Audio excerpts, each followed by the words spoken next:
ಇವತ್ತು 22/1/2026 ಗುರುವಾರ, ಸರಿಯಾಗಿ ಒಂದು ವರ್ಷದ ಹಿಂದೆ ಅಂತ ಅಂದರೆ 2025ನೇ ಇಸ್ವಿ 1ನೇ ತಿಂಗಳು 22ನೇ ತಾರೀಕು 24 ಕ್ಯಾರೆಟ್ ಚಿನ್ನದ ಬೆಲೆ ಗ್ರಾಮ್ಗೆ 8,209 ರೂಪಾಯಿ. ಇವತ್ತು 26ರಲ್ಲಿ ಸೇಮ್ ಒಂದು ವರ್ಷ ಆದಮೇಲೆ 15,661 ರೂಪಾಯಿ, ಆಲ್ಮೋಸ್ಟ್ 1 to ಡಬಲ್ ಆದ ಹಾಗೆ. ಇನ್ನು ಬೆಳ್ಳಿ 1 kg ಸರಿಯಾಗಿ ಇವತ್ತಿನ ದಿನ ಒಂದು ವರ್ಷದ ಹಿಂದೆ 93,000 ರೂಪಾಯಿ, ಇವತ್ತು 3,25,000 ಪರ್ kg. ಅಂದರೆ ಈ ಮಟ್ಟಿಗಿನ ದ್ವಿಗುಣ 3 ಪಟ್ಟು 4 ಪಟ್ಟು ಹೆಚ್ಚಾಕೊಂಡು ಹೋಗ್ತಾ ಇದೆ ಅಂತ ಅಂದರೆ ಏನೇನು ಫ್ಯಾಕ್ಟರ್ಸ್ ಕಾರಣ ಆಗ್ತಾ ಇದೆ? ಸಾಮಾನ್ಯ ಜನ ಹೇಗೆ ಯೋಚನೆ ಮಾಡಬೇಕೀಗ? ಚಿನ್ನ ಇದು ಕೊಳ್ಳೋದಕ್ಕೆ ಸೂಕ್ತ ಸಮಯನ, ಯಾಕಂದರೆ ಇನ್ನೂ ಏನಾದರೂ ಏರಿಕೆ ಆಗ್ಬಿಡುತ್ತಾ, ಅಥವಾ ಭಾಳ ದೊಡ್ಡ ಕ್ರ್ಯಾಶ್ ಆಗ್ಬೋದಾ, ಕಾಯ್ಬೋದಾ? ಜೊತೆಗೆ ಏನಾದರೂ ಹೂಡಿಕೆ ಅನ್ನುವಂಥದ್ದು ನಾವು ಯೋಚನೆ ಮಾಡಿದ್ರೆ ಅದು ನೀವು ETF ಅಲ್ಲಿ ಹೂಡಿಕೆ ಮಾಡಿದ್ರೆ ಒಳ್ಳೇದಾ, ಅಥವಾ ಗಟ್ಟಿ ಚಿನ್ನ ಗಟ್ಟಿ ಬೆಳ್ಳಿ ತೆಗೆದುಕೊಂಡು ಮನೇಲಿಟ್ಟರೆ ಒಳ್ಳೇದಾ? ಯಾವ್ದು ಬೆಟರ್ ಇನ್ವೆಸ್ಟ್ಮೆಂಟ್ ಈ ಸಂದರ್ಭದಲ್ಲಿ? ಶೇರ್ ಮಾರ್ಕೆಟ್ ಕತೆ ಏನು? ಟ್ರಂಪ್ ಫ್ಯಾಕ್ಟರ್ ನಿನ್ನೆ ನೀವು ನೋಡಿರ್ಬೋದು, ದಾವೋಸಿಗೆ ಹೋಗಿದ್ದಾರೆ. ಅಲ್ಲಿ ವರ್ಲ್ಡ್ ಎಕನಾಮಿಕ್ ಫೋರಮ್ನಲ್ಲಿ ನಿನ್ನೆನೂ ಕೂಡ ಅದೇ ತರನಾದಂಥ ಎದ್ವಾ ತದ್ವಾ ಮಾತುಗಳು. ಇದೇನಾದರೂ ವರ್ಲ್ಡ್ ಎಕನಾಮಿ ಮೇಲೆ ಯಾವ ರೀತಿಯಾದಂಥ ಪರಿಣಾಮವನ್ನು ಮುಂದುವರ್ಸ್ಕೊಂಡು ಈ ಅನಿಶ್ಚಿತತೆ ಎಷ್ಟು ದಿವಸ ಅಂತ ಹೇಳ್ಕೊಂಡಿಲ್ಲಿ. ಜೊತೆಗೆ ಭಾರತದ ಕೆಲ ಸ್ಮಾರ್ಟ್ ಮೂವ್ಗಳು, ಅದನ್ನು ಸ್ಮಾರ್ಟ್ ಮೂವ್ ಅನ್ಬೋದಾ, ಅಥವಾ ಇದು ಮುಂದಿನ ದಿನಗಳಲ್ಲಿ ಅದರ ಫಲಿತಾಂಶ ಏನು ಅಂತ ಗೊತ್ತಾ? ಅಥವಾ ಫ್ರೀ ಟ್ರೇಡ್ ನಾವೀಗ ಆಲ್ರೆಡಿ ಗಮನಿಸಿದ್ದೀವಿ, UK ಜೊತೆಗಾಗಿದೆ, ನ್ಯೂಜಿಲೆಂಡ್ ಜೊತೆಗೆ ಆಲ್ಮೋಸ್ಟ್ ಫೈನಲೈಸ್ ಆಗ್ತಾ ಇದೆ. ಯುರೋಪಿಯನ್ ಯೂನಿಯನ್ಸ್ ಕೂಡ ಮೊನ್ನೆ ಹೇಳಿದ್ದಾರೆ ಮದರ್ ಆಫ್ ಆಲ್ ಡೀಲ್ಸ್, ಭಾರತದ ಜೊತೆಗೆ ಆಗುವಂಥ ಡೀಲ್ ಅನ್ನುವಂಥದ್ದನ್ನು. ಸೊ ಹಾಗಾದರೆ ವರ್ಲ್ಡ್ ಭಾರತವನ್ನು ಹೇಗೆ ನೋಡ್ತಾ ಇದೆ, ಭಾರತದ ಹೆಜ್ಜೆಗಳು ಹೇಗೆ ಕಂಡು ಬರ್ತಾ ಇದೆ ಇಂಥ ಅನಿಶ್ಚಿತ ಸಂದರ್ಭದಲ್ಲಿ? ಇದೆಲ್ಲದರ ಬಗ್ಗೆ ನಾವು ಮಾತನಾಡ್ತಾ ಹೋಗೋಣ. ನಮ್ಮ ಜೊತೆಗೆ ಚಾರ್ಟರ್ಡ್ ಅಕೌಂಟೆಂಟ್ ಹಾಗೆ ಹೂಡಿಕೆ ತಜ್ಞರಾಗಿರುವಂಥ ರುದ್ರಮೂರ್ತಿ ಅವರು ನಮ್ಮ ಜೊತೆಗಿದ್ದಾರೆ, ನಮ್ಮ ಪಾಡ್ಕಾಸ್ಟಲ್ಲಿ ಜಾಯ್ನ್ ಆಗ್ತಾ ಇದ್ದಾರೆ. ಸರ್, ನಮ್ಮ ಕಾರ್ಯಕ್ರಮಕ್ಕೆ ಸ್ವಾಗತ. ಥ್ಯಾಂಕ್ ಯು ಮಾಲ್ತೇಶ್ ಅವರೇ. ನೀವು ಎಕ್ಸ್ಪೆಕ್ಟ್ ಮಾಡಿದ್ದೀರಾ? ಯಾಕಂದರೆ ನಿಮ್ಮದು ಕೂಡ ಸುಮಾರು ಒಂದು 2 ದಶಕಗಳ ಒಂದು ಎಕ್ಸ್ಪೀರಿಯನ್ಸ್ ಇದೆ ಈ ಹೂಡಿಕೆ ಕ್ಷೇತ್ರದಲ್ಲಿ. ಈ ಥರ ಚಿನ್ನ ಬೆಳ್ಳಿ ಅದನ್ನು ರಿಟರ್ನ್ಸ್ ಕೊಡ್ತು ಅಂತ ಅದನ್ನು ಕೊಂಡವ್ರು ಹೇಳ್ಬೋದು, ಭಾಳ ಹೆಚ್ಚಾಗ್ಬಿಡ್ತು ಇನ್ನು ಕೊಳ್ಳೋದು ಹೇಗೆ ಅಂತೇಳಿ ಕೊಳ್ಳಬೇಕಿದ್ದಂಥವ್ರು ಶಾಕ್ ಆಗ್ಬೋದು. ನೀವು ನಿರೀಕ್ಷೆ ಮಾಡಿದ್ರಾ? ಖಂಡಿತ ನಿಜವಾಗ್ಲೂ ಹೇಳಬೇಕಂದ್ರೆ ಇಲ್ಲ ಮಾಲ್ತೇಶ್ ಅವರೇ. ನಾವು ಯಾವಾಗ್ಲೂ ಹೇಳ್ತೀವಿ ಎಕ್ಸಾಕ್ಟ್ ಬಾಟಮ್ ಎಕ್ಸಾಕ್ಟ್ ಟಾಪ್ ಅನ್ನ ಇಬ್ಬರೇ ಖಂಡಿತವಾಗ್ಲೂ ನಿರೀಕ್ಷೆ ಮಾಡೋದಕ್ಕೆ ಸಾಧ್ಯ, ಇಬ್ಬರಿಗೇನೆ. ಒಂದು ಗಾಡ್ ದೇವರು, ಎರಡನೇದು ಲಯರ್ ಸುಳ್ಳೇಳವರು. ಸೊ ಇವ್ರಿಬ್ಬರು ಬಿಟ್ರೆ ಯಾರೂ ಕೂಡ ಎಕ್ಸಾಕ್ಟ್ ಬಾಟಮ್ಮು ಎಕ್ಸಾಕ್ಟ್ ಟಾಪ್ ಅನ್ನ ಯಾರೂ ನಿರೀಕ್ಷೆ ಮಾಡೋದಕ್ಕೆ ಆಗೋದಿಲ್ಲ. ಆದ್ರೆ ನೀವು ದುಡ್ಡು ಮಾಡ್ಬೇಕಂತ ಇದ್ದಾಗ ಎಕ್ಸಾಕ್ಟ್ ಬಾಟಮ್ ಅಲ್ಲೇ ಬೈ ಮಾಡಬೇಕು, ಎಕ್ಸಾಕ್ಟ್ ಟಾಪ್ ಅಲ್ಲೇ ಸೆಲ್ ಮಾಡಬೇಕು ಅಂತ ಬೇಕಿಲ್ಲ. ಉದಾಹರಣೆಗೆ ಹೇಳ್ಬೇಕು ಅಂದ್ರೆ ಕ್ರಿಕೆಟ್ ಅಲ್ಲಿ ಟೀಮ್ ಗೆಲ್ಲೋದು ಇಂಪಾರ್ಟೆಂಟು. ನೀವು 100 ಹೊಡೆದ್ಬಿಟ್ಟು ಟೀಮ್ ಗೆಲ್ಲಿಲ್ಲ ಅಂದ್ರೆ ವೇಸ್ಟ್ ಆಗುತ್ತೆ. ಸೊ ನನ್ನ ಪ್ರಕಾರ ಈ ಏನು ಗೋಲ್ಡ್ ಸಿಲ್ವರಿನ ಈ ಯಥೇಚ್ಛವಾಗಿ ಏನು ರ್ಯಾಲಿ ಬಂದಿದೆ, ಇದಕ್ಕೆ ಅನೇಕ ಕಾರಣಗಳಿದೆ, ಡಿಸ್ಕಸ್ ಮಾಡೋಣ. ಆದರೆ ಯಾರೂ ಕೂಡ ಈ ಥರ 150% ರಿಟರ್ನ್ ಕಳೆದ ವರ್ಷ ಬೆಳ್ಳಿ ಕೊಟ್ಟರೆ, ಚಿನ್ನ ಹತ್ತತ್ರ 80-90% ರಿಟರ್ನ್ ಕೊಟ್ಟಿದೆ. ಹಾಗೂ ಬರೀ 2026ನೇ ಇಸ್ವಿಯಲ್ಲಿ ಇವತ್ತು 21ನೇ ದಿವಸಕ್ಕೆ ನಾವು ಲಾಸ್ಟ್ 21 ಡೇಸಲ್ಲಿ ಬೆಳ್ಳಿಯ ರಿಟರ್ನು ಹತ್ತತ್ರ 1 ಲಕ್ಷ ಪ್ರತಿ ಕೆಜಿಗೆ ಏರಿಕೆ ಆಗಿದೆ. 21 ಡೇಸ್ಗೆ 1 ಲ್ಯಾಕ್ ರೂಪಾಯಿ ಪ್ರತಿ ಕೆಜಿಗೆ ಯಾರೂ ಕೂಡ ನಿರೀಕ್ಷೆ ಮಾಡಿರಲಿಲ್ಲ. ಆದ್ರೆ ಇದೆಲ್ಲ ಆಗೋಗಿದೆ, ಏನಕ್ಕಾಯಿತು, ಮುಂದೆ ಏನಾಗುತ್ತೆ ಅದ್ರ ಬಗ್ಗೆನೂ ಖಂಡಿತವಾಗ್ಲೂ ಚರ್ಚೆ ಮಾಡೋಣ. ಕರೆಕ್ಟ್. ಬಹುಶಃ ಈ ಬಡ್ಡಿ ಬಿಡೋರು ಬಡ್ಡಿ, ಚಕ್ರ ಬಡ್ಡಿ, ಆಮೇಲೆ ರಿಯಲ್ ಎಸ್ಟೇಟ್ ಅವರು ಏನೋ ಒಂದು 6,000 ಸ್ಕ್ವೇರ್ ಫೀಟಿಗೆ ತಗೊಂಡ್ಬಿಟ್ಟು 10,000 ಈ ಥರ ಮಾರೋದು, ಇದೆಲ್ಲ ನಾವು ಕೇಳ್ತಿರ್ತೀವಿ. ಬಟ್ ಲೆಕ್ಕಾಚಾರ ನಿಮ್ಗೆ ಗೊತ್ತಿಲ್ಲ, ನೀವು ಹೇಳ್ದಂಗೆ ಅದು ಎಷ್ಟು ಸುಳ್ಳಿರುತ್ತೆ ಎಷ್ಟು ಸತ್ಯ ಇರುತ್ತೆ, ಇದು ಕಣ್ಮುಂದೆ ನಾವು ನೋಡ್ತಾ ಇರೋದು. ಬಟ್ ಏನು ಕಾರಣ ಇರ್ಬೋದು ಅಂತ ಹೇಳ್ಕೊಂಡು ನನ್ನ ಕಾರಣಗಳನ್ನ ಮೊದಲಿಗೆ ಕೊಡ್ತಾ ಹೋಗಿ ಸರ್. ಚಿನ್ನ ಬೆಳ್ಳಿ ಎರಡೂ ಕೂಡ ನೋಡಿ, ನಮ್ಮ ಎಲ್ಲ ಸಾಮಾನ್ಯ ಜನರು ವ್ಯೂವರ್ಸ್ಗೆ ಅರ್ಥ ಆಗಂಗೆ ಕಾಮನ್ ಸೆನ್ಸ್ ಹಾಗೂ ಸಿಂಪ್ಲಿಸಿಟಿಯಿಂದ ಹೇಳ್ತಾ ಇದ್ದೀನಿ. ಒಂದು ನಾವೇನು ತಿಳ್ಕೋಬೇಕು, ಯಾವಾಗ ಅಂತಾರಾಷ್ಟ್ರೀಯ ಮಾರುಕಟ್ಟೆಯಲ್ಲಿ ಚಿನ್ನ ಬೆಳ್ಳಿಯ ರೇಟ್ಗಳು ಏರಿಕೆ ಆಗುತ್ತೆ ಹಾಗೂ ಯಾವಾಗ ಡಾಲರಿನ ಎದುರು ರೂಪಾಯಿನ ಮೌಲ್ಯ ಕುಸಿತ ಕಾಣುತ್ತೆ, ಆವಾಗ ಖಂಡಿತವಾಗ್ಲೂ ಚಿನ್ನ ಬೆಳ್ಳಿಯ ರೇಟ್ಗಳಲ್ಲಿ ಇನ್ಕ್ರೀಸ್ ಆಗುತ್ತೆ. ಸೊ ವೆರಿ ಸಿಂಪಲ್ ಏನು ಅಂದರೆ, ಯಾವಾಗ ಅಂತಾರಾಷ್ಟ್ರೀಯ ಮಾರ್ಕೆಟಲ್ಲಿ ಗೋಲ್ಡ್ ಸಿಲ್ವರ್ ಜಾಸ್ತಿ ಆಗುತ್ತೋ ನಮ್ಮ ದೇಶದಲ್ಲೂ ಚಿನ್ನ ಬೆಳ್ಳಿ ರೇಟ್ಗಳು ಜಾಸ್ತಿ ಆಗುತ್ತೆ. ಆದರೆ $1 ಹತ್ತತ್ರ 16 ರೂಪಾಯಿ 1986 ಇದ್ದಿದ್ದು ಈಗ ಅದೇ $1 91 ರೂಪಾಯಿ 70 ಪೈಸಕ್ಕೆ ಹೋಗಿದೆ. ಅಂದ್ರೆ ಡಾಲರಿನ ಮೌಲ್ಯದಲ್ಲಿ ವೃದ್ಧಿ, ರೂಪಾಯಿನ ಮೌಲ್ಯದಲ್ಲಿ ಕುಸಿತ ಆದಾಗ ನೀವು ಇಂಪೋರ್ಟ್ ಅಥವಾ ಆಮದು ಚಿನ್ನ ಬೆಳ್ಳಿಯನ್ನ ಮಾಡಿಕೊಂಡಾಗ ಹೈಯರ್ ರೇಟನ್ನು ಪೇ ಮಾಡಬೇಕಾಗತ್ತೆ. ಸೊ ಎರಡು ಡಾಮಿನೋ ಎಫೆಕ್ಟ್ ಅಥವಾ ಡಬಲ್ ಎಂಜಿನ್ ಸರ್ಕಾರ ಅಂತಿರಲ್ಲ ಆ ಥರ ಒಂದು ಕಡೆ ರೂಪಾಯಿನ ಮೌಲ್ಯ ಡಾಲರ್ ಎದುರು ಕುಸಿತ ಕಾಣ್ತಾ ಇದೆ, ಮತ್ತೊಂದು ಕಡೆ ಅಂತಾರಾಷ್ಟ್ರೀಯ ಮಾರುಕಟ್ಟೆಯಲ್ಲಿ ಚಿನ್ನ ಬೆಳ್ಳಿ ರೇಟ್ಗಳಲ್ಲಿ ಏರಿಕೆ ಆಗ್ತಾ ಇದೆ. ಈ ಮುಖ್ಯ ಕಾರಣಗಳಿಂದಾಗಿ ಚಿನ್ನ ಬೆಳ್ಳಿ ನಮ್ಮ ದೇಶದಲ್ಲೂ ಕೂಡ ಏರಿಕೆ ಕಾಣ್ತು. ಆದರೆ ಅಂತಾರಾಷ್ಟ್ರೀಯ ಮಾರುಕಟ್ಟೆಯಲ್ಲಿ ಯಾಕೆ ಚಿನ್ನ ಬೆಳ್ಳಿ ಮೇಲೋಯ್ತು ಅಂತ ತಾವು ಕೇಳೋದಾದ್ರೆ ವೆರಿ ಸಿಂಪಲ್, ಡೊನಾಲ್ಡ್ ಟ್ರಂಪಿನ ನೀತಿಗಳೇನಿದೆ ಅದು ನಂಬರ್ 1 ಫ್ಯಾಕ್ಟರ್ ಅಂತಾನೂ ಕೂಡ ಹೇಳ್ತೀನಿ. ಆಮೇಲೆ ಯಾವಾಗ ಯುದ್ಧದ ಭೀತಿ ಇರುತ್ತೆ ಅಂದ್ರೆ ಇಡೀ ವಿಶ್ವದಲ್ಲಿ ಯುದ್ಧ ಬರುತ್ತೆ ಅಥವಾ ಈ ತರ ಅಲ್ಲೋಲ ಕಲ್ಲೋಲ ಆಗ್ತಾ ಇದೆ, ಫಿನಾನ್ಷಿಯಲ್ ಇನ್ಸೆಕ್ಯೂರಿಟಿ ಬರುತ್ತೆ, ಆರ್ಥಿಕ ಪರಿಸ್ಥಿತಿಯಲ್ಲಿ ಕುಂಠಿತಗೊಳ್ಳುತ್ತೆ ಅಥವಾ ಎಕನಾಮಿಕ್ ಡಿಪ್ರೆಷನ್ ಅಂತ ನಾವೇನ್ ಕರಿತೀವಿ, ಇದೆಲ್ಲ ಆದಾಗ ಸೇಫ್ ಅಸೆಟ್ಸ್ ಅಂದ್ರೆ ಯಾವುದು? ಚಿನ್ನ ಬೆಳ್ಳಿ. ಅಲ್ಲಿ ಹೂಡಿಕೆದಾರರು ಹೋಗ್ತಾರೆ. ಹಾಗಾಗಿ ಯಾವಾಗ ನಮಗೆ ಜಿಯೋ ಪೊಲಿಟಿಕಲ್ ಟೆನ್ಷನ್ಸ್ ಅಥವಾ ಎಕನಾಮಿಕ್ ಕ್ರೈಸಿಸ್ ಹಾಗೂ ಟ್ರಂಪ್ ತಗೊಂಡಿರುವಂತಹ ಟ್ಯಾರಿಫ್ ನೀತಿಗಳೇನೇನಿದೆ, ಆಮೇಲೆ ರಷ್ಯಾ ಯುಕ್ರೇನ್ ಯುದ್ಧ ಒಂದು ಕಡೆ, ಇನ್ನೊಂದು ಕಡೆ ಚೈನಾ ತೈವಾನ್ ಏನನ ಮಾಡತ್ತಾ, ಇಂಡಿಯಾ ಪಾಕಿಸ್ತಾನ ಆಲ್ರೆಡಿ ಆಯಿತು, ಈ ಥರ ಟೆನ್ಷನ್ಸ್ಗಳು ಯಾವಾಗ ಇರುತ್ತೋ ದೇಶದ ಸೆಂಟ್ರಲ್ ಬ್ಯಾಂಕ್ಗಳೇ ಚಿನ್ನವನ್ನು ಖರೀದಿ ಮಾಡ್ತಾ ಇದೆ, ಬೆಳ್ಳಿಯನ್ನು ಖರೀದಿ ಮಾಡ್ತಾ ಇದೆ. ಹಾಗೂ ಬೆಳ್ಳಿಗೆ ಇಂಡಸ್ಟ್ರಿಯಲ್ ಯೂಸೇಜು ಕೂಡ ಬಂದಿದೆ. ಅಂದರೆ ಏನು ಇವಾಗ ಆರ್ಟಿಫಿಷಿಯಲ್ ಇಂಟೆಲಿಜೆನ್ಸಿನ ಗ್ರೋತ್ ಆಗಿರ್ಬೋದು, ಎಸ್ಪೆಷಲಿ ಇವಿ ಸೆಕ್ಟಾರಲ್ಲಿ ಏನು ಗ್ರೋತ್ ಆಗಿದೆ, ಎಲೆಕ್ಟ್ರಿಕ್ ವೆಹಿಕಲ್ ಸೆಕ್ಟಾರ್ ಗ್ರೋತ್ ಆಗಿರ್ಬೋದು, ಡಿಫೆನ್ಸ್ ಕ್ಷೇತ್ರದ ಗ್ರೋತ್ ಆಗಿರ್ಬೋದು, ಇದು ಎಲ್ಲವಲ್ಲೂ ಕೂಡ ಸಿಲ್ವರಿನ ಬಳಕೆ ಇದೆ. ಕಾರ್ಖಾನೆಯ ಬಳಕೆ ಅಥವಾ ಇಂಡಸ್ಟ್ರಿಯಲ್ ಯೂಸೇಜ್ ಅಂತ ಹೇಳ್ತೀವಿ. ಗೋಲ್ಡ್ಗೆ ಆಭರಣ ಅಥವಾ ನೀವು ಗೋಲ್ಡ್ಗೆ ಏನು ಯೂಸೇಜ್ ಇಂಡಸ್ಟ್ರಿಯಲ್ ಯೂಸೇಜ್ ಕಡಿಮೆ ಇರ್ಬೋದು, ಆದರೆ ಬೆಳ್ಳಿಯ ಇಂಡಸ್ಟ್ರಿಯಲ್ ಯೂಸೇಜ್ ಜಾಸ್ತಿ ಇದೆ. ಆ ಕಾರಣದಿಂದಾಗಲೂ ಕೂಡ ಅಂತಾರಾಷ್ಟ್ರೀಯ ಮಾರುಕಟ್ಟೆಯಲ್ಲಿ ಇಂಥ ದಿಢೀರ್ ಏರಿಕೆನೂ ಆಯಿತು. ಅದು ನಮ್ಮ ದೇಶದಲ್ಲೂ ಚಿನ್ನ ಬೆಳ್ಳಿಯ ಏರಿಕೆಗೆ ಕಾರಣ ಆಯಿತು. ಸೊ ಈಗ ಚಿನ್ನ ಆಫ್ಕೋರ್ಸ್ ನೀವು ಹೇಳ್ದಂಗೆ ಒಂದು ಆಭರಣ, ಇನ್ನೊಂದು ಇನ್ವೆಸ್ಟ್ಮೆಂಟ್ ಪರ್ಪಸ್ ನಾವು ಇಟ್ಕೊಳ್ತೀವಿ. ಬಟ್ ಬೆಳ್ಳಿ ಅದು ನಿಜನಾ? ಅಂದರೆ ಇವಿಗೆ, ಸೋಲಾರ್ ಪ್ಯಾನಲ್ಸಿಗೆ ಇದಕ್ಕೆಲ್ಲ ಬಹಳ ಬಳಕೆ ಆಗ್ತಾ ಇರೋದ್ರಿಂದಾಗಿ, ಅಂದರೆ ಇಂಡಸ್ಟ್ರಿಯಲ್ ಯೂಸೇಜ್ನಿಂದಾಗಿನೇ ಬೆಲೆ ಏರಿಕೆ ಆಗ್ತಾ ಇದೆ ಅನ್ನೋದು ನಿಜಾನ? ಅಕಸ್ಮಾತ್ ನಿಜ ಆಗಿದ್ರೆ ಇಂಡಸ್ಟ್ರಿಯಲ್ ಯೂಸೇಜ್ ಅಂತ ಅಂದರೆ ಅದರ ಡಿಮಾಂಡ್ ಬಹಳ ಹೈ ಇರ್ಬೋದು. ಹಾಗಾದರೆ ಬೆಳ್ಳಿ ಯಾವ ಕಡೆಗೆ ಹೋಗುತ್ತೆ? ಯಾಕಂದರೆ ಚಿನ್ನ ಕೊಡ್ತಾ ಇರೋಕ್ಕಿಂತ 2 ಪಟ್ಟು ಹೆಚ್ಚಿನ ಈಗ ಆಲ್ರೆಡಿ ರಿಟರ್ನ್ಸ್ ಬೆಳ್ಳಿ ಕೊಟ್ಟಿದೆ. ಬೆಳ್ಳಿ ಹಾಗಾದರೆ ಯಾವ ಕಡೆಗೆ ಹೋಗುತ್ತೆ? ಮತ್ತು ಬೆಳ್ಳಿಯ ಡಿಮಾಂಡಿಗೆ ತಕ್ಕ ಹಾಗೆ ಸಪ್ಲೈ ಹೇಗಿದೆ ಅಂತ ಹೇಳಿ. ಖಂಡಿತ ನೋಡಿ, ಬೆಳ್ಳಿಯ ಯೂಸೇಜ್, ಇಂಡಸ್ಟ್ರಿಯಲ್ ಯೂಸೇಜ್ ಅಂತ ನಾವೇನು ಹೇಳ್ತೀವಿ, ಖಂಡಿತವಾಗ್ಲೂ ಅದು ನಿಜ. ಈ ಆರ್ಟಿಫಿಷಿಯಲ್ ಇಂಟೆಲಿಜೆನ್ಸ್ಗೆ ಬೇಕಾಗುವಂತಹ ಸರ್ವರ್ಸ್ ಅಥವಾ ನಾವು ಹಾರ್ಡ್ವೇರ್ ಅಂತ ಹೇಳ್ತೀವಿ. ಈಗ ನೀವೇನು ಡೇಟಾ ಎಲ್ಲ ಸ್ಟೋರ್ ಆಗುತ್ತೆ ಆರ್ಟಿಫಿಷಿಯಲ್ ಇಂಟೆಲಿಜೆನ್ಸಲ್ಲಿ, ನೀವೇನು ಡೇಟಾ ಸ್ಟೋರ್ ಮಾಡ್ತೀರಾ ಅದಕ್ಕೆ ಹಾರ್ಡ್ವೇರ್ ಬೇಕು. ಆ ಹಾರ್ಡ್ವೇರ್ಗಳ ತಯಾರಿಕೆಗೆ ಬೆಳ್ಳಿಯ ಉಪಯೋಗ ತುಂಬಾನೇ ಇದೆ. ಈ AI ಬೂಮ್ ಬಂದಿರೋದೇ ರೀಸೆಂಟಾಗಿ. ಆ AI ಬೂಮಿಂದ ಸರ್ವರ್ಸ್ಗಳೇನು ಹಾರ್ಡ್ವೇರ್ ಬೇಕು ನಿಮಗೆ ಆ AI-ಗೋಸ್ಕರ, ಅದಕ್ಕೆ ಬೆಳ್ಳಿಯ ಬಳಕೆ ಇದೆ. ಹಾಗಾಗಿ ಒಂದು ಕಡೆ AI ಯೂಸೇಜ್ಗೆ ಸರ್ವರ್ಸ್ಗಳಿಗೆ ಬೆಳ್ಳಿ ಯೂಸೇಜ್ ಆದರೆ, ಮತ್ತೊಂದು ಕಡೆ ಈಗೇನು ಈ ಫಾಸಿಲ್ ಫ್ಯೂಯಲ್ಸ್ ಅಥವಾ ಈ ಪೆಟ್ರೋಲ್ ಡೀಸೆಲ್ಗಳನ್ನು ನಾವಿವಾಗ ಇನ್ನೊಂದು 5-10 ವರ್ಷದಲ್ಲಿ ಕಾಣೋದಿಲ್ಲ ಅಥವಾ ಅದು ಕಡಿಮೆ ಆಗ್ತಾ ಹೋಗುತ್ತೆ. ಎಲೆಕ್ಟ್ರಿಕ್ ವೆಹಿಕಲ್ಸ್ಗಳ ಬಳಕೆ ಜಾಸ್ತಿ ಆಗ್ತಾ ಇದೆ ಈಗ ಆಲ್ರೆಡಿ. ಸೊ ಆ ಎಲೆಕ್ಟ್ರಿಕ್ ವೆಹಿಕಲ್ಸ್, ಆಟೋಮೊಬೈಲ್ ಕ್ಷೇತ್ರದಲ್ಲೂ ಕೂಡ ಸಿಲ್ವರಿನ ಬಳಕೆ ಇದೆ, ಇಂಡಸ್ಟ್ರಿಯಲ್ ಯೂಸೇಜ್. ಸೊ ಒಂದು ಕಡೆ AI ಗ್ರೋತ್ ಏನಿದೆ ಅದರ ಹಾರ್ಡ್ವೇರ್ಗೆ ಬೇಕಾಗುವಂತಹ ಸಿಲ್ವರ್ ಯೂಸೇಜು, ಮತ್ತೊಂದು ಕಡೆ ನಾನು ಇವಾಗ ತಾನೇ ಹೇಳ್ದಂಗೆ EV ವೆಹಿಕಲ್ಸ್ಗಳಿಗೆ ಬೇಕಾಗುವಂತಹ ಬಳಕೆ ಏನಿದೆ ಅದು, ಅದರ ಜೊತೆಗೆ ಸೋಲಾರ್ ಪ್ಯಾನೆಲ್ಗಳಲ್ಲೂ ಕೂಡ ಸಿಲ್ವರಿನ ಬಳಕೆ ಇದೆ. ಸೊ ಇದು ಒಂದು 2-3 ಎಕ್ಸಾಂಪಲ್ ನಾನು ಕೊಟ್ಟೆ.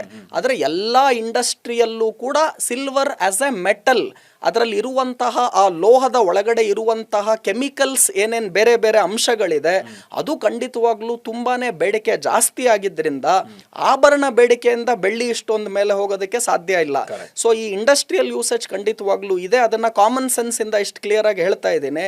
ಇದು ಎಲ್ಲದ್ರ ಜೊತೆ ಏನಾಯ್ತು, ಯಾವಾಗ ಯುದ್ಧದ ಭೀತಿ ಬರುತ್ತೆ, ಬರೀ ಜನಗಳಲ್ಲ, ಬರೀ ಜನ ಸಿಲ್ವರ್ ಪರ್ಚೇಸ್ ಮಾಡಿದ್ರು ಅಥವಾ ಗೋಲ್ಡ್ ಪರ್ಚೇಸ್ ಮಾಡಿದ್ರು ಅಂದರೆ ಈ ಮಟ್ಟದ ಏರಿಕೆ ಆಗೋದಿಲ್ಲ.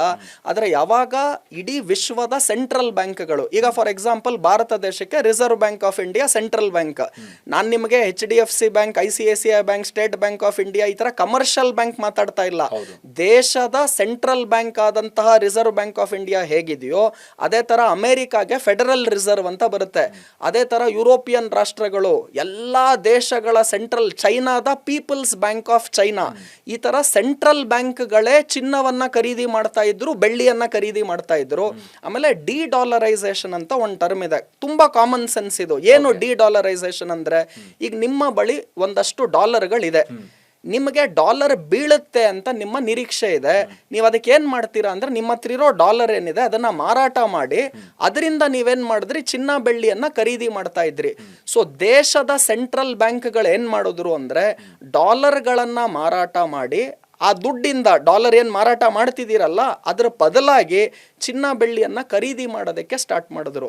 ಸೊ ಇದಕ್ಕೆ ನಾವು ಡಿ-ಡಾಲರೈಸೇಷನ್ ಅಂತೀವಿ. ಏನ್ ಡಿ-ಡಾಲರೈಸೇಷನ್ ಅಂದ್ರೆ ಡಾಲರ್ ಮಾರಾಟ ಮಾಡಿ ಆ ಡಾಲರ್ ಮಾರಾಟ ಮಾಡೋದ್ರಿಂದ ಚಿನ್ನ ಬೆಳ್ಳಿಯನ್ನ ಖರೀದಿ ಮಾಡಿ. ಸೊ ಗೋಲ್ಡ್ ಅಂಡ್ ಸಿಲ್ವರ್ ರಿಸರ್ವ್ಗಳು ಶೇಖರಣೆಗಳು ಜಾಸ್ತಿ ಆಗ್ತಾ ಹೋಯ್ತು, ಡಾಲರಿನ ಶೇಖರಣೆ ಕಡಿಮೆ ಆಗ್ತಾ ಹೋಯ್ತು. ಸೊ ಸೆಂಟ್ರಲ್ ಬ್ಯಾಂಕ್ಗಳೇ ಬೇಡಿಕೆ ಸ್ಟಾರ್ಟ್ ಮಾಡ್ಬಿಟ್ರು ಬೆಳ್ಳಿ ಬೇಕು ಚಿನ್ನ ಬೇಕು ಅಂತ. ಬರೀ ಕಾಮನ್ ಮೆನ್ ನಾನು ಹೇಳ್ತಾ ಇಲ್ಲ, ಇನ್ವೆಸ್ಟರ್ಸ್ ಹೇಳ್ತಾ ಇಲ್ಲ, ದೊಡ್ಡ ದೊಡ್ಡ ದೇಶದ ಸೆಂಟ್ರಲ್ ಬ್ಯಾಂಕ್ಗಳೇ ಚಿನ್ನ ಬೆಳ್ಳಿಯನ್ನ ಖರೀದಿ ಮಾಡೋದಕ್ಕೆ ಶುರು ಮಾಡಿದ್ರು. ಹಾಗಾಗಿ ಇಂಥ ಭಾರಿ ಪ್ರಮಾಣದ ಏರಿಕೆ ಆಯಿತು. ಒಂದು ಕಡೆ ಇಂಡಸ್ಟ್ರಿಯಲ್ ಯೂಸೇಜು, ಮತ್ತೊಂದು ಕಡೆ ಸೆಂಟ್ರಲ್ ಬ್ಯಾಂಕ್ಗಳು ಪರ್ಚೇಸ್ ಮಾಡೋದಕ್ಕೆ ಸ್ಟಾರ್ಟ್ ಮಾಡಿದ್ರು, ಇನ್ನೊಂದು ಕಡೆ ಜಿಯೋ ಪೊಲಿಟಿಕಲ್ ಟೆನ್ಷನ್ಸ್, ಈ ಯುದ್ಧ ಎಲ್ಲ ನಿಲ್ತಾನೆ ಇಲ್ಲ, 3 ವರ್ಷ 4 ವರ್ಷ ವರ್ಷಾನ್ಗಟ್ಲೆ ನಡೀತಾ ಹೋಯ್ತು. ಯಾವಾಗ ಈ ತರದ ವಾತಾವರಣ ಬರುತ್ತೋ ಸೇಫ್ ಅಸೆಟ್ ಯಾವ್ದಪ್ಪ ಅಂದ್ರೆ ಗೋಲ್ಡ್ ಅಂಡ್ ಸಿಲ್ವರ್. ಅದಕ್ಕೆ ಸೆಂಟ್ರಲ್ ಬ್ಯಾಂಕ್ಗಳ ಹೂಡಿಕೆ, ಇಂಡಸ್ಟ್ರಿಯಲ್ ಯೂಸೇಜು ಮತ್ತೆ ಈ ಜಿಯೋ ಪೊಲಿಟಿಕಲ್ ಟೆನ್ಷನ್ಸ್, ಇದರ ಮೇಲ್ಗಡೆ ಡೊನಾಲ್ಡ್ ಟ್ರಂಪಿನ ನೀತಿಗಳು, ಟ್ಯಾರಿಫ್ ನೀತಿಗಳು, ಇಷ್ಟೆಲ್ಲ ಕಾರಣದಿಂದಾಗಿ ಈ ತಡ ದಿಢೀರ್ ಏರಿಕೆ ಆಗೋದಕ್ಕೆ ಕಾರಣ ಆಯಿತು. ಸೊ ಈ ರ್ಯಾಲಿ ಮುಂದುವರಿಯುತ್ತೆ. ನನ್ನ ಪ್ರಕಾರ ಯಾವಾಗ್ಲೂ ನಿಮಗೆ ಹಿಸ್ಟ್ರಿ ನೋಡಿ ಅನ್ನೋದು ತುಂಬಾ important. History repeats and rhymes ಅಂತಿವೆ. ಈಗ ನೀವೇನ್ ನನಗೆ ಪ್ರಶ್ನೆ ಕೇಳ್ತಿದ್ದೀರಾ, ವಿರಾಟ್ ಕೊಹ್ಲಿ ಕ್ರಿಕೆಟ್ ಆಡ್ತಾ ಇದ್ದಾರೆ, ಅವರು 100 ಹೊಡೆಯೋ ಚಾನ್ಸಸ್ ಇದೆಯಾ ಅಂದ್ರೆ ಹೌದು ಅಂತೀನಿ. ಯಾವುದೋ ಒಂದು ಮ್ಯಾಚ್ ಅಲ್ಲಿ ಬುಮ್ರಾನೋ ಹರ್ಭಜನ್ ಸಿಂಗೋ ಏನೋ ಒಂದು 5 ರನ್ನೋ 10 ರನ್ನೋ ಒಂದು 4 ಹೊಡೆದು ಬಿಟ್ಟಿರ್ತಾರೆ, ಅಥವಾ ಒಂದು ಮ್ಯಾಚ್ ಅಲ್ಲಿ ಕೊಹ್ಲಿ 1 ರನ್ಗೆ ಔಟ್ ಆಗ್ಬಿಡ್ತಾರೆ, ಆ ಮ್ಯಾಚ್ ಅಲ್ಲಿ ಬುಮ್ರಾ 10 ರನ್ ಹೊಡೆದಿರ್ತಾರೆ. ಸೊ ನೀವೇನ್ ಹೇಳ್ತಿದ್ದೀರಾ, Bumrah is A better batsman, ಯಾಕಂದ್ರೆ ಆ ಮ್ಯಾಚ್ ಅಲ್ಲಿ ಅವ್ರು 10 ರನ್ ಹೊಡೆದ್ರು, ಕೊಹ್ಲಿ 1 ರನ್ ಹೊಡೆದ್ರು ಅಂತ. ನೀವು 1 ವರ್ಷ ಅಥವಾ 1 ಮ್ಯಾಚ್ ನೋಡಬೇಡಿ, ಕನ್ಸಿಸ್ಟೆಂಟ್ ಆಗಿ ಒಂದು 10 ಮ್ಯಾಚೋ 100 ಮ್ಯಾಚ್ ಕೊಹ್ಲಿ ಆಡಿದ್ರೆ ಎಷ್ಟು ಹೊಡಿತಾರೆ, 100 ಮ್ಯಾಚ್ ಬುಮ್ರಾ ಆಡಿದ್ರೆ ಎಷ್ಟು ಹೊಡಿತಾರೆ, ಬ್ಯಾಟಿಂಗ್ ಅಲ್ಲಿ ನೋಡಿದ್ರೆ ಗೊತ್ತಾಗುತ್ತೆ. ಬೌಲಿಂಗ್ ಅಲ್ಲಿ ಬುಮ್ರಾ ಎಷ್ಟು ವಿಕೆಟ್ ತೆಗಿತಾರೆ 100 ಮ್ಯಾಚ್ ಅಲ್ಲಿ, ಕೊಹ್ಲಿ ಎಷ್ಟು ವಿಕೆಟ್ ತೆಗಿತಾರೆ ಗೊತ್ತಾಗ್ಬಿಡುತ್ತೆ. ನೀವು ಒಂದೇ ಒಂದು ಮ್ಯಾಚ್ ಹಿಡ್ಕೊಂಡ್ಬಿಟ್ಟು ಅದರಲ್ಲಿ ಕೊಹ್ಲಿ 1 ರನ್ ಔಟ್ ಆಗ್ಬಿಟ್ರು, ಬುಮ್ರಾ 20 ರನ್ ಹೊಡೆದ್ರು ಅಂದಿದ್ದಾಕ್ಷಣ Bumrah is a better batsman than Kohli ಅಂತ ಹೇಳಕ್ಕಾಗಲ್ಲ. ಸೊ ಇಲ್ಲಿ ಏನ್ ಇಂಪಾರ್ಟೆಂಟ್ ಅಂದ್ರೆ over a long period of time consistent ಆಗಿ ಪರ್ಫಾರ್ಮ್ ಆಗಿದೆಯಾ ಅಂತ ತಾವು ನೋಡ್ಬೇಕಾಗತ್ತೆ. ಸೊ ಇದೆಲ್ಲ ನೋಡೋದ್ರಿಂದ ನಾನು ತುಂಬಾ ಈಸಿಯಾಗಿ ಏನ್ ಹೇಳ್ತಾ ಇದ್ದೀನಿ, ಬೆಳ್ಳಿ ದಿಢೀರಂತ ಬಿದೋಗುತ್ತೆ, ಚಿನ್ನ ದಿಢೀರಂತ ಬಿದೋಗುತ್ತೆ, ಕೊಲ್ಯಾಪ್ಸ್ ಆಗ್ಬಿಡುತ್ತೆ, ಅರ್ಧ ರೇಟಿಗೆ ಬಂದ್ಬಿಡುತ್ತೆ, ಅದೇ ಹೇಳ್ತಾ ಇಲ್ಲ. ಯಾಕೆ ಅಂದ್ರೆ ಖರೀದಿ ಮಾಡಿರೋರು ಯಾರು ಅಂದ್ರೆ ಸೆಂಟ್ರಲ್ ಬ್ಯಾಂಕ್ಗಳು. ಅವರು ಅಷ್ಟು ಈಸಿಯಾಗೆ ಬೇಗ ಮಾರಾಟ ಮಾಡೋದಿಲ್ಲ. ಆದ್ರೆ ಈ ಲೆವೆಲ್ಸ್ ಅಲ್ಲಿ ಚಿನ್ನ ಬೆಳ್ಳಿಯನ್ನ ಹೂಡಿಕೆ ದೃಷ್ಟಿಯಿಂದ ನೀವು ತಗೊಂತೀರಾ ಅಂದ್ರೆ ಹಿಸ್ಟ್ರಿ ಬಗ್ಗೆನೂ ನಾನು ನಿಮಗೆ ಮಾತಾಡ್ತೀನಿ. 1980ನೇ ಇಸ್ವಿ ಮಾಲ್ತೇಶ್ ಅವರೇ, ನೀವು ಹುಟ್ಟಿರ್ಲಿಲ್ಲ ಅನ್ಸುತ್ತೆ 1980ಲಿ, ನಾನು ಹುಟ್ಟಿರ್ಲಿಲ್ಲ 1980. ಡೇಟ್ ಕೊಡ್ತಾ ಇದ್ದೀನಿ ನಿಮಗೆ, ಮಾರ್ಚ್ 27ನೇ ತಾರೀಕು 1980ನೇ ಇಸ್ವಿ. ನೀವು ಹಿಸ್ಟ್ರಿ ತೆಗೆದು ನೋಡಿದ್ರೆ ಅದನ್ನ black Thursday for silver market ಅಂತ ಕರೀತಾರೆ.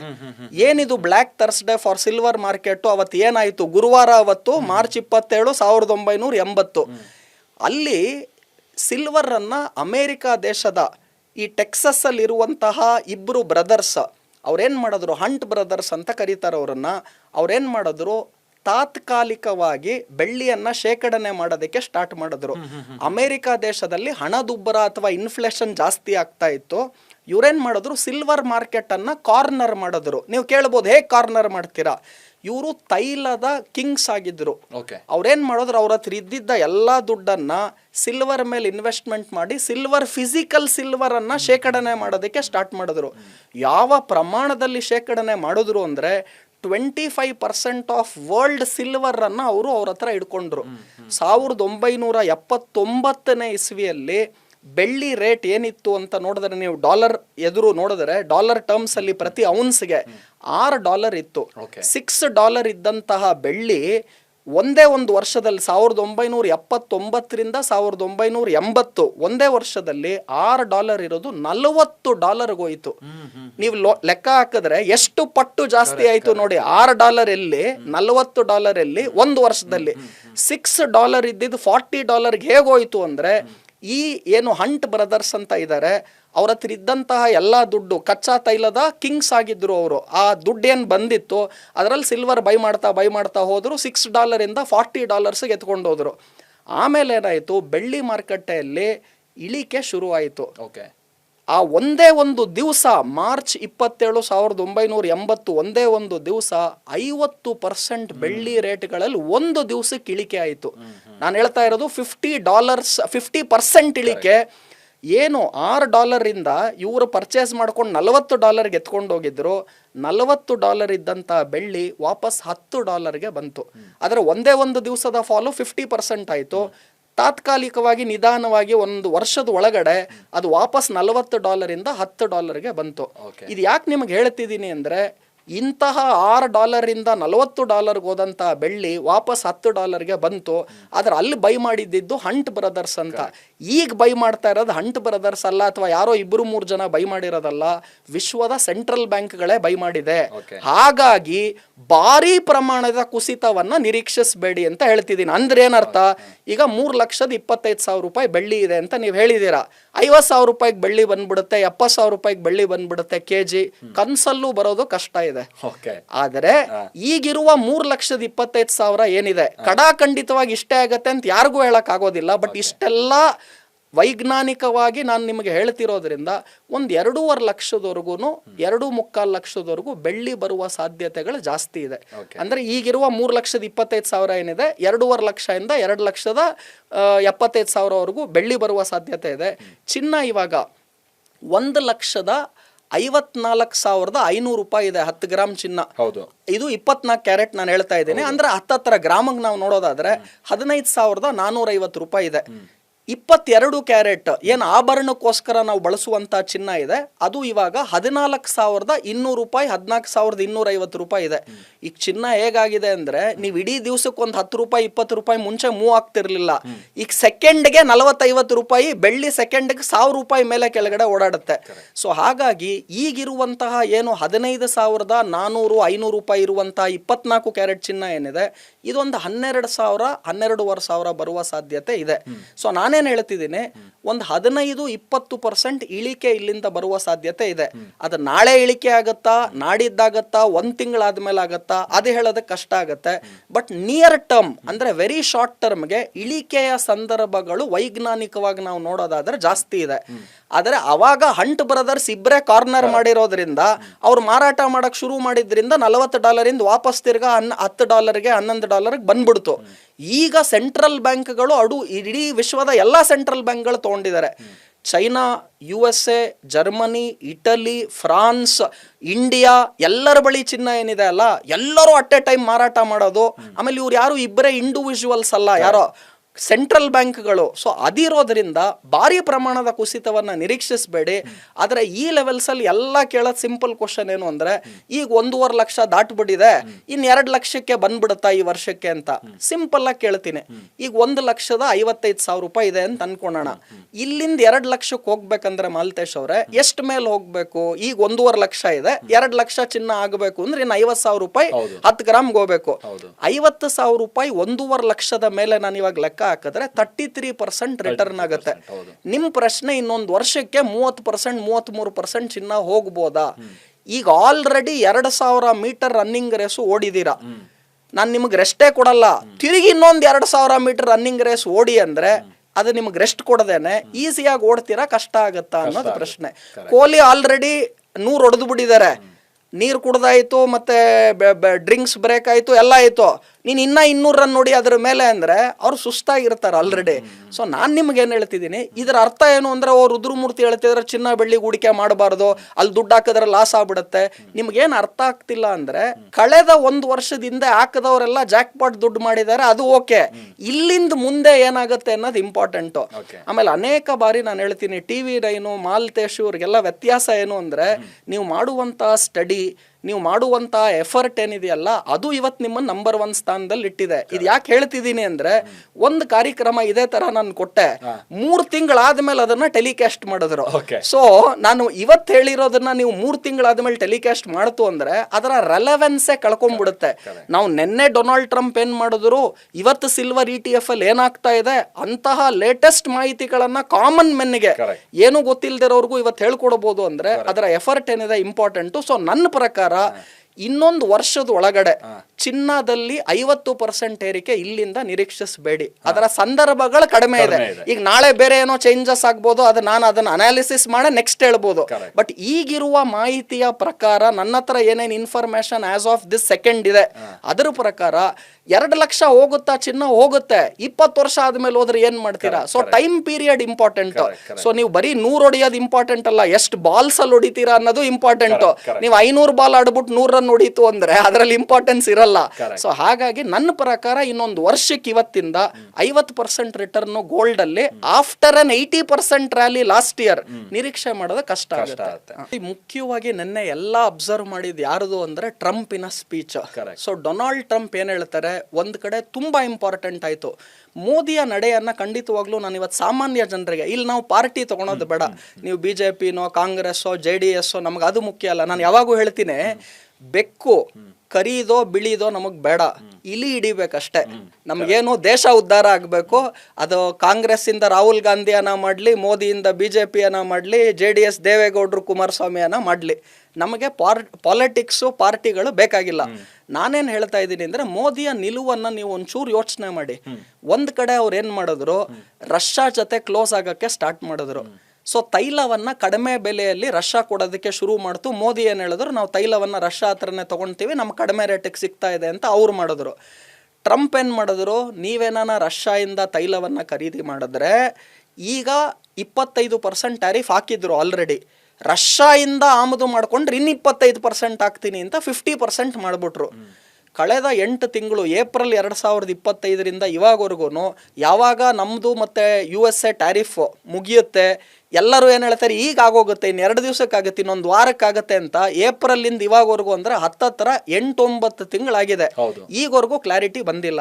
ನಿನ್ನೆ ನಡೆದಂತಹ ಡ್ಯಾವೋಸ್ ಅಲ್ಲಿ ವರ್ಲ್ಡ್ ಎಕನಾಮಿಕ್ ಫೋರಮ್ ಅಲ್ಲಿ ಕ್ಲಿಯರ್ ಕಟ್ ಆಗಿ ಟ್ರಂಪ್ಗೆ ಒಂದು ಪ್ರಶ್ನೆ ಕೇಳಿದ್ರು, ಇಂಡಿಯಾದು ಮತ್ತೆ ನಿಮ್ಮದು ಇನ್ನ ಇದು ಆಗ್ತಾನೆ ಇಲ್ಲ ಏನು ಅಂತ ಕೇಳಿದ್ರು. ಚೆನ್ನಾಗೆ ಟ್ರಂಪ್ ಉತ್ತರ ಕೊಟ್ರು. ಅವ್ರು ಏನು ಹೇಳಿದ್ರು, Modi is a very good prime minister. ಎರಡನೇದು, Modi is a very good friend of mine, ನನಗೆ ತುಂಬ ಒಳ್ಳೆ ಗೆಳೆಯ ಅವನು. ಮೂರನೇದು, ಇಂಡಿಯಾದು ಅಮೇರಿಕಾದು ಏನಿದೆ ಈ ಟ್ಯಾರಿಫಿನ ಟ್ರೀಟಿ ಏನಿದೆ, ಇದು ಚಿಕ್ಕ ಪುಟ್ಟ ದೇಶದ ನಡುವೆ ಅಲ್ಲ. ಇಂಡಿಯಾ ಬಂದು ಇಡೀ ವಿಶ್ವಕ್ಕೆ ನಂಬರ್ 1 ಗ್ರೋಯಿಂಗ್ ಕಂಟ್ರಿ, ಇಡೀ ವಿಶ್ವಕ್ಕೆ. ಅಮೇರಿಕಾ ಬಂದು ಇಡೀ ವಿಶ್ವದ ದೊಡ್ಡಣ್ಣ. ಇವರಿಬ್ಬರ ಮಧ್ಯೆ ಏನಾನ ನಾವು ಟ್ಯಾರಿಫಿನ ಈ ನೀತಿಗಳು ಮಾಡ್ಕೋಬೇಕು ಅಂದ್ರೆ ಖಂಡಿತ ಇಟ್ ಟೇಕ್ಸ್ ಟೈಮ್. ಆಮೇಲೆ ಟ್ರಂಪ್ ಹೇಳಿದ್ರು, it will be favourable and India ಮತ್ತೆ ಅಮೇರಿಕಾ ರಿಲೇಶನ್ಶಿಪ್ಸ್ ಮುಂಚೆ ಹೇಗಿತ್ತು ಅದು ಮುಂದುವರಿಯುತ್ತೆ ಅಂತಲೂ ಕೂಡ ಹೇಳಿದ್ರು. ಸೊ ಈ ಎಲ್ಲ ಆಶಾಭಾವನೆ ಯಾವಾಗ ಹೇಳಿದ್ರು ನಿನ್ನೆ, ಇದು ಎಲ್ಲದಕ್ಕೂ ಮುಖ್ಯವಾಗಿ ಒಂದು ಇಂಡಿಯಾ ಬಗ್ಗೆ ಆಯಿತು, ಈ ರಷ್ಯನ್ ಆಯಿಲ್ ಇದೆಲ್ಲ ಆಯಿತು. ಆಮೇಲೆ ಟ್ರಂಪ್ ಏನು ಮಾಡಿದ್ರು, ಇರಾನ್ ಜೊತೆ ನೀವೇನಾನ ಜಾಸ್ತಿ ವಹಿವಾಟು ಮಾಡಿದ್ರೆ ಈಗಿರುವ 50% ಏನು ಟ್ಯಾರಿಫ್ ಇದೆಯಲ್ಲ ಅದನ್ನು 500% ಮಾಡ್ತೀನಿ ಅಂದರು. ಇದೇ ತರ ಮೋದಿ ಏನು ಉತ್ತರ ಕೊಡದೇನೆ ಸೈಲೆಂಟ್ ಆಗಿದ್ದಾರೆ, ಅದು ಜಾಣ್ಮೆಯ ನಿಲುವು. ನಾನು ಯಾವಾಗೂ ಹೇಳ್ತೀನಿ, ಇದಕ್ಕೆ ನಾನು ಜಸ್ಟ್ ಒಂದು ಎಕ್ಸಾಂಪಲ್ ಕೊಡ್ತಾ ಇರ್ತೀನಿ. ನಿಮ್ ತರ ಒಬ್ರು ರಿಪೋರ್ಟರ್ ಇದ್ರು, ಅವ್ರೇನ್ ಮಾಡಿದ್ರು, ಸದ್ಗುರುಗೆ ಹೋಗೋ ಒಂದು ಪ್ರಶ್ನೆ ಕೇಳಿದ್ರು, ಸದ್ಗುರು ನಾವು ತುಂಬಾ ಖುಷಿಯಾಗಿರ್ಬೇಕು ಅಂದ್ರೆ, ಹ್ಯಾಪಿನೆಸ್ ಬೇಕಂದ್ರೆ ಏನ್ ಮಾಡಬೇಕು ಅಂತ. ಅದಕ್ಕೆ ಸದ್ಗುರು ಹೇಳಿದ್ರು, ಡೋಂಟ್ ಆರ್ಗ್ಯೂ ವಿತ್ ಇಡಿಯಟ್ಸ್ ಅಂತ ಹೇಳಿದ್ರು. ಈ ದಡ್ಡನ್ ಮಕ್ಕಳು ಪೆದ್ನನ್ ಮಕ್ಕಳ ಜೊತೆ ವಾದ ಮಾಡಬೇಡ ನೀನು, ಅವಾಗ ನೀನ್ ಖುಷಿಯಾಗಿರ್ತೀಯ ಅಂದ್ರು. ಅದಕ್ಕೆ ಆ ರಿಪೋರ್ಟರ್ ಏನ್ ಮಾಡಿದ್ರು, no I don't agree with you Sadhguru, ಅದೆಲ್ಲ ಅಲ್ಲ ಅಂತ. ಸದ್ಗುರು ಅದಕ್ಕೆ ಹೇಳಿದ್ರು, ಐ ಅಗ್ರಿ ವಿತ್ ಯು ಅಂದ್ರು. ಅಂದ್ರೆ ಅವ್ರ ಜೊತೆನೂ ನಾನು ವಾದ ಮಾಡಲ್ಲ ಅಂತ. ಇದು ಯಾಕೆ ಹೇಳ್ತಿದ್ದೀನಿ ಅಂದ್ರೆ, ಡೊನಾಲ್ಡ್ ಟ್ರಂಪ್ ಜೊತೆ ವಾದ ಮಾಡೋದು ಕೆಸರು ಮೇಲೆ ನೀವೇ ಕಲ್ಲು ಹಾಕದಂಗೆ. ಸೊ ನಾನು ಅದು ಸಿಂಪಲ್ ಆಗಿ ಹೇಳ್ತಿದ್ದೀನಿ. ಮೋದಿ ಏನ್ ಹೇಳಿದ್ರು, ನೀವೇನಾನ ಮಾಡ್ಕೊಳಪ್ಪ, ನಾನೇನ್ ಮಾಡಬೇಕು, ಒಂದ್ ಕಡೆ ರಷ್ಯಾ ಹತ್ರ ನಾನು ನನ್ನ ಏನು ಕಚ್ಚಾ ತೈಲ ತಗೊಳ್ತೀನಿ, ಇನ್ನೊಂದು ಕಡೆ ಯುರೋಪಿಯನ್ ಯೂನಿಯನ್ಗಳ ಜೊತೆ ಫ್ರೀ ಟ್ರೇಡ್ ಅಗ್ರಿಮೆಂಟ್ ಅನ್ನ ನಾನು ಮಾಡ್ಕೊಳ್ತೀನಿ. ಅದು ಕೂಡ ಮದರ್ ಆಫ್ ಆಲ್. ಈ ಫ್ರೀ ಟ್ರೇಡ್ ಅಗ್ರಿಮೆಂಟ್ ಏನಾನ ಆಯ್ತು ಅಂದ್ರೆ ಇಂಡಿಯಾ ಮತ್ತೆ ಯುರೋಪ್ ನಡುವೆ, ನೋಡಿ 27 ರಾಷ್ಟ್ರಗಳು ಒಟ್ಟಿಗೆನೆ ಯುರೋಪಿಯನ್ ಯೂನಿಯನ್ ಅಲ್ಲಿ ಇದೆ. ಅದರ ಆಕ್ಸೆಸ್ ಬಂತು ಅಂದ್ರೆ ನಮಗೆ ಫ್ರೀ ಟ್ರೇಡ್ ಅಗ್ರಿಮೆಂಟ್ ಆದಾಗ 25% ಆಫ್ ಹೋಲ್ ವರ್ಲ್ಡ್ಸ್ ಟ್ರೇಡ್ ಇಲ್ಲಿಂದ ನಡೆಯುತ್ತೆ. So it will be the biggest trade agreement ever. ನಾನು ಈ ಫ್ರೀ ಟ್ರೇಡ್ ಈಗ UK ಇಂದ ಏನಾದ್ರೂ ಬೆನಿಫಿಟ್ ಆಗಿದೆಯಾ, ಮತ್ತೆ ನ್ಯೂಜಿಲೆಂಡ್ ಜೊತೆಗೆ ಅಗೈನ್ ನೀವು ಹೇಳಿದಾಗೆ EU ಜೊತೆಗೆ, ಅದನ್ನ ನಾನು ಹೇಳ್ತೀನಿ. ಬಟ್ ಅದು ಬಹಳ ಇಂಪಾರ್ಟೆಂಟ್ ವಿಷಯ, ಅದನ್ನ ಮಾತಾಡ್ತೋಣ. ನನ್ಗೀಗ ಬಹಳ ಮಂದಿ ಫಿಸಿಕಲ್ ಆಗಿ ಬೆಳ್ಳಿ ಇಡ್ಕೊಳ್ಳೋದು ಬೆಟ್ರೋ ಅಥವಾ ETF ಹೂಡಿಕೆ ಬೆಟ್ರೋ ಅಂತ. ಈಗ ನನ್ನ ಒಂದು ಅನುಭವ ಹೇಳೋದಾದ್ರೆ, ನಾನು 1 kg ಬೆಳ್ಳಿ ತಗೊಂಡಿದ್ದೆ. It was around 1,35,000 including 3% GST. So ನನ್ಗೆ ಈಗ ನಾನು ಮೊನ್ನೆ 320 322 ನಾನು ಕೇಳಕ್ಕೆ ಹೋದಾಗ ಒಂದು 10-12 ಸಾವಿರ ರೂಪಾಯಿ ನನಗೆ ಕಮ್ಮಿ ಕೇಳಿದ್ರು. ನಾನು ಅದಕ್ಕೆ ಬೇಡ ನೋಡೋಣ ಇನ್ನೊಂದು ಸ್ವಲ್ಪ 350 ಕ್ರಾಸ್ ಆಗಲಿ ಅಂತ ಹೇಳ್ಕೊಂಬಿಟ್ಟು ನಾನು ಓಕೆ ಇಟ್ಕೊಂಡೆ. ಸೊ ನನಗೆ ಕಣ್ಮುಂದೆನೇ ನನಗೆ 10-12 ಸಾವಿರ ರೂಪಾಯಿ ನನಗೆ ಒಂದು ಬಿಸ್ಕೆಟಿಗೆ ಕಮ್ಮಿ ಕೇಳ್ತಾ ಇದ್ದಾರೆ, 1 ಕಿಲೋ ಮೇಲೆ ನನಗೆ ಕಮ್ಮಿ ಕೇಳ್ತಾ ಇದ್ದಾರೆ. ಬಟ್ ಅದಕ್ಕಿಂತ ಕೆಲವರು ಇಲ್ಲ ETF ಅಲ್ಲೇ ಹೂಡಿಕೆ ಮಾಡಿಬಿಟ್ಟಿದ್ರೆ ಬೆಟ್ರ್ ಇತ್ತು ಅಂತಲೂ ಕೂಡ ಹೇಳ್ತಾರೆ. ಈ ಥರದ ಮಧ್ಯವರ್ತಿಗಳು ಚೌಕಾಸಿ ಇದೇನು ಇರಲ್ಲ ಅಂತ. So which is better? ತುಂಬಾ ಒಳ್ಳೆ ಪ್ರಶ್ನೆ. ಒಂದು ಲೈನ್ ಕ್ಲಿಯರ್ ಆನ್ಸರ್ ಕೊಡ್ತೀನಿ ಎಲ್ಲರಿಗೂ ಕೂಡ, ನಮ್ಮ ವೀಕ್ಷಕರಿಗೆ. ಈಗ ನೀವು ಚಿನ್ನ ಆಗ್ಲಿ ಬೆಳ್ಳಿ ಆಗ್ಲಿ ಎರಡಕ್ಕೂ ಇದೆ ಉತ್ತರ. ನೀವು ETF ಅಲ್ಲಿ ಖರೀದಿ ಮಾಡೋದು ಅಂದ್ರೆ ಏನು, ಪೇಪರ್ ಫಾರ್ಮ್ಯಾಟ್ ಅಲ್ಲಿ ಗೋಲ್ಡ್ ಸಿಲ್ವರ್ ಅನ್ನ ಖರೀದಿ ಮಾಡ್ತಿದ್ದೀರಾ. ಪೇಪರ್ ಫಾರ್ಮ್ಯಾಟ್ ಅಂದ್ರೆ ಈಗ ಫಾರ್ ಎಕ್ಸಾಂಪಲ್ ನಿಮ್ ಬಳಿ 500 ರೂಪಾಯಿ ಒಂದು ನೋಟ್ ಇದೆ, ಕರೆನ್ಸಿ ನೋಟ್, ಅದು ಪೇಪರ್ ಫಾರ್ಮ್ಯಾಟ್, ಅದಕ್ಕೆ ವ್ಯಾಲ್ಯೂ ಇದೆ, ಅದು ಕರೆನ್ಸಿ ಅಷ್ಟೇನೆ. ಈಗ ನನ್ನ ಪ್ರಶ್ನೆ, ನೀವು ಒಂದು ಮದುವೆಗೆ ಹೋಗ್ಬೇಕು, ಇವಾಗ ನೀವು ಚಿನ್ನವನ್ನ ಪೇಪರ್ ಫಾರ್ಮ್ಯಾಟ್ ಅಲ್ಲಿ ನನ್ನ ಹತ್ರ ಒಂದು 100 ಗ್ರಾಮ್ ETF ಚಿನ್ನ ನೀವು ತಗೊಂಡಿರ್ತೀರಾ, ಆ ಬಾಂಡ್ ಅನ್ನ ಕತ್ತಗೆ ಹಾಕೊಂಡು ನಾನು ಮದುವೆಗೆ ಹೋಗ್ಬೇಕು. ಆ ಬಾಂಡ್ ಅನ್ನು ಯಾರು ನೋಡೋದಿಲ್ಲ, ನೀವು ಆಭರಣನೇ ಹಾಕೋಬೇಕು. ನಾನೊಂದು ಚೈನ್ ಹಾಕೊಂತೀನೋ ಅಥವಾ ನಾನೊಂದು ಉಂಗುರ ಹಾಕೊಂತೀನೋ, ಒಂದು ಬಳೆ ಹಾಕೊಂತೀನೋ, ಎಸ್ಪೆಷಲಿ ಹೆಂಗಸರು ಅವ್ರಿಗೇನು ಅಂದ್ರೆ ತೋರಿಸ್ಕೋಬೇಕು. ನೀವು ಆಭರಣವನ್ನ ಯಾವಾಗ ಕೊಂಡ್ಕೋಬೇಕು ಅಂದ್ರೆ ಫಿಸಿಕಲ್ ಶೋ ಆಫ್ ಬೇಕು ನಿಮಗೆ, ಅಥವಾ ಬಳಕೆ ದೃಷ್ಟಿ, ಯೂಸೇಜ್. ಇವಾಗ ನಾನು ಮದುವೆ ನಡಿಬೇಕು ಅಂದರೆ ನನ್ನ ಮಗಳಿಗೆ ನಾನು ಖಂಡಿತವಾಗ್ಲೂ ನಾನು ತಾಳಿ ಒಂದು ತಂದು ಕೊಡ್ತು ಅಂದರೆ ಅವ್ರ ಗಂಡನಿಗೆ ಅವ್ನು ಕಟ್ಟಬೇಕು ಅಂತ, ಗಂಡ ಮಗಳಿಗೆ ಕಟ್ಟಬೇಕು ಅಂದರೆ ನಿಮಗೆ ತಾಳಿ ಬೇಕು. ನಾನು ಗೋಲ್ಡ್ ETF ಅನ್ನು ಕಟ್ಟಕ್ಕಾಗಲ್ಲ. ಸೊ ಆಭರಣವನ್ನು ನೀವು ಯಾವಾಗ ಖರೀದಿ ಮಾಡಿ ಅಂದರೆ ಬಳಕೆಯ ದೃಷ್ಟಿ ಇರಬೇಕು, ಹೂಡಿಕೆ ದೃಷ್ಟಿ ಅಲ್ಲ. ಸೊ ನನ್ನ ಫಸ್ಟ್ ಕ್ವಶನ್ ಏನು ನಿಮಗೆ ಕೇಳೋದು ನಾನು ಅಂದರೆ, ನೀವಿವಾಗ ಚಿನ್ನ ಬೆಳ್ಳಿಯನ್ನು ಖರೀದಿ ಮಾಡ್ತಿದ್ದೀರಲ್ವಾ, ಹೂಡಿಕೆ ದೃಷ್ಟಿಯಿಂದ ಖರೀದಿ ಮಾಡ್ತಿದ್ದೀರಾ ಅಥವಾ ಬಳಕೆ ದೃಷ್ಟಿಯಿಂದ ಖರೀದಿ ಮಾಡ್ತಿದ್ದೀರಾ ಅನ್ನೋದನ್ನ ಫಸ್ಟ್ ನೀವು ನಿಮಗೆ ಕೇಳ್ಕೋಬೇಕು. ಹೂಡಿಕೆ ದೃಷ್ಟಿ ಅಂದ್ರೆ ಏನು, ನಾನಿವತ್ತು ಚಿನ್ನವನ್ನ 100 ರೂಪಾಯಿಗೆ ತಗೊಂತೀನಿ, ಅದು 120 ರೂಪಾಯಿಗೆ ಹೋದ್ಮೇಲೆ ಮಾರಾಟ ಮಾಡ್ತೀನಿ, 20 ರೂಪಾಯಿ ಲಾಭ ಮಾಡ್ತೀನಿ. ಇದು ಹೂಡಿಕೆ ಅಂದ್ರೆ ಕಡಿಮೆ ಬೆಲೆಗೆ ತಗೊಳ್ಳಿ, ಜಾಸ್ತಿ ಬೆಲೆಗೆ ಮಾರಾಟ ಮಾಡಿ ಅದರಿಂದ ಬಂದಂತ ಲಾಭವನ್ನ ನಾನು ಇಟ್ಕೊಂತೀನಿ. ಇದು ಹೂಡಿಕೆ. ಬಳಕೆ ದೃಷ್ಟಿ ಅಂದ್ರೇನು, ಈಗ ನಿಮಗೆ ಇನ್ನ ಸಿಂಪಲ್ ಉದಾಹರಣೆ ನಾನು ಕೊಡ್ತಿದ್ದೀನಿ. 2004 2005 ಇಸ್ವಿ ಆ ಟೈಮಲ್ಲಿ ಅಂದ್ರೆ ಇವತ್ತಿಂದ ಒಂದು 20 ವರ್ಷದ ಹಿಂದೆ ಚಿನ್ನ ಅವಾಗ 700 ರೂಪಾಯಿ ಪ್ರತಿ ಗ್ರಾಮ್ಗಿತ್ತು. 700-800 ರೂಪಾಯಿ ಇತ್ತು. ನನಗೆ ಗ್ಯಾಪ್ನ ಇರುವಾಗಂತೂ ನಾನು ಗೋಲ್ಡ್ ಖರೀದಿ ಮಾಡಿರುವಾಗ 700-800 ರೂಪಾಯಿ ಇತ್ತು. ಇವಾಗ ಚಿನ್ನ 15,500 ರೂಪಾಯಿ ಆಗೋಗಿದೆ. ಸೊ ನಿಮ್ಮ ಪ್ರಕಾರ ನಾನು 700-800 ರೂಪಾಯಿಗೆ ತೊಗೊಂಡಿದ್ದ ಚಿನ್ನ ಎಲ್ಲ ಇವತ್ತು ಮಾರಾಟ ಮಾಡಿಬಿಡ್ತೀನ? ನಾನು ಅವತ್ತು ತೊಗೊಂಡಂಥ ಚೈನು, ಅವತ್ತು ನಾನು ತೊಗೊಂಡಂಥ ಉಂಗುರ, ಅದನ್ನೆಲ್ಲ ಇವತ್ತು ಮಾರಾಟ ಮಾಡಿಬಿಡ್ತೀನಿ ಅಂದರೆ ಖಂಡಿತ ಮಾಡಲ್ಲ. ಯಾಕೆ ಅಂದರೆ ನಾನು ತೊಗೊಂಡಿದ್ದ ಚೈನು ಉಂಗುರ ಅವತ್ತು ಏನಿತ್ತು ಅದು ಬಳಕೆಯ ದೃಷ್ಟಿ, ಹೂಡಿಕೆ ದೃಷ್ಟಿ ಅಲ್ಲ. ಸೊ ನೀವು ಹೂಡಿಕೆ ದೃಷ್ಟಿಯಿಂದ ಚಿನ್ನ ಬೆಳ್ಳಿಯನ್ನು ಖರೀದಿ ಮಾಡಬೇಕಂದಾಗ ಅವಾಗ ಖಂಡಿತ ETF ತಗೊಳ್ಳಿ. ಅವಾಗ ಏನಾಗುತ್ತೆ, ಈ ವೇಸ್ಟೇಜು, ಮೇಕಿಂಗ್ ಚಾರ್ಜಸ್ಸು, ಲಾಸಸ್ಸು ಇದೆಲ್ಲ ಆಗೋದಿಲ್ಲ. ಅದೇ ನಾನು ಗೋಲ್ಡ್ ಸಿಲ್ವರ್ ಅನ್ನ ಖರೀದಿ ಮಾಡ್ತಿರೋದೇ ಆಭರಣ ದೃಷ್ಟಿಯಿಂದ ಹಾಕೋಬೇಕು ಅಂತ ತಗೊಂತಿದ್ದೀನಿ ಅಂದಾಗ ರೇಟ್ ಇಂಪಾರ್ಟೆಂಟ್ ಆಗಲ್ಲ. ಈ ಕೆಲವ್ರು ಕೇಳ್ತಾರೆ, ಚಿನ್ನ ಇಷ್ಟೊಂದು ಆಗೋಯ್ತು, ನಾನು ಇವಾಗ ಈ ರೇಟಲ್ಲಿ ಖರೀದಿ ಮಾಡೋದು ಒಳ್ಳೇದಾ ಬೇಡವಾ ಅಂತ. ಈಗ ನಿಮ್ಮ ಮಗಳು ಮದುವೆ ಮಾಡಬೇಕು ಅಂದ್ರೆ ಅದು 15,000 ಇದ್ರು ಖರೀದಿ ಮಾಡಬೇಕು, 10,000 ಇದ್ರು ಖರೀದಿ ಮಾಡ್ಬೇಕು, ಇಲ್ಲ 800 ರೂಪಾಯಿ ಪ್ರತಿ ಗ್ರಾಮ್ಗಿದ್ದಾಗ್ಲೂ ಖರೀದಿ ಮಾಡಬೇಕು. ನಾವೇನ್ ಖರೀದಿ ಮಾಡೋದನ್ನ ಮಾರೋದಿಲ್ಲ, ಅದನ್ನ ತಗೊಂತಿರೋದು ಯಾಕೆ ಅಂದ್ರೆ ಒಂದು ನಮ್ಮ ಮನೇಲಿ ಇರಬೇಕು, ಆಭರಣ ಇರಬೇಕು ಅಂತ ತಗೊಂತಿದ್ದೀರಾ. ಸೊ ವೆರಿ ವೆರಿ ಸಿಂಪಲ್ ಆಗಿ ನಿಮ್ಮ ಕಾರ್ಯಕ್ರಮದ ಮುಖಾಂತರ ಹೇಳ್ತಿದ್ದೀನಿ, ನೀವು ಗೋಲ್ಡ್ ಸಿಲ್ವರ್ ಅನ್ನ ಪರ್ಚೇಸ್ ಮಾಡಕ್ ಮುಂಚೆ ಅದು ಹೂಡಿಕೆ ದೃಷ್ಟಿನ ಬಳಕೆ ದೃಷ್ಟಿನ ಅಂತ ನಿರ್ಧಾರ ಮಾಡಿ. ಬಳಕೆ ದೃಷ್ಟಿ ಅಂತಿದ್ದಾಗ ಜ್ಯುವೆಲ್ರಿ ಖರೀದಿ ಮಾಡಿ, ಹೂಡಿಕೆ ದೃಷ್ಟಿ ಅಂತಿದ್ದಾಗ ಪೇಪರ್ ಫಾರ್ಮ್ಯಾಟ್ ಅಥವಾ ETF ನೀವು ತಗೊಂಡಾಗ ಅವಾಗ ನಿಮಗೆ ಏನಾಗುತ್ತೆ ಅಂದರೆ ಈ 10% ನನಗೆ ಲಾಸ್ ಆಗ್ತಿದೆ ಅನ್ನೋದು ಏನು ಹೇಳ್ತಿದ್ದೀರಾ. ನಾರ್ಮಲಿ ಏನಾಗುತ್ತೆ ಮಾಲ್ತೇಶ್ ಅವರೇ, ಆವರೇಜ್ ಆಗಿ ಈಗ ಲಾಸ್ಟ್ ವರ್ಷ ಬಿಟ್ಬಿಡಿ, ಆವರೇಜ್ ಆಗಿ ನೀವು ಲಾಸ್ಟ್ ಒಂದು 50 ವರ್ಷ ತಗೊಳ್ಳಿ, ಗೋಲ್ಡ್ ಸಿಲ್ವರ್ ವರ್ಷಕ್ಕೆ ಹಬ್ಬ ಅಂದ್ರೆ ಒಂದು 5% 8% ರಿಟರ್ನ್ ಕೊಡುತ್ತೆ. ಬ್ಯಾಂಕ್ FD ನಿಮಗೊಂದು 6% 7% ವರ್ಷಕ್ಕೆ ಕೊಟ್ಟರೆ ಗೋಲ್ಡ್ ನಿಮಗೊಂದು 8% 7% ಕೊಡುತ್ತೆ. ಲಾಸ್ಟ್ ಇಯರ್ ಮಾತ್ರ ಇಂಥ ಒಳ್ಳೆ ರಿಟರ್ನ್ ಬಂದಿದೆ. ನೀವು ಆವರೇಜ್ ಜನರಲ್ ಆಗಿ ತಗೊಂಡ್ರೆ 6-7% ಗೋಲ್ಡ್ ಸಿಲ್ವರ್ ಅಲ್ಲಿ ನೀವು ರಿಟರ್ನ್ ಮಾಡಿದ್ರೆ ವರ್ಷಕ್ಕೆ, ನೀವು ಈ ತರ ಮಾರಾಟ ಒಂದು ವರ್ಷ ಆದ್ಮೇಲೆ 10% ನೀವು ಅವ್ರಿಗೆ ಲಾಸ್ ಮಾಡ್ಕೊಂಡ್ರೆ ಅವಾಗ ನೀವು ಲಾಸ್ ಮಾಡ್ತೀರಾ. ನಾನಿವತ್ತು ಚಿನ್ನ ಖರೀದಿ ಮಾಡಿ ಒಂದು ವರ್ಷ ಆದ್ಮೇಲೆ ಚಿನ್ನ ಒಂದು 10% ಅಷ್ಟೇ ಮೇಲೆ ಹೋದ್ರೆ ಆವರೇಜ್ ಆಗಿ, ನೀವು ಮಾರಾಟ ಮಾಡುವಾಗ 10% ವೇಸ್ಟೇಜು, ಮೇಕಿಂಗ್ ಚಾರ್ಜು ಮಾರಾಟ ಮಾಡುವಾಗ ಹೋಗುತ್ತೆ, ಖರೀದಿ ಮಾಡುವಾಗ ಒಂದು 10% ಹೋಗುತ್ತೆ, ಅಂದ್ರೆ 20% ಲಾಸ್ ಆಗ್ತಿದೆ. ಸೊ ಚಿನ್ನ ಬೆಳ್ಳಿ 20% ವರ್ಷಕ್ಕೆ ಏರಿಕೆ ಆದರೂ ಕೂಡ ನೀವು ಆಭರಣ ರೀತಿಯಲ್ಲಿ ಖರೀದಿ ಮಾಡಿ ಆಭರಣ ರೀತಿಯಲ್ಲಿ ಮಾರಾಟ ಮಾಡಿದ್ರೆ ಲಾಸ್ ಆಗುತ್ತೆ. ನೀವು ಬರೀ ಸಿಲ್ವರ್ ಬಾರ್ ಹೇಳಿದ್ರೆ, ನನ್ನ ಎಕ್ಸ್ಪೀರಿಯನ್ಸ್ ಹೇಳ್ತಿದ್ದೀನಿ, ನಮ್ಮ ಮನೆಯಲ್ಲಿ ಹಳೆಯದು ಬೆಳ್ಳಿ ಇತ್ತು, ಇತ್ತು, ಯಾವುದೋ ವಿಗ್ರಹ ಇತ್ತು, ಅದಿತ್ತು, ಅದೊಂಚೂರು ಟೊಳ್ಳಾಗಿತ್ತು ಅಥವಾ ಏನೋ ಬೆಂಡಾಗಿತ್ತು, ನಾನು ಇದೆಲ್ಲ ಕೊಟ್ಬಿಟ್ಟು ಒಂದು ಚೊಂಬು ತೊಗೊಳ್ತೀನೋ ಇಲ್ಲ ಒಂದು ದೀಪ ತೊಗೊಳ್ತೀನೋ ಇಲ್ಲ ಬೆಳ್ಳಿದೇನೋ ಬೇರೆ ಆಭರಣ ತೊಗೊಳ್ತೀನೋ ಅಂತ ಹೋಗ್ತೀರಾ. ನೀವು ಹಳೆ ಬೆಳ್ಳಿ ಎತ್ಕೊಂಡು ವ್ಯಾಪಾರಿ ಹತ್ರ ಹೋಗಿ 70% ಅಷ್ಟೇ ಕೊಡೋದು. ಅಂದ್ರೆ ಇವತ್ತು ಬೆಳ್ಳಿ 100 ರೂಪಾಯಿ ಇದ್ರೆ ನಿಮ್ಮ ಬೆಳ್ಳಿ ನೀವೇನ್ ಕೊಡ್ತೀರಾ ಅದಕ್ಕೆ 70 ರೂಪಾಯಿ ಕೊಡ್ತಾರೆ. ನೀವೇನ್ ಕೇಳ್ತೀರಾ ಯಾಕೆ ಫುಲ್ಲು 100 ರೂಪಾಯಿ ಕೊಡಲ್ಲ ಅಂತ. ಅವರು ಚಿನ್ನದ ವ್ಯಾಪಾರಿ, ಬೆಳ್ಳಿ ಅಂಗಡಿ ವ್ಯಾಪಾರಿ ಮಾಡ್ತಿರೋದು ಬಿಸಿನೆಸ್ಸು, ಚಾರಿಟಿ ಅಲ್ಲ. ಅವರು ಬಾಡಿಗೆ ಕಟ್ಟಬೇಕು, ಅವರು ಎಂಪ್ಲಾಯೀಸಿಗೆ ಸ್ಯಾಲ್ರಿ ಕೊಡಬೇಕು, ಅವರು ಬಂಡವಾಳ ಹಾಕಿರ್ತಾರೆ, ಅವರು ಆ ಬಂಡವಾಳದ ಮೇಲೆ ಬಡ್ಡಿ ಹಾಕಿರ್ತಾರೆ. ಸೊ ನಾವು ಬೆಳ್ಳಿ ಹಾಗೂ ಸಿಲ್ವರ್ ವ್ಯಾಪಾರಿಯನ್ನ ಅವರು ಬಿಸ್ನೆಸ್ ಮಾಡ್ತಿದ್ದಾರೆ. ನೀವು ಯಾಕೆ ನನಗೆ 5% ವೇಸ್ಟೇಜ್ ಮೇಕಿಂಗ್ ಚಾರ್ಜ್ ಆಗ್ತೀರಾ, ನೀವು ಯಾಕೆ 10% ವೇಸ್ಟೇಜ್ ಮೇಕಿಂಗ್ ಆಗ್ತೀರಾ ಅಂದ್ರೆ ಅವರು ಅಕ್ಸಾಲಿಗನ್ಗೆ ಸಂಬಳ ಕೊಡಬೇಕು. ಸೊ ಇದೆಲ್ಲ ಇರೋದ್ರಿಂದ ಹೂಡಿಕೆ ದೃಷ್ಟಿ ಆಯಿತು ಅಂದಾಗ ETF ಅಥವಾ ಪೇಪರ್ ಫಾರ್ಮ್ಯಾಟ್ ತೊಗೊಳ್ಳಿ, ಬಳಕೆ ದೃಷ್ಟಿ ಆದಾಗ ಮಾತ್ರ ಜ್ಯುವೆಲ್ರಿ ತೊಗೊಳ್ಳಿ. ಕಾಯಿನ್ಸ್ ಮತ್ತೆ ಬಿಸ್ಕೆಟ್ಸ್ ವೆರಿ ಗುಡ್. ನಾರ್ಮಲಿ ಏನಾಗುತ್ತೆ ಅಂದರೆ ಬಿಸ್ಕೆಟ್ಸ್ ಎಲ್ಲ ತೂಕ ಜಾಸ್ತಿ ಇರುತ್ತೆ, ಕಾಯಿನ್ಸ್ ನಿಮಗೆ 1 ಗ್ರಾಮಲ್ಲೂ ಸಿಗುತ್ತೆ. ಸೊ ಹಾಗಾಗಿ ನೀವು ಎಷ್ಟು ತೂಕ ತೊಗೊಳ್ತಿದ್ದೀರಾ ಅನ್ನೋದು ಇಂಪಾರ್ಟೆಂಟ್ ಆಗುತ್ತೆ. ನಾರ್ಮಲಿ ಕಾಯಿನ್ಸು ಬಿಸ್ಕೆಟ್ಸ್ ಎಲ್ಲ ಪ್ಯೂರ್ ಗೋಲ್ಡ್, ಈ 24 ಕ್ಯಾರೆಟ್ ಗೋಲ್ಡ್ ಇರುತ್ತೆ. 1 ಗ್ರಾಮ್ ಸಿಗುತ್ತೆ, 2 ಗ್ರಾಮ್ ಕಾಯಿನ್ ಸಿಗುತ್ತೆ, 5 ಗ್ರಾಮ್ ಸಿಗುತ್ತೆ. ಸೊ ನಿಮ್ಮ ಕೆಪಾಸಿಟಿ ಅನುಸಾರವಾಗಿ ತಗೋಬಹುದು. ಹಾಗೂ ನೀವೇ ನನಗೆ ನೆನ್ನೆ ಕೇಳ್ತಾ ಇದ್ರಿ ಈ ಡಿಜಿ ಗೋಲ್ಡ್ ಬಗ್ಗೆನೂ ಕೂಡ ಹೇಳಿ ಅಂತ. ತುಂಬಾ ಕಡಿಮೆ ಅಂದ್ರೆ 100 ರೂಪಾಯಿ ಇನ್ವೆಸ್ಟ್ಮೆಂಟ್ ಅನ್ನು ಕೂಡ ಈ ಡಿಜಿ ಗೋಲ್ಡ್ ಅಲ್ಲಿ ಮಾಡಬಹುದು. ಸೊ ಯಾರ್ಯಾರು ತುಂಬಾ ಸ್ಮಾಲ್ ಇನ್ವೆಸ್ಟ್ಮೆಂಟ್ಸ್ ಮಾಡಬೇಕು ಅಂತಿದ್ದೀರಾ ಡಿಜಿ ಗೋಲ್ಡ್ ಮುಖಾಂತರನು, ಅಂದ್ರೆ ಇವಾಗ ನಿಮಗೆ ಆನ್ಲೈನ್ ಏನು ಈ phone pay, Google pay, Paytm ಇದೆಲ್ಲ ಬರುತ್ತಲ್ಲ, ಅಲ್ಲೂ ಕೂಡ ಆನ್ಲೈನ್ ಮುಖಾಂತರ ನಾನು ಹೇಳ್ದಂಗೆ ಬರೀ 100 ರೂಪಾಯಿ ಕೂಡ ಡಿಜಿ ಗೋಲ್ಡ್ ಅನ್ನು ಕೂಡ ನಾವು ಖರೀದಿ ಮಾಡಬಹುದು. ಏನ್ ಡಿಜಿ ಗೋಲ್ಡ್ ಅಂದ್ರೆ ನಿಮ್ಮ ಗೋಲ್ಡ್ ಅನ್ನ ನೀವು ಫಿಸಿಕಲ್ ಫಾರ್ಮ್ಯಾಟ್ ಅಲ್ಲಿ ಇಡ್ಕೋಬೇಕು ಅಂದ್ರೆ ಅದಕ್ಕೆ ನಾನೊಂದು ಸ್ಟೋರೇಜ್ ಮಾಡಬೇಕು, ಅದಕ್ಕೆ ಕಳ್ಳ ಬನ್ನಾಳೆ ಎತ್ಕೊಂಡು ಹೋಗ್ಬಿಡ್ತಾನೆ, ನಾನು ಬೀರೂಲ್ ಇಡ್ಕೋಬೇಕು, ಅದಕ್ಕೆ ಸೇಫ್ಟಿ ಕೊಡಬೇಕು, ಇದೆಲ್ಲ ಏನೂ ಇಲ್ಲ.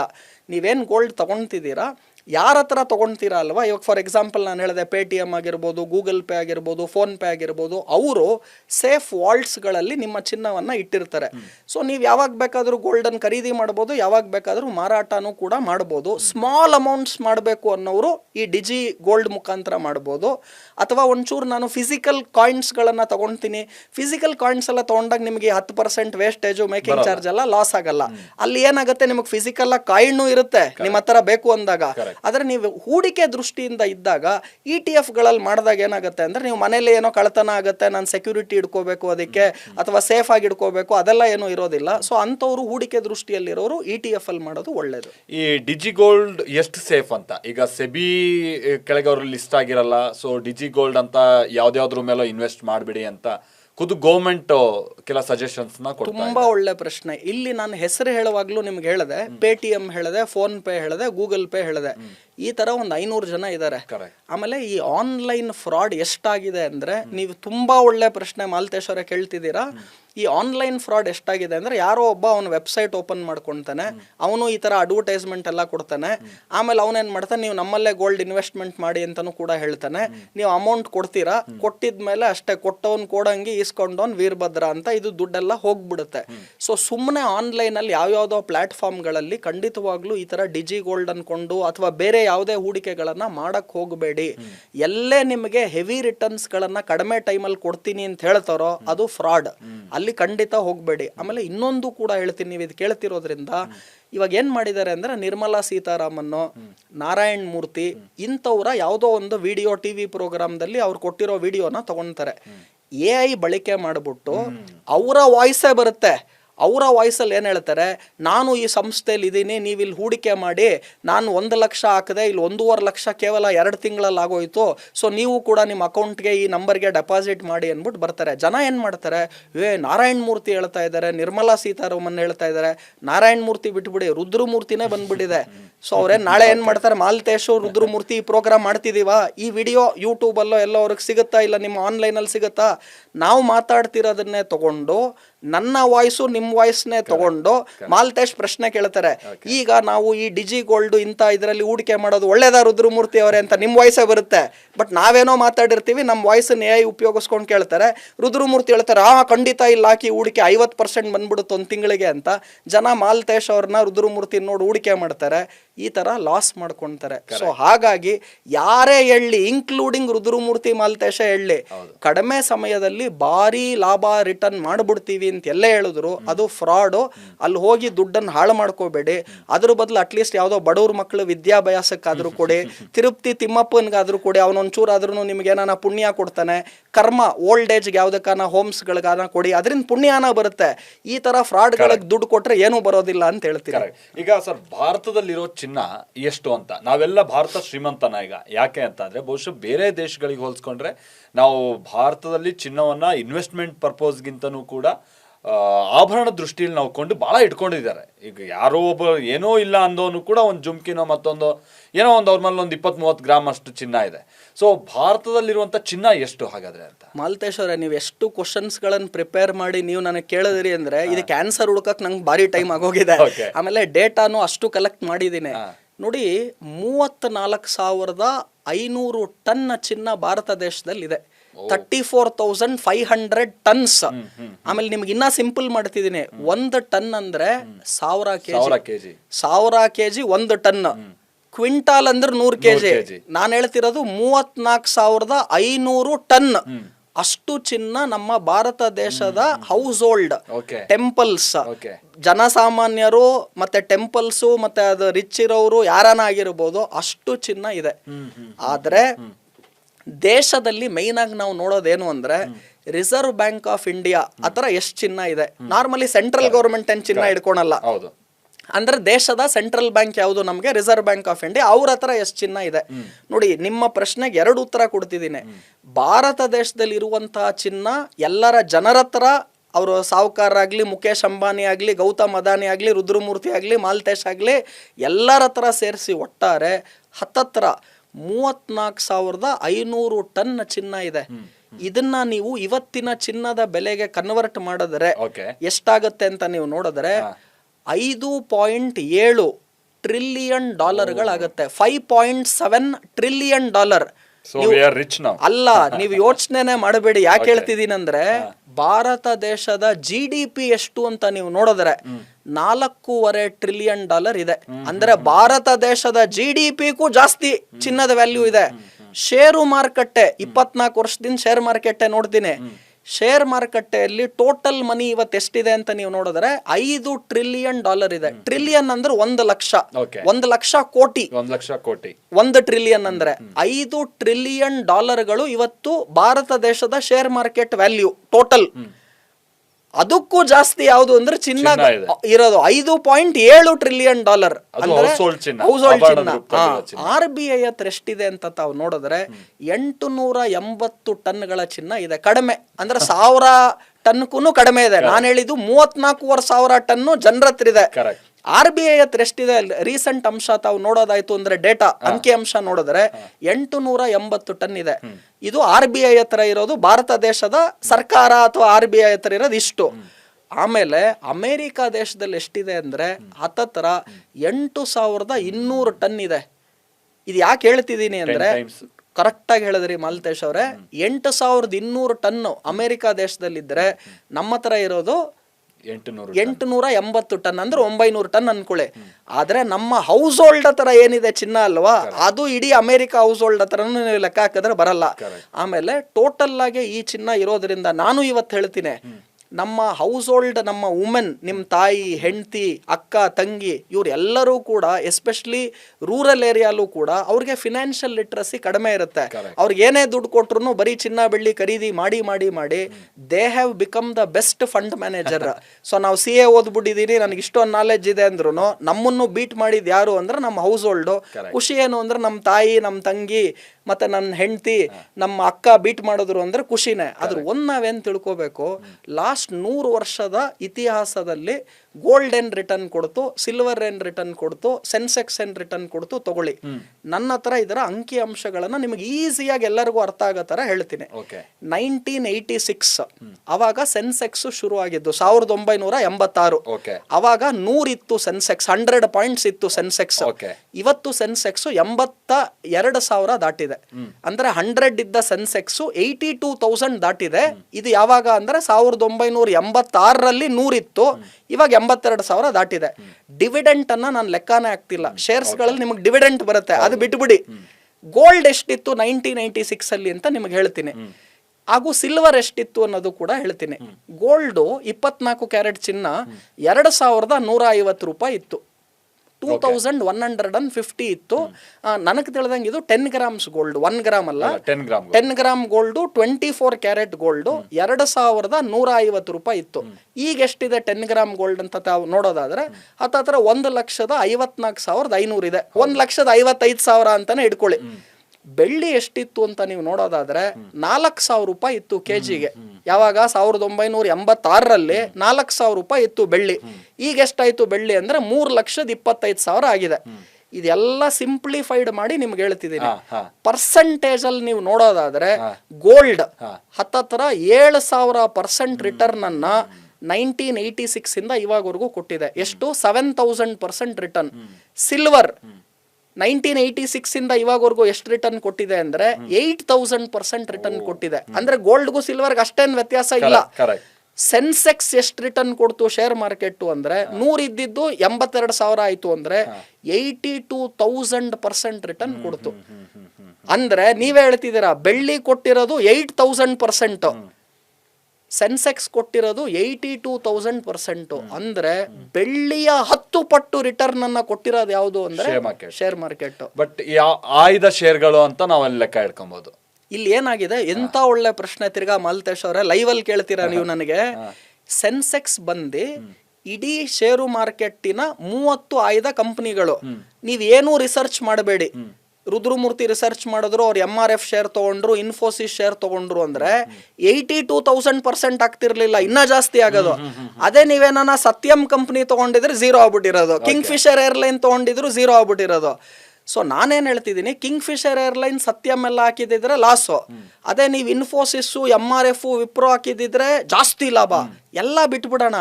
ಸೆನ್ಸೆಕ್ಸ್ ಯಾಕೆ ತಗೊಂತಿದೀವಿ ಅಂದ್ರೆ ಅದು ಆವರೇಜ್ ಬ್ಯಾರೋಮೀಟರ್. ನಾವ್ ಯಾವ್ದು ಶೇರ್ ಅನಾಲಿಸಿಸ್ ಮಾಡಲ್ಲ.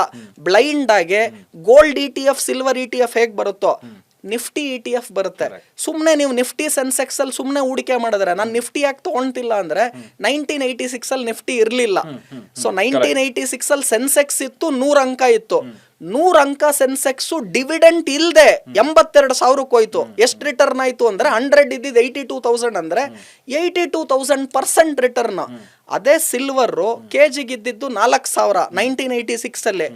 ಈಗ ಇಷ್ಟೆಲ್ಲ ಲಾಸ್ಟ್ ವರ್ಷ 150% ಏರಿಕೆ ಎಲ್ಲ ಆದ್ಮೇಲೆ ಲಾಸ್ಟ್ ವರ್ಷ ಸೆನ್ಸೆಕ್ಸ್ ನಿಫ್ಟಿ ನಿಮಗೆ ರಿಟರ್ನ್ಸ್ ಗಳು ಜಾಸ್ತಿ ಪರ್ಫಾರ್ಮೇ ಮಾಡಿಲ್ಲ. ಅದೆಲ್ಲ ನೋಡಿದ್ರು ಕೂಡ 82,000% ರಿಟರ್ನ್ ಎಲ್ಲಿದೆ, 8,000% ರಿಟರ್ನ್ ಎಲ್ಲಿದೆ. 8,000% ರಿಟರ್ನ್ ಸಿಲ್ವರ್ ಕೊಟ್ಟಿದೆ, 7,000% ರಿಟರ್ನ್ ಗೋಲ್ಡ್ ಕೊಟ್ಟಿದೆ. ಸೊ ನಾನೇನ್ ಹೇಳ್ತಿದ್ದೀನಿ, ಹೈಯೆಸ್ಟ್ ರಿಟರ್ನ್ ಸೆನ್ಸೆಕ್ಸ್ ಬಂದ್ಬಿಡ್ತು, ಶೇರ್ ಮಾರ್ಕೆಟ್ ಬಂದ್ಬಿಡ್ತು, ಅಲ್ಲಿ ಹಾಕ್ಬಿಡಿ ಅಂತ ನಾನು ಹೇಳ್ತಾ ಇಲ್ಲ. ನಿಮ್ಮ ಹತ್ರ 100 ರೂಪಾಯಿ ಇದೆಯಾ, ಒಂದು 10 ರೂಪಾಯಿಯನ್ನ ಚಿನ್ನ ಬೆಳ್ಳಿಗೆ ಹಾಕಿ, ಇನ್ನೊಂದು 20 ರೂಪಾಯಿಯನ್ನ ರಿಯಲ್ ಎಸ್ಟೇಟ್ಗೆ ಹಾಕಿ, ಇನ್ನೊಂದು 20 ರೂಪಾಯಿಯನ್ನ ಶೇರ್ ಮಾರ್ಕೆಟ್ಗೆ ಹಾಕಿ, ಇನ್ನೊಂದು 10 ರೂಪಾಯಿ ಮ್ಯೂಚುವಲ್ ಫಂಡ್ಗೆ ಹಾಕಿ, ಇನ್ನೊಂದು 10 ರೂಪಾಯಿ ಬ್ಯಾಂಕ್ ಡೆಪಾಸಿಟ್ಗಳಲ್ಲಿ ಇಟ್ಕೊಳ್ಳಿ, ಎಮರ್ಜೆನ್ಸಿಗೆ ಬೇಕಾಗತ್ತೆ ಏನಕ್ಕನ ಅಂದ್ರೆ ಮಾಡಿ. ಈ ತರ ವಿಂಗಡಣೆ ಮಾಡಿ ಹೂಡಿಕೆ ಮಾಡಬೇಕು. ಜನ ಎಲ್ಲಿ ತಪ್ಪು ಮಾಡ್ತಾರೆ, ಲಾಸ್ಟ್ ವರ್ಷ 150% ರಿಟರ್ನ್ ಬಂದ್ಬಿಡ್ತು, ಸೊ ನಾನು ಇವಾಗ ಸಾಲ ಮಾಡ್ತೀನಿ, ಎಲ್ಲ ಮಾರಾಟ ಮಾಡ್ಬಿಟ್ಟು ಎಲ್ಲ ದುಡ್ಡನ್ನು ಗೋಲ್ಡ್ ಸಿಲ್ವರ್ಗೆ ಹಾಕ್ಬಿಡ್ತೀನಿ. ನಿಮ್ಗೇನು ಅರ್ಥ ಆಗ್ತಿಲ್ಲ. 80,000 ಬೆಳ್ಳಿ ಇದ್ದಾಗ ನೀವು ಕೊಂಡ್ಕೊಂಡಾಗ ಜಾಗ ಮೇಲೋಗೋದಕ್ಕೆ ಜಾಸ್ತಿ ಇತ್ತು, ಬೇಸು ಕಡಿಮೆ ಇತ್ತು. ಈಗ 80,000 ಇರೋದು 3.5 ಲಕ್ಷ ಆಗೋಯ್ತು. 80,000 ಇಂದ 3.5 ಲಕ್ಷ ಅಂದ್ರೆ 400% ರಿಟರ್ನ್. ಈಗ 3.5 ಲಕ್ಷದಿಂದ 400% ರಿಟರ್ನ್ ಬರಬೇಕು ಅಂದ್ರೆ ಬೆಳ್ಳಿ 13 ಲಕ್ಷಕ್ಕೆ ಹೋಗ್ಬೇಕು ಕೆಜಿಗೆ. ಸೊ ಇದು ಏನಾಗ್ತಾ ಇದೆ, ಈಗ 100 ಇದ್ದಿದ್ ಸೆನ್ಸೆಕ್ಸ್ 1000 ಆದ್ರೆ 10 ಪಟ್ಟು ಆಗ್ಬಿಡುತ್ತೆ. ಅದೇ 1000 ಸೆನ್ಸೆಕ್ಸ್ 10 ಪಟ್ಟು ಆಗೋದಕ್ಕೆ 10,000 ಆಗಬೇಕು. ಸೊ ಬೇಸ್ ಎಫೆಕ್ಟ್ ಅಂತ ನಾವ್ ಇದನ್ನ ಕರಿತೀವಿ. ಸೊ 3,25,000 ಸಿಲ್ವರ್ ಆಗೋಗಿದೆ. ಇಲ್ಲಿಂದ ನೀವು ಡಬಲ್ ಆಗ್ಬೇಕಂದ್ರೂ 6.5 ಲಕ್ಷ ಆಗ್ಬೇಕು. ಸೊ ಯಾವಾಗ್ಲೂ ಹೂಡಿಕೆ ಮಾಡುವಾಗ ಒಂದು ಸಿಂಪಲ್ ರೂಲ್ ಇದೆ. ಇದನ್ನ ನಾವು ಅಸೆಟ್ ಅಲೋಕೇಶನ್ ಅಂತ ಸಿಂಪಲ್ ಆಗಿ ಹೇಳ್ತೀವಿ. ನೀವು ಎಲ್ಲಿ ಇವತ್ತು ಹೂಡಿಕೆ ಮಾಡಬೇಕು ಅಂದ್ರೆ ನೆಕ್ಸ್ಟ್ 5 ವರ್ಷಕ್ಕೆ, ನೆಕ್ಸ್ಟ್ 10 ವರ್ಷಕ್ಕೆ ಇವತ್ತು ಎಲ್ಲಿ ಹೂಡಿಕೆ ಮಾಡಬೇಕು ಅಂದ್ರೆ ಯಾವ ಅಸೆಟ್ ಕ್ಲಾಸ್ ಪರ್ಫಾರ್ಮ್ ಮಾಡಿಲ್ವೋ, ಮುಂದಕ್ಕೆ ಮಾಡುವ ಸಾಧ್ಯತೆ ಜಾಸ್ತಿ ಇದೆಯೋ ಅಲ್ಲಿ ಮಾಡಬೇಕು.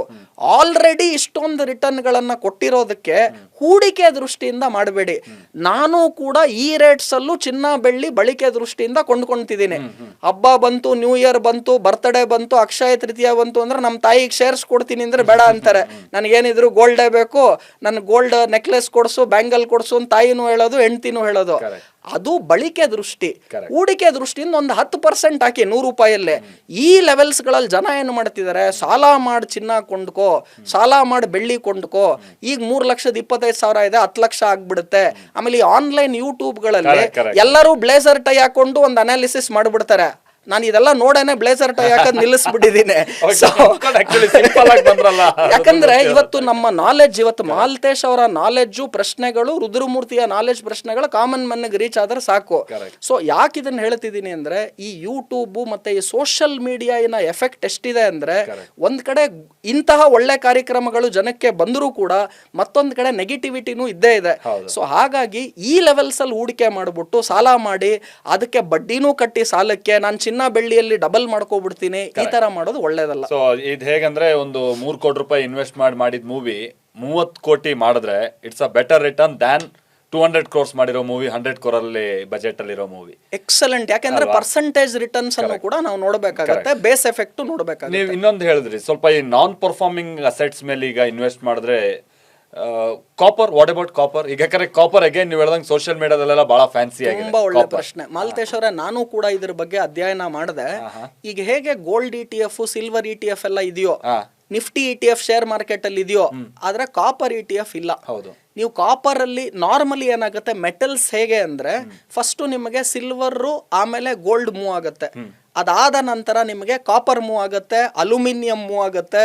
ಅದಾದ ನಂತರ ನಿಮಗೆ ಬೇರೆ ಜಿಂಕು, ಈ ತರ ಬೇಸ್ ಮೆಟಲ್ಸ್ ಅಂತೀವಿ, ಇದೆಲ್ಲ ಮೂವ್ ಆಗುತ್ತೆ.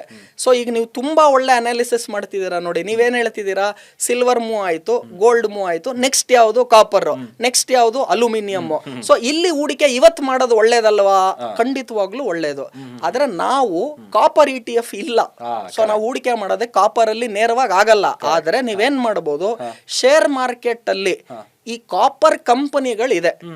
ಉದಾಹರಣೆಗೆ ಹಿಂದೂಸ್ತಾನ್ ಕಾಪರ್, ಈ ಶೇರು ಆಲ್ರೆಡಿ ಹತ್ತತ್ರ 100% ರಿಟರ್ನ್ ಅನ್ನ ಕಳೆದ 4-5 ತಿಂಗಳಲ್ಲಿ ಕೊಟ್ಟಿದೆ, 100%. ಆಮೇಲೆ ನೀವು ಡೈರೆಕ್ಟ್ ಆಗಿ ವಿಶ್ವದ ಕಾಪರ್ ಮೈನಿಂಗ್ ಕಂಪನೀಸ್ ಗಳ ಮೇಲೂ ಕೂಡ ಇಂಡೈರೆಕ್ಟ್ ಆಗಿ ಇನ್ವೆಸ್ಟ್ ಮಾಡಬಹುದು. ಮೆಟಲ್ ETF ಇದೆ, ನಿಫ್ಟಿ ಮೆಟಲ್ ETF ಅಂತ ಬರುತ್ತೆ. ಆ ನಿಫ್ಟಿ ಮೆಟಲ್ ETF ಅಲ್ಲಿ ಕಾಪರ್ ಕೂಡ ಒಂದು ಭಾಗ, ಬಟ್ ಬರೀ ಕಾಪರ್ ಇಲ್ಲ, ಅದರಲ್ಲಿ ಗೋಲ್ಡ್ ಇದೆ, ಸಿಲ್ವರ್ ಇದೆ, ಕಾಪರ್ ಇದೆ, ಎಲ್ಲಾ ಮೆಟಲ್ಸ್ ಇನ್ಕ್ಲೂಡ್ ಆಗ್ಬಿಡುತ್ತೆ. ಸೊ ನೀವೇನ್ ಮಾಡ್ಬೇಕು, ಕಾಪರ್ ಅಲ್ಲಿ ಹೂಡಿಕೆ ಮಾಡಬೇಕು ಅಂದ್ರೆ ನಿಫ್ಟಿ ಮೆಟಲ್ ETF ಅಲ್ಲಿ ಒಂದು ಇನ್ವೆಸ್ಟ್ಮೆಂಟ್ ಮಾಡಬಹುದು. ಅಥವಾ ಡೈರೆಕ್ಟ್ ಆಗಿ ಬರೀ ಕಾಪರ್ರೇ ಬೇಕು, ಬೇರೆ ಯಾವುದು ನನಗೆ ಬೇಡ ಅಂದ್ರೆ ಅವಾಗ ನೀವು ಖಂಡಿತವಾಗ್ಲೂ, ಇವಾಗ ನಾನು ಶೇರ್ ಏನ್ ಹೇಳಿದೆ, ಹಿಂದೂಸ್ತಾನ್ ಕಾಪರ್ ಅಂತ ಒಂದು ಕಂಪನಿ ಇದೆ, ಅದಕ್ಕೆ ಡೈರೆಕ್ಟ್ ಆಗಿ ಕಾಪರ್ ಪ್ರೈಸಸ್ ಮೇಲೆ ಹೋದಾಗ ಹಿಂದೂಸ್ತಾನ್ ಕಾಪರ್ ಪರ್ಫಾರ್ಮ್ ಮಾಡುತ್ತೆ. ಅದೇ ತರ ಅಲ್ಯೂಮಿನಿಯಂ ನೀವು ಬಂದ್ರೆ ಅದರಲ್ಲಿ ನಿಮಗೆ ನ್ಯಾಷನಲ್ ಅಲ್ಯೂಮಿನಿಯಂ, ನ್ಯಾಲ್ಕೋ ಅಂತ ಕಂಪನಿ ಇದೆ, ಹಿಂಡಾಲ್ಕೋ ಇದೆ, ವೇದಾಂತ ಇದೆ. ಈ ಎಲ್ಲಾ ಕಂಪನೀಸ್ಗಳು generally they are more into aluminium. ಕಾಪರ್ಗೆ ಹಿಂದೂಸ್ತಾನ್ ಕಾಪರ್ ಹೇಳಿದೆ. ಅದೇ ತರ ನಿಮಗೆ ಸ್ಟೀಲ್ ಬಂದು ಇನ್ನೊಂದು ಮೆಟಲ್. ಅದು ಈಗ ಒಂದ್ ಕಡೆ ನಾವು ಬರೀ ಬೆಳ್ಳಿ ಚಿನ್ನ ಮಾತಾಡಿದ್ರೆ, ಈ ಕಾಪರ್ ಬಗ್ಗೆ ಹಿಂದೂಸ್ತಾನ್ ಕಾಪರ್ ಹೇಳಿದೆ, ಅಥವಾ ನಿಫ್ಟಿ ಮೆಟಲ್ ಇಂಡೆಕ್ಸ್ ಹೇಳಿದೆ. ಅಲ್ಯೂಮಿನಿಯಂಗೆ ನ್ಯಾಲ್ಕೋ, ನ್ಯಾಷನಲ್ ಅಲ್ಯೂಮಿನಿಯಂ ಹೇಳಿದೆ. ಅದಾದ ನಂತರ ಹಿಂಡಾಲ್ಕೋ ಹೇಳಿದೆ. ಅದೇ ತರ ನಿಮಗೆ ಸ್ಟೀಲ್ಗೆ ಹೋದ್ರೆ ಟಾಟಾ ಸ್ಟೀಲ್ ಇದೆ, ಜಿಂದಾಲ್ ಸ್ಟೀಲ್ ಇದೆ, JSW ಸ್ಟೀಲ್ ಇದೆ. ಸೊ ಸಿಲ್ವರ್ ಮತ್ತೆ ಗೋಲ್ಡ್ ಬಿಡಿ, ಈ ಕಾಪರ್, ಅಲ್ಯೂಮಿನಿಯಂ, ಜಿಂಕ್, ಸ್ಟೀಲ್ ಇದು ಕೂಡ ಮುಂದಿನ ದಿನಗಳಲ್ಲಿ ಚೆನ್ನಾಗಿ ಪರ್ಫಾರ್ಮ್ ಮಾಡುವ ಸಾಧ್ಯತೆಗಳು ಜಾಸ್ತಿ ಇದೆ. So metals are the future. ಖಂಡಿತವಾಗ್ಲು. ನಾನು ಈಗ ಏನ್ ಹೇಳ್ತಿದ್ದೀನಿ ಅಂದ್ರೆ, ನಿಮ್ಮ ಸ್ಟೇಟ್ಮೆಂಟ್ ಅನ್ನ ಒಂಚೂರು ಬದಲಾಯಿಸ್ತಿದ್ದೀನಿ.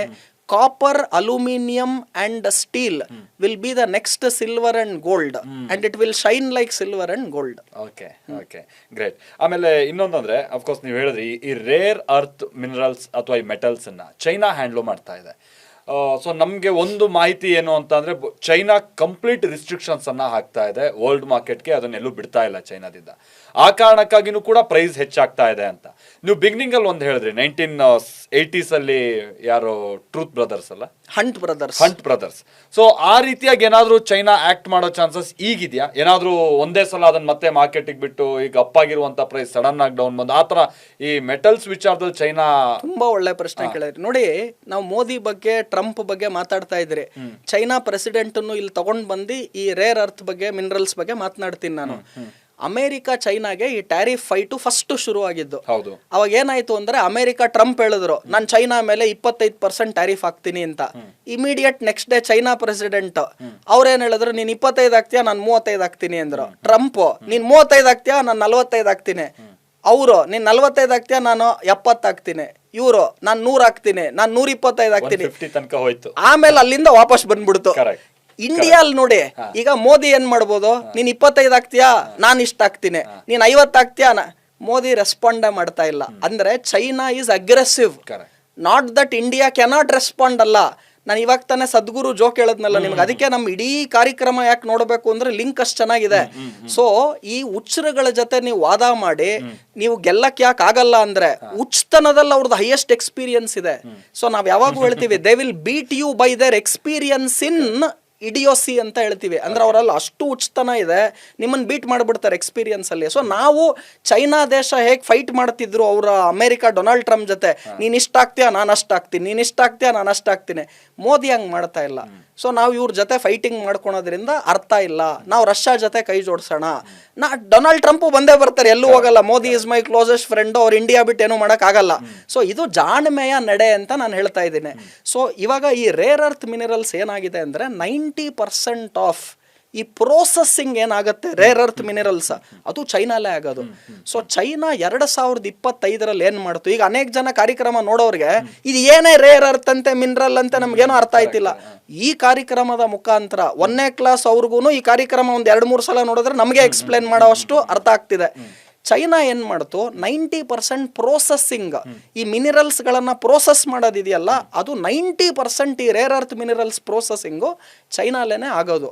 ಸೊ ಚೈನಾ 2025 ಏನ್ ಮಾಡಿದ್ರು, ಅವ್ರೊಂದು ಪಾಲಿಸಿ ತಂದ್ರು ಗೌರ್ಮೆಂಟ್, ನೀವೇನೇ ಎಕ್ಸ್ಪೋರ್ಟ್ ಮಾಡಬೇಕು ಅಂದ್ರೆ ನೀವು ಗೌರ್ಮೆಂಟ್ ಪರ್ಮಿಷನ್ಸು ಲೈಸೆನ್ಸಿಂಗು ಇದೆಲ್ಲ ಮಾಡ್ಕೋಬೇಕು ಅಂತ ಗೌರ್ಮೆಂಟು ತಂದ್ರು. ಇದು ಯಾಕೆ ತಂದ್ರು ಅಂದ್ರೆ, ಅಮೆರಿಕಾಲಿ ಟ್ರಂಪ್ ಟ್ಯಾರಿಫಿನ ಹುಚ್ಚತನ ಸ್ಟಾರ್ಟ್ ಮಾಡಿದ್ರೆ ಚೈನಾ ಏನು ಮಾಡ್ತು, ಈ ಅಮೇರಿಕನ್ ಕಂಪನೀಸ್ಗಳನ್ನು ನಾನು ಹಿಡಿತದಲ್ಲಿ ಇಟ್ಕೋಬೇಕು ಅಂದರೆ ನಾನು ಯಾಕೆ ಈ ರೇರ್ ಅರ್ತ್ ಮಿನರಲ್ಸ್ ಮೇಲೆ ನಾನು ರೂಲ್ಸ್ಗಳನ್ನು ತರಬಾರ್ದು. ಸೊ ಈ ರೂಲ್ಸ್ಗಳನ್ನು ತಂದಿದ್ದರಿಂದ ಏನಾಯಿತು ಅಂದರೆ, ಅನೇಕ ಡಿಫೆನ್ಸ್ ಎಕ್ವಿಪ್ಮೆಂಟ್ಗಳಲ್ಲಿ ಬಳಕೆಯಾಗುವಂತಹ ಮಿನರಲ್ಸ್ ಏನಿದೆ ಅದು ಚೈನಾಯಿಂದನೇ ಬರಬೇಕು. ಆಮೇಲೆ ನೀವು ಆಯ್ತು ನಾನು ಚೈನಾಯಿಂದ ನಾನೇನು ಇಂಪೋರ್ಟ್ ಮಾಡಲ್ಲ, ನಾನೇ ಓನ್ ಆಗೇ ಮಾಡೋಣ, ಅದಕ್ಕೆ ಮೋದಿ ಯಾವಾಗ್ಲೂ ಆತ್ಮನಿರ್ಭರ್ ಭಾರತ್ ಅಂದ್ರೆ ನಾವು ಬೇರೆಯವ್ರ ಮೇಲೆ ಡಿಪೆಂಡ್ ಆಗೋದು ಬೇಡ, ಇಲ್ಲೇ ನಾವು ಅದನ್ನ ಮಾಡೋಣ, ಇದೆಲ್ಲ ಅವ್ರು 5 ವರ್ಷದ ಹಿಂದೆನೇ ಪ್ಲಾನಿಂಗ್ ಅಲ್ಲಿ ಹೇಳ್ತಾ ಇದ್ರು. ಸೊ ಚೈನಾ ಏನ್ ಮಾಡ್ತು ಅಂದ್ರೆ, ವಿಶ್ವವನ್ನ ನನ್ನ ಕಂಟ್ರೋಲಲ್ಲಿ ಇಟ್ಕೋಬೇಕು ಅಂದ್ರೆ ನನ್ನ ಹತ್ರಿಂದ ಇರುವಂತಹ ಈ ರೇರ್ ಅರ್ತ್ ಮಿನರಲ್ಸ್ ಗಳನ್ನ ಅಮೆರಿಕಾನು ತಗೊಳುತ್ತೆ, ಇಡೀ ವಿಶ್ವದ ಎಲ್ಲಾ ದೇಶನೂ ತಗೊಳುತ್ತೆ. ನಾನು ಇಡೀ ವಿಶ್ವವನ್ನ ಕಂಟ್ರೋಲ್ ಮಾಡಬೇಕು ಅಂದ್ರೆ ಈ ರೇರ್ ಅರ್ತ್ ಮಿನರಲ್ಸ್ ಮೇಲೆ 2025 ಅವ್ರು ಏನು ರೂಲ್ಸ್ಗಳನ್ನು ತರಕ್ ಶುರು ಮಾಡಿದ್ರು, ಅಲ್ಲಿರುವಂತಹ ರೇರ್ ಅರ್ತ್ ಮಿನರಲ್ಸ್ಗಳ ಕಂಪನಿಗಳೇನಿದೆ ಬೇರೆ ದೇಶಕ್ಕೆ ಈಸಿಯಾಗಿ ಎಕ್ಸ್ಪೋರ್ಟ್ ಮಾಡೋದಕ್ಕೆ ಆಗೋದಿಲ್ಲ. ಪರ್ಮಿಷನ್ಸ್ಗಳನ್ನು ತಗೋಬೇಕು, ಸ್ಯಾಂಕ್ಷನ್ಸ್ಗಳು ಹಾಕಿದ್ರು. ಸೊ ಇದೆಲ್ಲ ಆದಾಗ ಏನಾಯಿತು ಅಂದರೆ, ಒಂದು ಕಡೆ ಇವರು ಟ್ಯಾರಿಫ್ ಕಂಟ್ರೋಲ್ ಮಾಡಿದ್ರೆ ಇನ್ನೊಂದು ಕಡೆ ಚೈನಾ ಈ ರೇರ್ ಅರ್ತ್ ಮಿನರಲ್ಸ್ಗಳನ್ನು ಕಂಟ್ರೋಲ್ ಮಾಡೋದಕ್ಕೆ ಸ್ಟಾರ್ಟ್ ಮಾಡ್ತು. ಇದ್ರ ಜೊತೆಗೆ ತುಂಬ ಇಂಪಾರ್ಟೆಂಟ್ ಏನು ಅಂದರೆ, ಚೈನಾ ಇವತ್ತು ತೈವಾನ್ ಮೇಲೆ ಯುದ್ಧ ಬಂತು, ಈ ಥರ ಫೈಟ್ ಆಯಿತು ಅಂದರೆ ಸೆಮಿ ಕಂಡಕ್ಟರ್ ಇಂಡಸ್ಟ್ರಿ ಕಂಪ್ಲೀಟ್ ಆಗಿ ಇವತ್ತು 90% ಪ್ರೋಸೆಸಿಂಗ್ ನಡೆಯೋದು ಎಲ್ಲಿ ಅಂದರೆ ತೈವಾನಲ್ಲಿ. ಚೈನಾ ಏನು ಮಾಡುತ್ತೆ, ಒಂದು ತೈವಾನಲ್ಲಿರುವಂಥ ಸೆಮಿ ಕಂಡಕ್ಟರ್ಸ್ಗಳ ಫ್ಯಾಕ್ಟ್ರೀಸ್ಗಳಾಗಿರ್ಬೋದು ಅಥವಾ ಅಲ್ಲಿರುವ ಇಂಡಸ್ಟ್ರಿಗಳನ್ನು ಡೆಸ್ಟ್ರಾಯ್ ಮಾಡಿ ಧ್ವಂಸ ಮಾಡಿಬಿಟ್ರೆ ಇಡೀ ವಿಶ್ವವೇ ಬಿದೋಗುತ್ತೆ, ಕುಸಿತ ಕಾಣುತ್ತೆ ಆರ್ಥಿಕವಾಗಿ. ಅದೇ ಬುದ್ಧಿವಂತ ಚೈನಾ ಆದ್ರೆ ಏನ್ ಮಾಡುತ್ತೆ, ತೈವಾನನ್ನ ನಿಮ್ಮ ಕಂಟ್ರೋಲ್ಗೆ ತಗೊಂಡು ನಾನು ಯಾರ್ಯಾರಿಗೆ ಸೆಮಿ ಕಂಡಕ್ಟರ್ ಕೊಡ್ತೀನಿ ಅಂದ್ರೆ ನನ್ನ ಜೊತೆ ಯಾರ್ಯಾರು ಫ್ರೆಂಡ್ ಇದ್ದಾರೆ ಅವರು ಕೊಡ್ತೀನಿ. ಸೊ ನಾನೇನ್ ಮಾಡ್ತೀನಿ, ಮಾಲ್ತೇಶ್ ನನಗೆ ಫ್ರೆಂಡು ಅಂದ್ರೆ ನಾನು ಮಾಲ್ತೇಶಿಗೆ ಮಾತ್ರ ಜಾಣ್ಮೆಯ ನಡೆಯನ್ನ ಕೊಟ್ಟು ಏನೇನ್ ಬೇಕು ಕೊಡ್ತೀನಿ, ನನ್ನ ಎನಿಮಿ ಯಾರು ಇರ್ತಾರೆ ಅವ್ರಿಗೆ ನಾನು ಕೊಡಲ್ಲ. ಸೊ ಈ ತರ ಚೈನಾ ಖಂಡಿತವಾಗ್ಲೂ ಡಾಮಿನೆಂಟ್ ಆಗಿದೆ ಇವತ್ತು. ಅಷ್ಟೀಸಿಯಾಗಿ ಅಮೆರಿಕ ಮುಂಚೆ ಹೇಗೆ ಇಡೀ ವಿಶ್ವವನ್ನ ನಾನು ಕಂಟ್ರೋಲ್ ಮಾಡಬಹುದು ಅಂತ ಅಮೆರಿಕ ಇತ್ತು, ಆ ಕಂಟ್ರೋಲ್ ಇವತ್ತು ಅಮೆರಿಕ ಬಳಿ ಇಲ್ಲ. ಚೈನಾ ಎದ್ದಿ ನಿಂತಿದೆ. ಅದ್ರ ಜೊತೆಗೆ ಭಾರತ ಜಾಣ್ಮೆಯ ನಡೆಯಲ್ಲಿದೆ. ಭಾರತ ಏನ್ ಹೇಳ್ತಾ ಇದೆ, ಚೈನಾನು ಕಿತ್ತಾಡ್ಕೊಳ್ಳಿ, ನೀವು ಅಮೆರಿಕಾನು ಕಿತ್ತಾಡ್ಕೊಳ್ಳಿ, ನಿಮ್ಮಿಬ್ರು ಕಿತ್ತಾಟದಲ್ಲಿ ನಾನು ಗ್ರೋ ಆಗ್ತೀನಿ ನನ್ನ ಪಾಡಿಗೆ. ಇದು ಹೇಗಂದ್ರೆ ಜಸ್ಟ್ ಈ ವೆನಿಜುವೆಲಾ ವಿಚಾರವಾಗಿ ಅಮೆರಿಕ ಏನ್ ಮಾಡ್ತು, ಆ ರೀತಿಯಾಗಿ ತೈವಾನ್ ವಿಚಾರದಲ್ಲಿ ಚೈನಾ ಮಾಡಿದ್ರೆ ಹೋಗಿ ಧ್ವಂಸ ಮಾಡ್ಬಿಡ್ತೀನಿ, ಎಲ್ಲ ಅವ್ರದ್ದು ಬೂದಿ ಮಾಡ್ಬಿಡ್ತೀನಿ ಅನ್ನಲ್ಲ, ಕಂಟ್ರೋಲಿಗೆ ಕಂಪ್ಲೀಟ್ ಆಗಿ ತಗೊಂಡು ಸಪ್ಲೈ ಯಾರಿಗೆ ಮಾಡ್ಬೇಕು ಹೇಗ್ ಮಾಡ್ಬೇಕು ಅದು ನಾನ್ ಡಿಸೈಡ್ ಮಾಡ್ತೀನಿ. ಅಮೆರಿಕಾ ಕೊಡ್ಬೇಕಾದ್ರೆ ರೇಟ್ ಜಾಸ್ತಿ ಕೊಡ್ತೀನಿ, Okay. ಇಂಡಿಯಾಗೋ ಬೇರೆ ಯಾರು ನನ್ನ ಫ್ರೆಂಡ್ಸ್ ಇದಾರೆ, ಇಂಡಿಯಾ ಏನ್ ಚೈನಾಗ ಅಷ್ಟೊಂದು ಫ್ರೆಂಡ್ ಏನ್ ಆಗಿಲ್ಲ. ಈಗ ರಷ್ಯಾ ನೀತಿಗಳಾಗಿರ್ಬೋದು, ಇಂಡಿಯಾ ನೀತಿಗಳಾಗಿರ್ಬೋದು, ಇದೆಲ್ಲದ್ರಿಂದ ನಮ್ಗೇನ್ ತೋರಿಸ್ತಾ ಇದೆ ಅಂದ್ರೆ ನಾವು ಇಡೀ ವಿಶ್ವ ಏನ್ ತಿಳ್ಕೋಬೇಕು, ಲೀವ್ ಅಂಡ್ ಲೆಟ್ ಲೀವ್ ಪಾಲಿಸಿಯಲ್ಲಿ ಇರಬೇಕು. ಈಗೇನಾಗೋಗಿದೆ, ನಾನು ಒಬ್ಬನೇ ಜೀವಿಸ್ತೀನಿ, ಬೇರೆಯವ್ರು ಹೆಂಗಾನ ಹಾಕೊಂಡೋಗ್ಲಿ, ಈ ಅನ್ಹೆಲ್ತಿ ಕಾಂಪಿಟೇಷನ್ ಬಂದು ಅದು ಟ್ರಂಪ್ ಇಂದ ಬಂತೋ ಬೇರೆ ಯಾವ ಕಡೆಯಿಂದ ಬಂತೋ ಗೊತ್ತಿಲ್ಲ. ಬಟ್ ನಾವೀಗ ಇರುವಂತಹ ಸಂದರ್ಭದಲ್ಲಿ ಮೋದಿಯ ನಡೆ ಏನಿದೆ ಖಂಡಿತ ತುಂಬಾ ಜಾಣ್ಮೆಯ ನಡೆ ಅಂತ ನಾನು ಹೇಳ್ತಾ ಇದ್ದೀನಿ. ಸೊ ಈ ರೇರ್ ಅರ್ತ್ ಮಿನರಲ್ಸ್ ನೀವೇನ್ ಮಾತಾಡ್ತಿದ್ದೀರಾ, ಇದರಿಂದ ಎಲ್ಲಿ ಇಂಪ್ಯಾಕ್ಟ್ ಆಗುತ್ತೆ ಅಂದ್ರೆ ಡಿಫೆನ್ಸ್ ಇಂಡಸ್ಟ್ರೀಸ್ ಗಳಿಗೆ ಇಂಪ್ಯಾಕ್ಟ್ ಆಗುತ್ತೆ, ಆಮೇಲೆ ಇವಿ ತಿರ್ಗಾ ಇಂಪ್ಯಾಕ್ಟ್ ಆಗುತ್ತೆ, ಸೋಲಾರ್ ಪ್ಯಾನೆಲ್ಸ್ ತಿರ್ಗಾ ಇಂಪ್ಯಾಕ್ಟ್ ಆಗುತ್ತೆ. ಸೊ ಈ ಆಟೋಮೊಬೈಲ್ ಕ್ಷೇತ್ರ, ಡಿಫೆನ್ಸ್ ಕ್ಷೇತ್ರ, ಯಾವಾಗ AI ತುಂಬಾ ಗ್ರೋತ್ ಕಾಣ್ತೋ AI ಗೆ ಬೇಕಾಗಿರೋದು ಹಾರ್ಡ್ವೇರ್. ಸೊ ಹಾರ್ಡ್ವೇರ್ ಗಳಿಗೆ ಏನ್ ಬೇಕು ಅಂದ್ರೆ ಖಂಡಿತವಾಗ್ಲೂ ಈ ಮಿನಿರಲ್ಸು, ರೇರ್ ಅರ್ತ್ ಏನೇನ್ ಬೇಕು ಅದನ್ನ ನಾನು ಓದ್ತಾ ಇದ್ದೆ ಲಿಸ್ಟ್ ಯಾವ್ಯಾವ್ದಿದೆ ಅಂತ, ಅದರಲ್ಲಿ ಸಿಲ್ವರ್ ಡಾಮಿನೆಂಟ್ ಇದೆ. ಸೊ ಹಾಗಾಗಿ ಸಿಲ್ವರ್ ರೇಟ್ಸ್ ಗಳು ಇಷ್ಟೊಂದು ಏರಿಕೆ ಸಾಧ್ಯತೆ ಆಯ್ತು. ಸೊ ಡೊನಾಲ್ಡ್ ಟ್ರಂಪ್ ಒಂದ್ ಕಡೆ ಟ್ಯಾರಿಫ್ ಮಾಡಿದ್ರೆ, ಚೈನಾ ಇನ್ನೊಂದ್ ಕಡೆ ಈ ರೇರ್ ಅರ್ತ್ ಪಾಲಿಸೀಸ್ ಗಳ ಮುಖಾಂತರ 2025 ಅಲ್ಲಿ ನಾನು ವಿಶ್ವವನ್ನ ಕಂಟ್ರೋಲ್ ಮಾಡ್ತೀನಿ ಅನ್ನೋದನ್ನ ತೋರಿಸಿದ್ರು. ಚಿಪ್ಪಲ್ ಅವರ ಎಲ್ಲ ಚಿಪ್ಪಲ್ ಆಟ ಆಗುತ್ತೆ. ಖಂಡಿತ ಖಂಡಿತ. ಗೋಲ್ಡ್ 7,000% ಅಷ್ಟು ರಿಟರ್ನ್ಸ್ ನೀವು ಹೇಳ್ದಂಗೆ ಪಟ್ಟು. ಸೊ ಸಿಲ್ವರ್ 8,000 ಅಷ್ಟು ಪಟ್ಟು returns. Sensex 82,000. What about real estate? ಅದಕ್ಕೇನಾದ್ರೂ ಡೇಟಾ ಇದೆಯಾ ನಮ್ಮಲ್ಲಿ? ಖಂಡಿತ. ನೋಡಿ, ರಿಯಲ್ ಎಸ್ಟೇಟ್ ಕಷ್ಟ ಡೇಟಾ ಹುಡ್ಕೋದು ಯಾಕೆ ಅಂದ್ರೆ ಒಂದು ಪ್ಲೇಸಸ್ಗೆ ಅದು ವೇರಿ ಆಗುತ್ತೆ. ಈಗ ಬ್ಯಾಂಗ್ಳೂರ್ ರಿಯಲ್ ಎಸ್ಟೇಟ್ ಕೊಡೋ ರಿಟರ್ನೇ ಬೇರೆ ಇರುತ್ತೆ, ಮುಂಬೈ ರಿಯಲ್ ಎಸ್ಟೇಟ್ ಕೊಡೋ ರಿಟರ್ನೇ ಬೇರೆ ಇರುತ್ತೆ, ಅಥವಾ ಅದೇ ವಿತಿನ್ ಬ್ಯಾಂಗ್ಳೂರಲ್ಲೂ ಕೂಡ ನೀವು ಲ್ಯಾಂಡ್ ಪರ್ಚೇಸ್ ಮಾಡಿದ್ರೆ ಅದನ್ನ ಸೇಲ್ ಮಾಡಿದ್ರೆ ಕೊಡೋ ರಿಟರ್ನ್ ಬೇರೆ ಇರುತ್ತೆ. ಕಮರ್ಷಿಯಲ್ ಪ್ರಾಪರ್ಟಿಗಳನ್ನು ಕೊಂಡ್ಕೊಂಡು ಬಾಡಿಗೆ ಕೊಡ್ತೀರಾ ಅಂದ್ರೆ ಅಲ್ಲಿ ಒಂದ್ ಕಡೆ ಅಪ್ರಿಸಿಯೇಷನ್, ಇನ್ನೊಂದ್ ಕಡೆ ರೆಂಟಲ್ ಈಲ್ಡ್, ಬಾಡಿಗೆ ನನಗೆ ಏನ್ ರಿಟರ್ನ್ ಬರ್ತಾ ಇದೆ, ಇನ್ನೊಂದ್ ಕಡೆ ನನಗೆ ಏನ್ ಅಪ್ರಿಶಿಯೇಟ್ ಪ್ರಾಪರ್ಟಿ ಆಗ್ತಾ ಇದೆ, ಇದೆಲ್ಲ ನೋಡ್ಬೇಕಾಗತ್ತೆ. ಆವರೇಜ್ ಆಗಿ ಇವತ್ತು ರಿಯಲ್ ಎಸ್ಟೇಟ್ ಅಲ್ಲಿ ಒಂದು 12ರಿಂದ 15% ರಿಟರ್ನ್ ವರ್ಷಕ್ಕೆ ಬರ್ತಾ ಇದೆ. ಆದ್ರೆ ಯಾವಾಗ್ಲೂ ಜನ ಏನ್ ಹೇಳ್ತಾರೆ, ನಾನೊಂದ್ ಸೈಟ್ 2,000ಕ್ಕೆ ತಗೊಂಡೆ, ಈಗ 10,000 ಆಗೋಯ್ತು, ಅಂತ ರಿಟರ್ನ್ ಬರದೇ ಇಲ್ಲ, ರಿಯಲ್ ಎಸ್ಟೇಟ್ ಅಲ್ಲಿ ಯಾವತ್ತೂ ಇಳಿಕೆ ಆಗಲ್ಲ, ಇದೇ ಸೇಫು, ಈ ತರ ಯೋಚನೆ ಇದೆ. ನಾನೇನ್ ಹೇಳ್ತಾ ಇದ್ದೀನಿ, ರಿಯಲ್ ಎಸ್ಟೇಟ್ ಅಲ್ಲಿರೋ ನಂಬರ್ 1 ಪ್ರಾಬ್ಲಮ್ ಏನು ಅಂದ್ರೆ ಲಿಕ್ವಿಡಿಟಿ. ಏನಿದೆ ಲಿಕ್ವಿಡಿಟಿ? ಈಗ ನಿಮ್ಮ ಹತ್ರ ಚಿನ್ನ ಇದೆ, ನಿಮ್ಮ ಹತ್ರ ಬೆಳ್ಳಿ ಇದೆ, ನೀವು ಸಾಯಂಕಾಲ ಹೋಗಿ ಅವನ 10% ಕಡಿಮೆ ಕೊಡ್ಲಿ ಬಿಡಿ, ವೇಸ್ಟೇಜ್ ಮೇಕಿಂಗ್ ಚಾರ್ಜ್, ನೀವು ಹೋಗಿ ವಾಪಸ್ ಕ್ಯಾಶ್ಗೆ ಕನ್ವರ್ಟ್ ಮಾಡ್ಕೋಬಹುದು. ನಿಮ್ಮ ಹತ್ರ ಇವಾಗ 1 ಕೋಟಿ ಲ್ಯಾಂಡ್ ಇದೆ, ಇವತ್ತು ಸಾಯಂಕಾಲ ಹೋಗಿ ಅದನ್ನ ಕ್ಯಾಶ್ ಕನ್ವರ್ಟ್ ಮಾಡ್ಕೊಳಕ್ ಆಗತ್ತಾ ನಿಮ್ ಕೈಲಿ? So liquidity is number 1 problem for real estate. So ನೀವೇನ್ ಮಾಡಬೇಕು, ನನ್ಗೆ ಯಾವ ದುಡ್ಡು ಇನ್ನೊಂದು 5 ವರ್ಷ 10 ವರ್ಷ ಬೇಡವೋ ಅದನ್ನ ರಿಯಲ್ ಎಸ್ಟೇಟ್ ಅಲ್ಲಿ ಹೂಡಿಕೆ ಮಾಡಬೇಕು. ನನ್ನ ಮಗಳ ಮದುವೆ ಇನ್ನೊಂದು 3 ತಿಂಗಳು ಇದೆ, ದುಡ್ಡು ಶೇಖರಣೆ ಮಾಡ್ಕೊಂಡು ಇಟ್ಕೊಂಡಿದ್ದೀರಾ, ನಾನು ಆ ದುಡ್ಡನ್ನ ರಿಯಲ್ ಎಸ್ಟೇಟ್ 3 ತಿಂಗಳಿಗೆ ಹಾಕ್ಬಿಡ್ತೀನಿ, ಆಮೇಲೆ ಮಗಳ ಮದುವೆ ಅದನ್ನ ಮಾರ್ಬಿಟ್ಟು ಮಗಳ ಮದುವೆ ಮಾಡ್ತೀನಿ ಅಂದ್ರೆ ಅದು ಮಿಸ್ಟೇಕು. ಸೊ ಲಿಕ್ವಿಡಿಟಿ ಫ್ಯಾಕ್ಟರ್ ಅನ್ನ ರಿಯಲ್ ಎಸ್ಟೇಟ್ ಇನ್ವೆಸ್ಟ್ಮೆಂಟ್ ಅಲ್ಲಿ ನೋಡಿ. ಒಂದು. ಎರಡನೇದು, ರಿಯಲ್ ಎಸ್ಟೇಟ್ ಅಲ್ಲಿ we have lot of legal aspects. ಅಲ್ಲಿ ಏನಾಗತ್ತೆ, ನೀವು ಯಾವ್ದೋ ಸೈಟ್ ತಗೊಂಡಿರ್ತೀರ, ಅದ್ರ ಮೇಲೆ ಇನ್ನೊಬ್ರು ಕೇಸ್ ಹಾಕಿರ್ತಾರೆ, ಹಿಂಗಾಯ್ತು ಹಂಗಾಯ್ತು, ಕೋರ್ಟ್ ಅಲ್ಲಿ ಒದ್ದಾಡೋದು, ಇದೆಲ್ಲ ಪ್ರಾಬ್ಲಮ್ ಇದೆ. ಆಮೇಲೆ ಒಂದ್ ತಿಳ್ಕೋಬೇಕು, ನಮ್ಮ ತಾತ, ಇವತ್ತು ನಿಮಗೆ ಎಕ್ಸಾಂಪಲ್ ಕೊಡ್ತಿದ್ದೀನಿ, 50,000 ರೂಪಾಯಿಗೆ ಮಲ್ಲೇಶ್ವರಂ ಅಲ್ಲಿ 1940ರಲ್ಲಿ ಒಂದು ಪ್ರಾಪರ್ಟಿ ತಗೊಂಡ್ರು, ಇವತ್ತದು 10 ಕೋಟಿ ಇದೆ. ಸೊ ಎಲ್ಲ ಕೇಳ್ತಾರೆ, ಸಿಂಪಲ್ ಆಗಿ ನಾನು ನಿಮ್ಮನ್ನು ಕೇಳ್ತಿದ್ದೀನಿ, 50,000 ಹಾಕಿದ್ದು ರಿಯಲ್ ಎಸ್ಟೇಟು ಇವತ್ತು 10 ಕೋಟಿ ಇದೆ ಅಂದ್ರೆ ಅದು ಒಳ್ಳೆ ಇನ್ವೆಸ್ಟ್ಮೆಂಟಾ ಕೆಟ್ಟ ಇನ್ವೆಸ್ಟ್ಮೆಂಟಾ? ಒಳ್ಳೆ ರಿಟರ್ನ್ ಬಂತ ಕೆಟ್ಟ ರಿಟರ್ನ್ ಬಂತ? ತುಂಬಾ ಒಳ್ಳೆ ರಿಟರ್ನ್. 50,000 become 10 crore. ಆದ್ರೆ ಏನ್ ಅರ್ಥ ಆಗ್ತಿಲ್ಲ ಅಂದ್ರೆ ಅದೇ 50,000 ನಮ್ ತಾತ ಅವತ್ತು ಬ್ಯಾಂಕ್ FD ಹಾಕಿದ್ರೆ ಶೇರ್ಗ್ ಬೇಡ, ಅದಿವತ್ತು 40 ಕೋಟಿ ಆಗ್ತಾ ಇತ್ತು. 1940 ಇಂದ ಇವತ್ತವರೆಗೂ ನೀವು ಲೆಕ್ಕ ಹಾಕಿದ್ರೆ ಬ್ಯಾಂಕ್ FDಲಿ ಆವರೇಜ್ 7-8% ರಿಟರ್ನ್ ಲೆಕ್ಕ ಹಾಕಿದ್ರು ಕೂಡ ಈ ರಿಯಲ್ ಎಸ್ಟೇಟ್ ರಿಟರ್ನ್ಗೂ ಜಾಸ್ತಿ ಆಗ್ತಿತ್ತು. ಶೇರ್ಸ್ ಅಲ್ಲಿ ಇನ್ನ ಜಾಸ್ತಿ ಆಗ್ತಿತ್ತು. ಆದ್ರೆ ಶೇರ್ ಪ್ರಾಬ್ಲಮ್ ಏನು ಅಂದ್ರೆ ಡೈಲಿ ರೇಟ್ ಸಿಗುತ್ತೆ, ಆ ರೇಟ್ ನೋಡಿ ನೋಡಿ ನೋಡಿ ನೋಡಿ ಜನ ಏನ್ ಮಾಡ್ತಾರೆ, ಈ trading by cell short term ಮಾಡ್ಬಿಡ್ತೀನಿ ಅಂತ ಹೋಗ್ಬಿಟ್ಟು ಅದ್ರ ನಾಲೆಜ್ ಇಲ್ಲದೆ ಅನೇಕ ಜನ ಲಾಸ್ ಮಾಡ್ಕೊಂತಾರೆ. ರಿಯಲ್ ಎಸ್ಟೇಟ್ ಅಲ್ಲಿ ನಿಮಗೆ ಡೈಲಿ ರೇಟ್ ಬರಲ್ಲ. They look so fancy.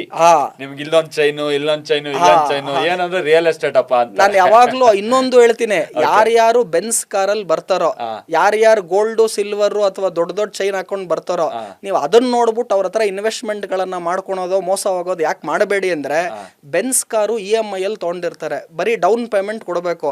Benz car ತೋರ್ಸಿದೇನೆ 10 lakh ಕೊಡೋನ್ 1 ಕೋಟಿ ಕೊಡ್ತಾನೆ, ಯಾಕಂದ್ರೆ ಬೆನ್ಸ್ ಅಲ್ಲಿ ಬಂದ್ರು ಅಂತ. ರಿಯಲಿ ರಿಚ್ ಪೀಪಲ್ ಯಾರು ಇರ್ತಾರಲ್ಲ ಅವ್ರು ತೋರಿಸ್ಕೊಳಲ್ಲ, ಇಲ್ದೇ ಇರೋರೇ ಜಾಸ್ತಿ ತೋರಿಸ್ಕೊಳೋದು.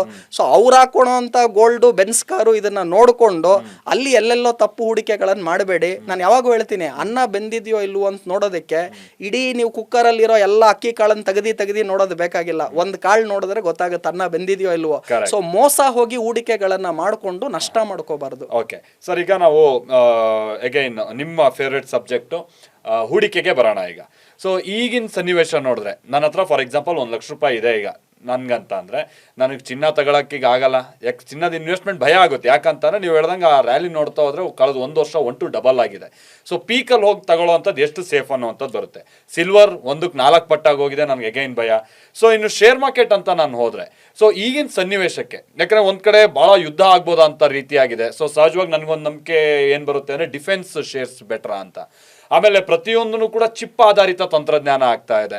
ಸೊ ನಾನು ಏನು ಚಿಪ್ಸ್ ಏನು IT ಕ್ಷೇತ್ರ ಆಗ್ಬೋದಾ ಅಂತ ಹೇಳ್ಕೊಂಡು ಆ ಕಡೆಗೆ ನಾನು ಗಮನ ಕೊಡ್ತೀನಿ. ಮತ್ತೆ ಕ್ರೂಡ್ ಆಯಿಲ್ಗೆ ಸಂಬಂಧಪಟ್ಟ ಹಾಗೇನು ಕೂಡ ಗೊತ್ತಿಲ್ಲ ಅದು ಯಾವ ಕಡೆಗೆ ಹೋಗ್ತಾ ಇದೆ ಅಂತ. ಈಗಿನ ಸೆಕ್ಟರ್ ವೈಸ್ ನೋಡ್ತಾ ಬರೋದಾದ್ರೆ ಯಾವ್ದು ಬೆಟರ್, ಸೆಮಿ ಕಂಡಕ್ಟರ್ ಬೆಟರಾ ಅಥವಾ ಡಿಫೆನ್ಸ್ ಬೆಟರಾ? ಯಾವ ಹೂಡಿಕೆ ಒಳ್ಳೇದು ಅಂತ ಅನ್ಸುತ್ತೆ? ಸೊ ಮೊದಲನೇದಾಗಿ ಇವಾಗ ನಿಯರೆಸ್ಟ್ ಫೆಬ್ರವರಿ 1ನೇ ತಾರೀಕು ಬಜೆಟ್ ಬೇರೆ ಬರ್ತಾ ಇದೆ. ಅಲ್ಲಿ ನಿಮಗೆ ಜಾಸ್ತಿ ಡೈರೆಕ್ಷನ್ ಸಿಗುತ್ತೆ ಯಾವ ಸೆಕ್ಟರ್ ಒಳ್ಳೇದು ಅಂತ. ಆದ್ರೆ ಈಗ ಬಜೆಟ್ ಮುಂಚೆ ಮಾತಾಡ್ತಿರೋದ್ರಿಂದ ಬಜೆಟ್ ಬಗ್ಗೆನೂ ಆಮೇಲೆ ಬೇಕಾದ್ರೆ 1-2-3 ಮಾತು ನೋಡೋಣ.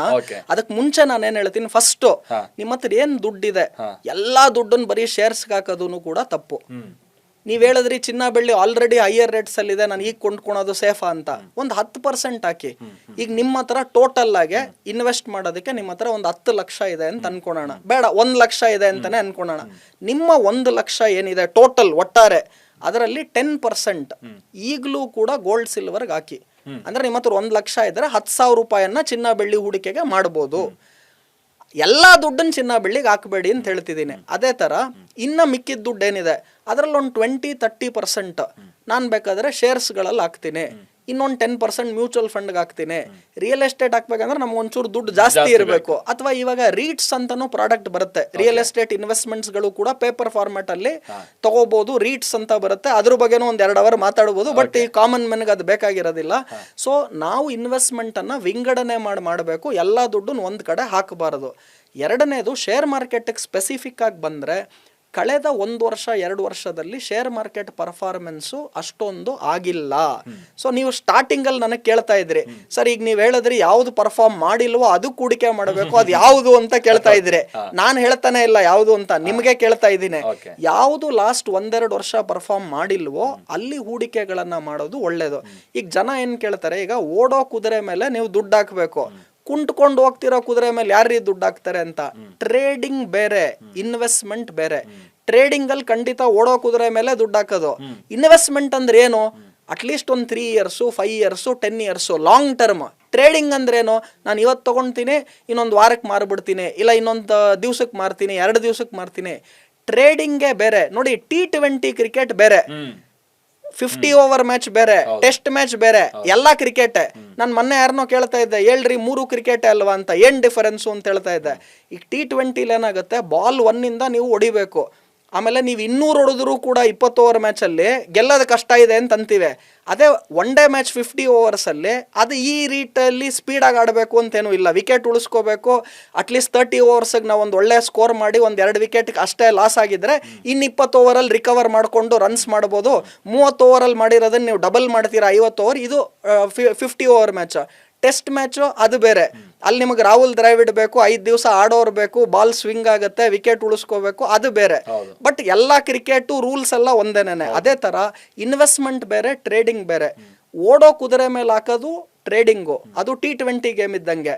ಅದೇ ತರ ಟೆಸ್ಟ್ ಮ್ಯಾಚ್ ಬಂದು ಇನ್ವೆಸ್ಟ್ಮೆಂಟು. ಸೊ ನಾನೇನ್ ಹೇಳ್ತಿದ್ದೀನಿ, ಇನ್ವೆಸ್ಟ್ಮೆಂಟ್ ದೃಷ್ಟಿಯಿಂದ ನೋಡೋದಾಯ್ತು ಅಂದ್ರೆ ಈ ಕಾಮನ್ ಮ್ಯಾನ್ ಯಾರು ಕೂಡ ನಾನು ಡೈಲಿ ಟ್ರೇಡಿಂಗ್ ಮಾಡ್ತೀನಿ ಅಂದ್ರೆ ಅವ್ರಿಗೆ ಸ್ಯಾಲ್ರಿಡ್ ಕ್ಲಾಸ್ ಇರ್ತಾರೆ, ಅವರೆಲ್ಲೋ ಕೆಲಸ ಮಾಡ್ತಿರ್ತಾರೆ, ಅವ್ರು ಏನ್ ಮಾಡ್ತಾರೆ, ನಮಗೆ ಮಾರ್ಕೆಟ್ ಅರ್ಥ ಆಗಲ್ಲ, ಮ್ಯೂಚುವಲ್ ಫಂಡ್ಗೆ ಹಾಕ್ತೀನಿ, ಇಲ್ಲ ಲಾಂಗ್ ಟರ್ಮ್ ಇನ್ವೆಸ್ಟ್ಮೆಂಟ್ಗೆ ಹಾಕ್ತೀನಿ, ಈ ತರ ಮಾಡ್ತಾರೆ. ಸೊ ಅಸೆಟ್ ಕ್ಲಾಸಸ್ಗಳನ್ನ ಸ್ಪೆಸಿಫಿಕ್ ಆಗಿ ತಗೊಂಡ್ರೆ ನಮಗೆ ಈಕ್ವಿಟಿ ಮಾರ್ಕೆಟ್ ಅಷ್ಟೊಂದು ರಿಟರ್ನ್ ಗಳನ್ನ ಕಳೆದ 1-2 ವರ್ಷದಲ್ಲಿ ಕೊಟ್ಟಿಲ್ಲ. ಮುಂದಿನ 2 ವರ್ಷ 3 ವರ್ಷ 5 ವರ್ಷಕ್ಕೆ ಶೇರ್ ಮಾರ್ಕೆಟ್ ಜಾಸ್ತಿ ಚೆನ್ನಾಗಿ ಪರ್ಫಾರ್ಮ್ ಮಾಡುತ್ತೆ. ಆದ್ರೆ ನಾರ್ಮಲ್ ಹ್ಯೂಮನ್ ಸೈಕಾಲಜಿ ಏನು ಅಂದ್ರೆ, ಯಾವ್ದು ಪರ್ಫಾರ್ಮ್ ಮಾಡಿಲ್ವೋ ಅಲ್ಲಿ ಹೂಡಿಕೆ ಮಾಡೋದಿಲ್ಲ, ಯಾವ್ದು ಜಾಸ್ತಿ ಪರ್ಫಾರ್ಮ್ ಮಾಡ್ತಿದ್ಯೋ ಅಲ್ಲಿ ಓಡೋಕ್ ತಗೊಂಡ್ ಬರ್ತಾರೆ. That is your normal psychology. So ಹಾಗಾಗಿ ಈಗ ಯಾವ ಸೆಕ್ಟರ್ಸ್ ಗಳು ಒಳ್ಳೇದು ಅಂತ ತಾವು ಕೇಳೋದಾದ್ರೆ, ಡಿಫೆನ್ಸ್ ಅಲ್ಲಿ ಎಸ್ಪೆಷಲಿ BEL ಶೇರ್ ಆಗಿರ್ಬೋದು, HAL ಶೇರ್ ಆಗಿರ್ಬೋದು, ದೇ ಆರ್ ವೆರಿ ಗುಡ್. ಯಾವಾಗ ಈ ವಿಶ್ವದಲ್ಲಿ ಈ ತರ ಯುದ್ಧದ ಭೀತಿಗಳು ಇರುತ್ತೋ, ಬಜೆಟ್ ಅಲ್ಲೂ ಕೂಡ ಡಿಫೆನ್ಸ್ ಅಲೋಕೇಶನ್ ಗಳನ್ನ ಜಾಸ್ತಿ ಮಾಡ್ತಾ ಇರ್ತಾರೆ. ಈ ತರ ಕಂಪನಿಗಳಿಗೆ ಪ್ರಾಫಿಟಬಿಲಿಟಿ ಜಾಸ್ತಿ ಆಗುತ್ತೆ, ಅವ್ರ ಶೇರ್ ಪ್ರೈಸ್ ಗಳು ಚೆನ್ನಾಗಿ ಪರ್ಫಾರ್ಮ್ ಮಾಡುತ್ತೆ. ನನ್ನ ಪ್ರಕಾರ ಇವಾಗ ಪ್ರೈವೇಟ್ ಬ್ಯಾಂಕ್ಸ್ ಗಳು ತುಂಬಾ ಚೆನ್ನಾಗಿದೆ. ಎಸ್ಪೆಷಲಿ HDFC ಬ್ಯಾಂಕ್ ಆಗಿರ್ಬೋದು, ICICI ಕೋಟಕ್ ಬ್ಯಾಂಕ್ ಆಗಿರ್ಬೋದು, ಆಕ್ಸಿಸ್ ಬ್ಯಾಂಕ್ ಆಗಿರ್ಬೋದು, ಅದೇ ತರ PSU banks, public sector bank, state bank of India ಆಗಿರ್ಬೋದು, ಬ್ಯಾಂಕ್ ಆಫ್ ಬರೋಡಾ ಆಗಿರ್ಬೋದು, ಬ್ಯಾಂಕ್ ಆಫ್ ಇಂಡಿಯಾ ಆಗಿರ್ಬೋದು. ವ್ಯಾಲ್ಯೂಯೇಷನ್ ಕಂಫರ್ಟ್ ಅನ್ನು ಕೂಡ ನಾವು ನೋಡ್ಬೇಕು. ಏನಂಗಂದ್ರೆ ಅಂದ್ರೆ, ಈಗ ನನಗೆ ಯಾವ ರೇಟಿಗೆ ಶೇರ್ ತಗೊಂತಿದ್ದೀನಿ ಅದು ಕಡಿಮೆಗೆ ಸಿಗ್ತಾ ಇದೆಯಾ ಅಥವಾ ನಾನು ತುಂಬಾ ಜಾಸ್ತಿ ಕೊಟ್ಟು ತಗೊಳ್ತಾ ಇದ್ದೀನ. ಈಗ ಫಾರ್ ಎಕ್ಸಾಂಪಲ್ ನಾನು ಹಾಕಿರೋ ಶರ್ಟ್ ಚೆನ್ನಾಗಿದೆ, ಬಟ್ ಹಂಗನ್ಬಿಟ್ಟು ಈ ಶರ್ಟಿಗೆ 25,000 ಕೊಡಕ್ಕಾಗಲ್ಲ, ಯಾವುದೋ ರೇಟ್ ಕೊಟ್ಟು ತೊಗೊಳಕ್ಕಾಗಲ್ಲ. ಜನ ಏನ್ ಹೇಳ್ತಾರೆ, ಶೇರ್ ರೇಟ್ ಅರ್ಥ ಆಗುತ್ತೆ ನಮಗೆ ಗೊತ್ತಾಗ್ತಾ ಇರಲ್ಲ, ಶರ್ಟ್ ರೇಟ್ ಅರ್ಥ ಆಗುತ್ತೆ, ಶೇರ್ ರೇಟ್ ಹೇಗೆ ಅಂತ ಅದಕ್ಕೆ ಅಧ್ಯಯನ ಮಾಡಬೇಕು. ಸೊ ನನ್ನ ಪ್ರಕಾರ defence is a good sector, private banks, public sector bank good sector, oil marketing companies ಕೂಡ ಚೆನ್ನಾಗಿ ಪರ್ಫಾರ್ಮ್ ಮಾಡುತ್ತೆ. ಯಾಕಂದ್ರೆ ನಾರ್ಮಲಿ ಕ್ರೂಡ್ ಆಯಿಲ್ ಪ್ರೈಸಸ್ ಕಡಿಮೆ ಆದಾಗೆಲ್ಲ ಈ OMCs ಚೆನ್ನಾಗಿ ಪರ್ಫಾರ್ಮ್ ಮಾಡುತ್ತೆ. ಸೊ ಇಂಡಿಯನ್ ಆಯಿಲ್ ಕಾರ್ಪೊರೇಷನ್ ಆಗಿರ್ಬೋದು, BPCL HPCL ಆಗಿರ್ಬೋದು, ಆಮೇಲೆ ನಾನು ಇವಾಗ ತಾನೇ ಹೇಳ್ದಂಗೆ ಕ್ಯಾಪಿಟಲ್ ಮಾರ್ಕೆಟ್ ಥೀಮ್ಸ್ ಆಗಿರ್ಬೋದು, FMCG ಕ್ಷೇತ್ರದಲ್ಲಿ ಡಾಬರ್, ಕೋಲ್ಗೇಟ್ ಈ ತರ ಸ್ಟಾಕ್ಸ್ಗಳಾಗಿರ್ಬೋದು. ಸೊ ಈ ತರ ಒಂದು ಒಳ್ಳೆ ಬ್ಯಾಸ್ಕೆಟ್ ಕ್ರಿಯೇಟ್ ಮಾಡಿ, ಅಥವಾ ನಮ್ಗೆ ಇದು ಯಾವುದು ಅರ್ಥ ಆಗ್ತಾ ಇಲ್ಲ ಅಂದ್ರೆ ಯಾರನ್ನ ಒಳ್ಳೆ ರಿಲಯಬಲ್ ಫಂಡ್ ಮ್ಯಾನೇಜರ್ ಹತ್ರ you can have your money taken care, ಅಥವಾ you have to even go for mutual fund, indirect way of investing in stock market. So ನನ್ನ ಪ್ರಕಾರ ಸಿಂಪಲ್ ಆಗಿ ಹೇಳ್ಬೇಕಂದ್ರೆ, ಈ ನೆಕ್ಸ್ಟ್ 2 to 3 ಇಯರ್ಸ್ಗೆ share market can do very good.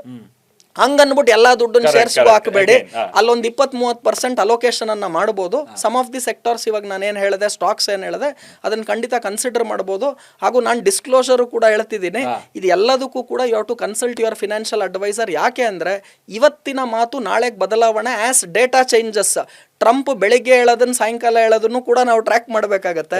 So ಅದಿರೋದ್ರಿಂದ ಈಗಿರುವಂತ ಮಾಹಿತಿ ಪ್ರಕಾರ ಹೇಳ್ತಿದ್ದೀನಿ. Rest of the things they have to take an advice from their financial advisor. ಈ 80,000 ಸೆನ್ಸೆಕ್ಸ್ ಕ್ರಾಸ್ ಆದಾಗ ಅಥವಾ 82,000 ಏನೋ ಕ್ರಾಸ್ ಆದಾಗ ಅದನ್ನ ಕನ್ಸಿಡರ್ ಹೇಗ್ ಮಾಡ್ತಾ ಇದ್ರು ಅಂತಂದ್ರೆ, ಈಗ ಪೀಕಲ್ ಇದೆ, ಮಾರ್ಕೆಟ್ ಪೀಕಲ್ ಇದೆ ಅನ್ನೋದನ್ನ ಹೇಳ್ತಾ ಇದ್ರು. ಸೊ ಈಗಲೂ ಅದೇ ರೌಂಡ್ ಹಾಕ್ತಾ ಇರೋ 80 to 84,000 ಈಗ ಓಡ್ತಾ ಇರೋ. ಬಟ್ ಇದನ್ನ ನಾವು ಪೀಕ್ ಅಂತ ಈಗ ಕನ್ಸಿಡರ್ ಮಾಡಕ್ ಆಗಲ್ಲ ಅನ್ಕೊಂತೀನಿ. ಏನಕ್ಕೆ ಅಂದ್ರೆ, ಯಾವಾಗ ದೇಶದ ಆರ್ಥಿಕ ಪರಿಸ್ಥಿತಿಯಲ್ಲಿ ಗ್ರೋತ್ ಆಗುತ್ತೆ. ಈಗ ಇಂಡಿಯಾದು ನೀವು GDP ನಂಬರ್ಸ್ ತಗೊಂಡ್ರೆ ಆವರೇಜ್ ಇರೋದು 6.8 to 7% ಆನ್ಯುವಲಿ ವರ್ಷಕ್ಕೆ ಅಂತೀವಿ. ನೀವು ಲೇಟೆಸ್ಟ್ ಕ್ವಾರ್ಟರ್ GDP ನೋಡಿದ್ರೆ 8.4%. ಅಂತ GDP ನಿರೀಕ್ಷೆ ಯಾರಿಗೂ ಇರಲಿಲ್ಲ. ಸೊ ಯಾವಾಗ ಭಾರತ ದೇಶದ ಗ್ರೋತ್ ಚೆನ್ನಾಗಿದೆಯೋ ಖಂಡಿತವಾಗ್ಲೂ ಶೇರ್ ಮಾರ್ಕೆಟ್ ಪರ್ಫಾರ್ಮ್ ಮಾಡಲೇಬೇಕು. Because stock market is a barometer of your country. ದೇಶ ಚೆನ್ನಾಗೆ, ವೆನಿನ್ಸುಲಾನ ಯಾವಾಗ ಅಮೆರಿಕ ತಗೊಂತೋ, ವೆನಿನ್ಸುಲಾ ಶೇರ್ ಮಾರ್ಕೆಟ್ ಡಬಲ್ ಬರೀ 3-4 ದಿವಸ 15 ದಿವಸದಲ್ಲಿ ಡಬಲ್ ಟ್ರಿಪಲ್ ಆಗೋಯ್ತು ಶೇರ್ ಮಾರ್ಕೆಟ್ ವೆನಿನ್ಸುಲಾ. ಯಾಕೆ ಅಂದ್ರೆ ಅಮೆರಿಕ ವೆನಿನ್ಸುಲಾ ಕಂಟ್ರೋಲ್ ತಗೊಂಡ್ರೆ Venezuela will grow as a country. When that grows, stock market has to grow, because stock market is a barometer of your country. So ನಾನೇನ್ ಹೇಳ್ತಾ ಇದ್ದೀನಿ, India will grow. ಆದ್ರೆ ನೀವು shares ಅನ್ನ select ಮಾಡುವಾಗ right ಕಂಪನೀಸ್ಗಳನ್ನ select ಮಾಡಬೇಕು. ಆಮೇಲೆ valuation comfort ಇರಬೇಕು. ಕಂಪನಿ ಚೆನ್ನಾಗಿರುತ್ತೆ. ಕೆಲವ್ರು ಏನ್ ಮಾಡ್ತಾರೆ ನೋಡ್ರಿ, ಯಾವಾಗ್ಲೂ ನೀವು ಇನ್ಫೋಸಿಸ್, TCS ಇದೆಲ್ಲ ದೊಡ್ಡ ದೊಡ್ಡ ಕಂಪನಿ ಇಲ್ಲಿ ದುಡ್ಡು ಹಾಕ್ಬಿಡಿ. ಕಂಪನಿ ಚೆನ್ನಾಗಿದೆ, ಬಟ್ ಯಾವ ರೇಟ್ಗೆ ನೀವು ತಗೊಂತಿದ್ದೀರಾ ಅನ್ನೋದು ಕೂಡ ಇಂಪಾರ್ಟೆಂಟ್. ನನ್ನ ಹತ್ರ ಆಪಲ್ ಮೊಬೈಲ್ ಇದೆ, ಚೆನ್ನಾಗಿದೆ, ಅದಕ್ಕೆ ರೇಟ್ ಒಂದು 60,000 ಕೊಡ್ಬೋದು. ನೀವು ಅದಕ್ಕೆ 6 ಲಕ್ಷ ಕೊಟ್ಟು ತಗೊಂಡ್ರೆ ಅದು ಆಪಲ್ ಮೊಬೈಲ್ ಆದ್ರೂ ಕೂಡ 6 ಲಕ್ಷ ಕೊಟ್ಟು ತಗೊಳ್ಳೋ ಅಂತ ಮೊಬೈಲ್ ಅಲ್ಲ. ಸೊ ವ್ಯಾಲ್ಯೂಯೇಷನ್ ಕಂಫರ್ಟ್ ನೋಡಿ, ಗ್ರೋತ್ ಇಂಡಿಯಾಗಿ ಇರೋದ್ರಿಂದ stock market will perform very good. ಆಮೇಲೆ ಒಂದು ಇಮ್ಮಿಡಿಯೇಟ್ ಸ್ಟೇಟ್ಮೆಂಟ್, ಇಂಪಾರ್ಟೆಂಟ್ ಸ್ಟೇಟ್ಮೆಂಟ್ ಹೇಳ್ತಿದ್ದೀನಿ, stock prices are slaves of earnings ಅಂತ ಹೇಳ್ತೀವಿ. ಅದರ ಅರ್ಥ ಏನು ಅಂದ್ರೆ, ಯಾವ ಕಂಪನಿಯ ಲಾಭಾಂಶ ಅರ್ನಿಂಗ್ಸ್ ಜಾಸ್ತಿ ಗ್ರೋ ಆಗ್ತಾ ಇರುತ್ತೋ ಅದರ ಶೇರ್ ಪ್ರೈಸು ಕೂಡ ಗ್ರೋ ಆಗಬೇಕು. ಸೊ ನಿಮಗೆ ಇಂಡಿಯಾ ಗ್ರೋತ್ ಸ್ಟೋರಿ, ಅಮೆರಿಕಲ್ಲಿ ಏನಾಯಿತು, ಭಾರತದಲ್ಲಿ ಏನಾಯಿತು, ಇನ್ಫ್ಲೇಷನ್ ಏನಾಯಿತು, RBI ಪಾಲಿಸಿ ಏನಾಯಿತು, ಬಜೆಟ್ ಏನಾಯ್ತು ಎಲ್ಲ ಬಿಟ್ಬಿಡಿ. If a companies earnings grow, definitely that stock price has to eventually grow. ಇವತ್ತು ನಾಳೆ ಗ್ರೋ ಆಗಲಿಲ್ಲ ಅಂದ್ರೂ ಇನ್ನು 2 ವರ್ಷಕ್ಕೋ 3 ವರ್ಷಕ್ಕೋ ಗ್ರೋ ಆಗಬೇಕು. ಸೊ ಹಾಗಾಗಿ ನೀವು ಇನ್ವೆಸ್ಟ್ ಮಾಡುವಾಗ ಉತ್ತಮವಾದಂಥ ಕಂಪನಿ ಯಾವುದಿದು, ಉತ್ತಮವಾದಂಥ ಕಂಪನಿ, ಯಾವ ಕಂಪನಿಯ ಲಾಭಾಂಶ ಗ್ರೋ ಆಗ್ತಾ ಇದೆ, ಅರ್ನಿಂಗ್ಸ್ ಗ್ರೋ ಆಗ್ತಾ ಇದೆ. Stock prices are slaves of earnings. Short term ಅಲ್ಲಿ ಸ್ಟಾಕ್ ಮಾರ್ಕೆಟ್ ಇಸ್ ಆಲ್ವೇಸ್, ನಾನು ಯಾವಾಗ ಹೇಳ್ತೀನಿ, ಶಾರ್ಟ್ ಟರ್ಮ್ ಅಲ್ಲಿ it can move up and down, but eventually it is a weighing machine. Warren Buffett ಹೇಳ್ತಾರೆ, when others are greedy you be fearful, when others are fearful you be greedy ಅಂತಾರೆ. ಈಗ ಎಲ್ಲರೂ ಕೂಡ they are greedy on silver and gold, you have to be fearful. ಎಲ್ಲರೂ ಕೂಡ stock market ಅಲ್ಲಿ fearful ಇದ್ದಾರೆ, you have to be greedy. ಆಮೇಲೆ Warren Buffett ಹೇಳ್ತಾರೆ, ಇಡೀ ಇನ್ವೆಸ್ಟ್ಮೆಂಟ್ ಜಗತ್ತನ್ನ 2 ಲೈನಲ್ಲಿ ಮುಗಿಸ್ಬಿಡ್ತಾರೆ ಅವರು. Gold, silver, shares, mutual fund, real estate ಎಲ್ಲಾನು 2 ಲೈನಲ್ಲಿ ಹೇಳ್ತಾರೆ. ಅವ್ರು ಏನ್ ಹೇಳ್ತಾರೆ ಅಂದ್ರೆ, ತುಂಬಾ ದುಡ್ಡು ಮಾಡಬೇಕು ಅಂದ್ರೆ ಏನ್ ಮಾಡಬೇಕು ಅಂತ ವಾರನ್ ಬಫೆಟ್ ಅನ್ನು ಕೇಳ್ತಾರೆ. ಅವ್ರು ತುಂಬಾ ಚೆನ್ನಾಗಿ ಉತ್ತರ ಕೊಡ್ತಾರೆ. ಅವ್ರೇನ್ ಹೇಳ್ತಾರೆ, ತುಂಬಾ ದುಡ್ಡು ಮಾಡಬೇಕು ಅಂದ್ರೆ ನೀನು ಟೈಮ್ ಕೊಡಬೇಕು, ಕಾಮನ್ ಸೆನ್ಸನ್ನು ಉಪಯೋಗಿಸ್ಬೇಕು. ಜನ ಯಾಕೆ ತುಂಬಾ ಶ್ರೀಮಂತರ ಆಗೋದಿಲ್ಲ ಅಂದ್ರೆ, no one wants to become rich slowly, ಅಂದ್ರೆ ನಿಧಾನವಾಗಿ ಸಾಹುಕಾರರಾಗಕ್ಕೆ ಯಾರಿಗೂ ಇಷ್ಟ ಇಲ್ಲ. ಹಾಗಾಗಿ ಯಾರು ಕೂಡ ತುಂಬಾ ಸಾಹುಕಾರ ಆಗಲ್ಲ. ಎಲ್ಲರಿಗೇನು ಅಂದ್ರೆ, ಒಂದು ಕಾರ್ಯಕ್ರಮ ನೋಡಿದೆ, ನಾನು ಮಾಲ್ತೇಶ್ ತರ ಆಂಕರ್ ಆಗ್ಬಿಡ್ಬೇಕು, ನಾನು ಪಾಪ್ಯುಲರ್ ಆಗಬೇಕು. ನೀವು 20 ವರ್ಷ ಸೈಕಲ್ ಹೊಡೆದಿರೋದು, ಕಷ್ಟ ಬಿದ್ದಿರೋದು ಮರ್ತೋಯ್ತಾರೆ. ಅದೇ ತರ ರುದ್ರಮೂರ್ತಿ ನೋಡಿದ ತಕ್ಷಣ ನಾನು ಇದೇ ತರ ಅನಲಿಸ್ಟ್ ಆಗ್ಬಿಡ್ಬೇಕು, ಆಗ್ತೀರಾ? ಅದಕ್ಕೆ 20 ವರ್ಷ ಬೇಡ, 15 ವರ್ಷ ಟೈಮ್ ಕೊಡಿ, 10 ವರ್ಷ ಟೈಮ್ ಕೊಡಿ. ಅಂದ್ರೆ ಅದಕ್ಕೆ ಪರಿಶ್ರಮ, ಎಫರ್ಟು ಬೇಕೇ ಬೇಕಾಗುತ್ತೆ. ಜೊತೆಗೆ ವಾರನ್ ಬಫೆಟ್ಟಿನ ಕನ್ಕ್ಲೂಡಿಂಗ್ ಲೈನ್ ಹೇಳ್ತಾ ಇದ್ದೀನಿ. ಅವ್ರೇನು ಹೇಳ್ತಾರೆ, there are only 2 rules for successful investment. ಅದು ಶೇರ್ ಮಾರ್ಕೆಟ್ಗಾಗಿರ್ಬೋದು, ಗೋಲ್ಡ್ ಸಿಲ್ವರ್ಗಾಗಿರ್ಬೋದು, ಎಲ್ಲಾನ. ಏನು ಹೇಳ್ತಾರೆ ಅಂದರೆ, 2 ರೂಲ್ ಇರೋದು. Rule 1, don't lose your hard earned money. ಕಷ್ಟ ಬಿದ್ದು ದುಡ್ದಿರುವಂತಹ ದುಡ್ಡನ್ನು ಹಾಳು ಮಾಡ್ಕೋಬೇಡ, ಇದು rule 1. Rule 2, don't forget rule 1. ಇದನ್ನ ವಾರನ್ ಬಫೆಟ್ ಎಷ್ಟು ಚೆನ್ನಾಗಿ ಹೇಳ್ತಾರೆ. ನಮ್ಗೇನ್ ಗೊತ್ತಾ, ವಾರನ್ ಬಫೆಟ್ ಹೇಳಿ, ಇಂಡಿಯಾದಲ್ಲಿ ಹೇಳಿ, ವಿಶ್ವದಲ್ಲಿ ಹೇಳಿ, ಅದಲ್ಲ. ಈ ಪ್ರಿನ್ಸಿಪಲ್ಸ್ ಆರ್ ಸೇಮ್. ಸೊ ಆ ರೂಲ್ಸ್ಗಳನ್ನು ನಾವು ಫಾಲೋ ಮಾಡಿ, ಇದಕ್ಕೆ ನಾವೇನು CA ಓದಬೇಕಾಗಿಲ್ಲ, 50 ಮಾಸ್ಟರ್ ಡಿಗ್ರಿನೂ ಮಾಡೋಕ್ಕಾಗಿಲ್ಲ. 10th ಫೇಲ್ ಆದವರು ಕೂಡ ಈ ಕಾರ್ಯಕ್ರಮ 5 ಸಲ ನೋಡಿದ್ರು ಕಾಮನ್ ಸೆನ್ಸನ್ನು ನಾವು ವೃದ್ಧಿ ಮಾಡಿಕೊಂಡು, ನಾನು ಯಾವಾಗಲೂ ಹೇಳ್ತೀನಿ, you are an average of 5 people with whom you spend most of your time. ನೀವು 5 ಜನ ಯಾರ ಹತ್ರ ಜಾಸ್ತಿ ಟೈಮ್ ಸ್ಪೆಂಡ್ ಮಾಡ್ತೀರಾ ದಿನದಲ್ಲಿ ಅಂತ ನನಗೆ ಹೇಳಿ, ನೀವು ಯಾರು ಅಂತ ನಾನು ಹೇಳ್ತೀನಿ.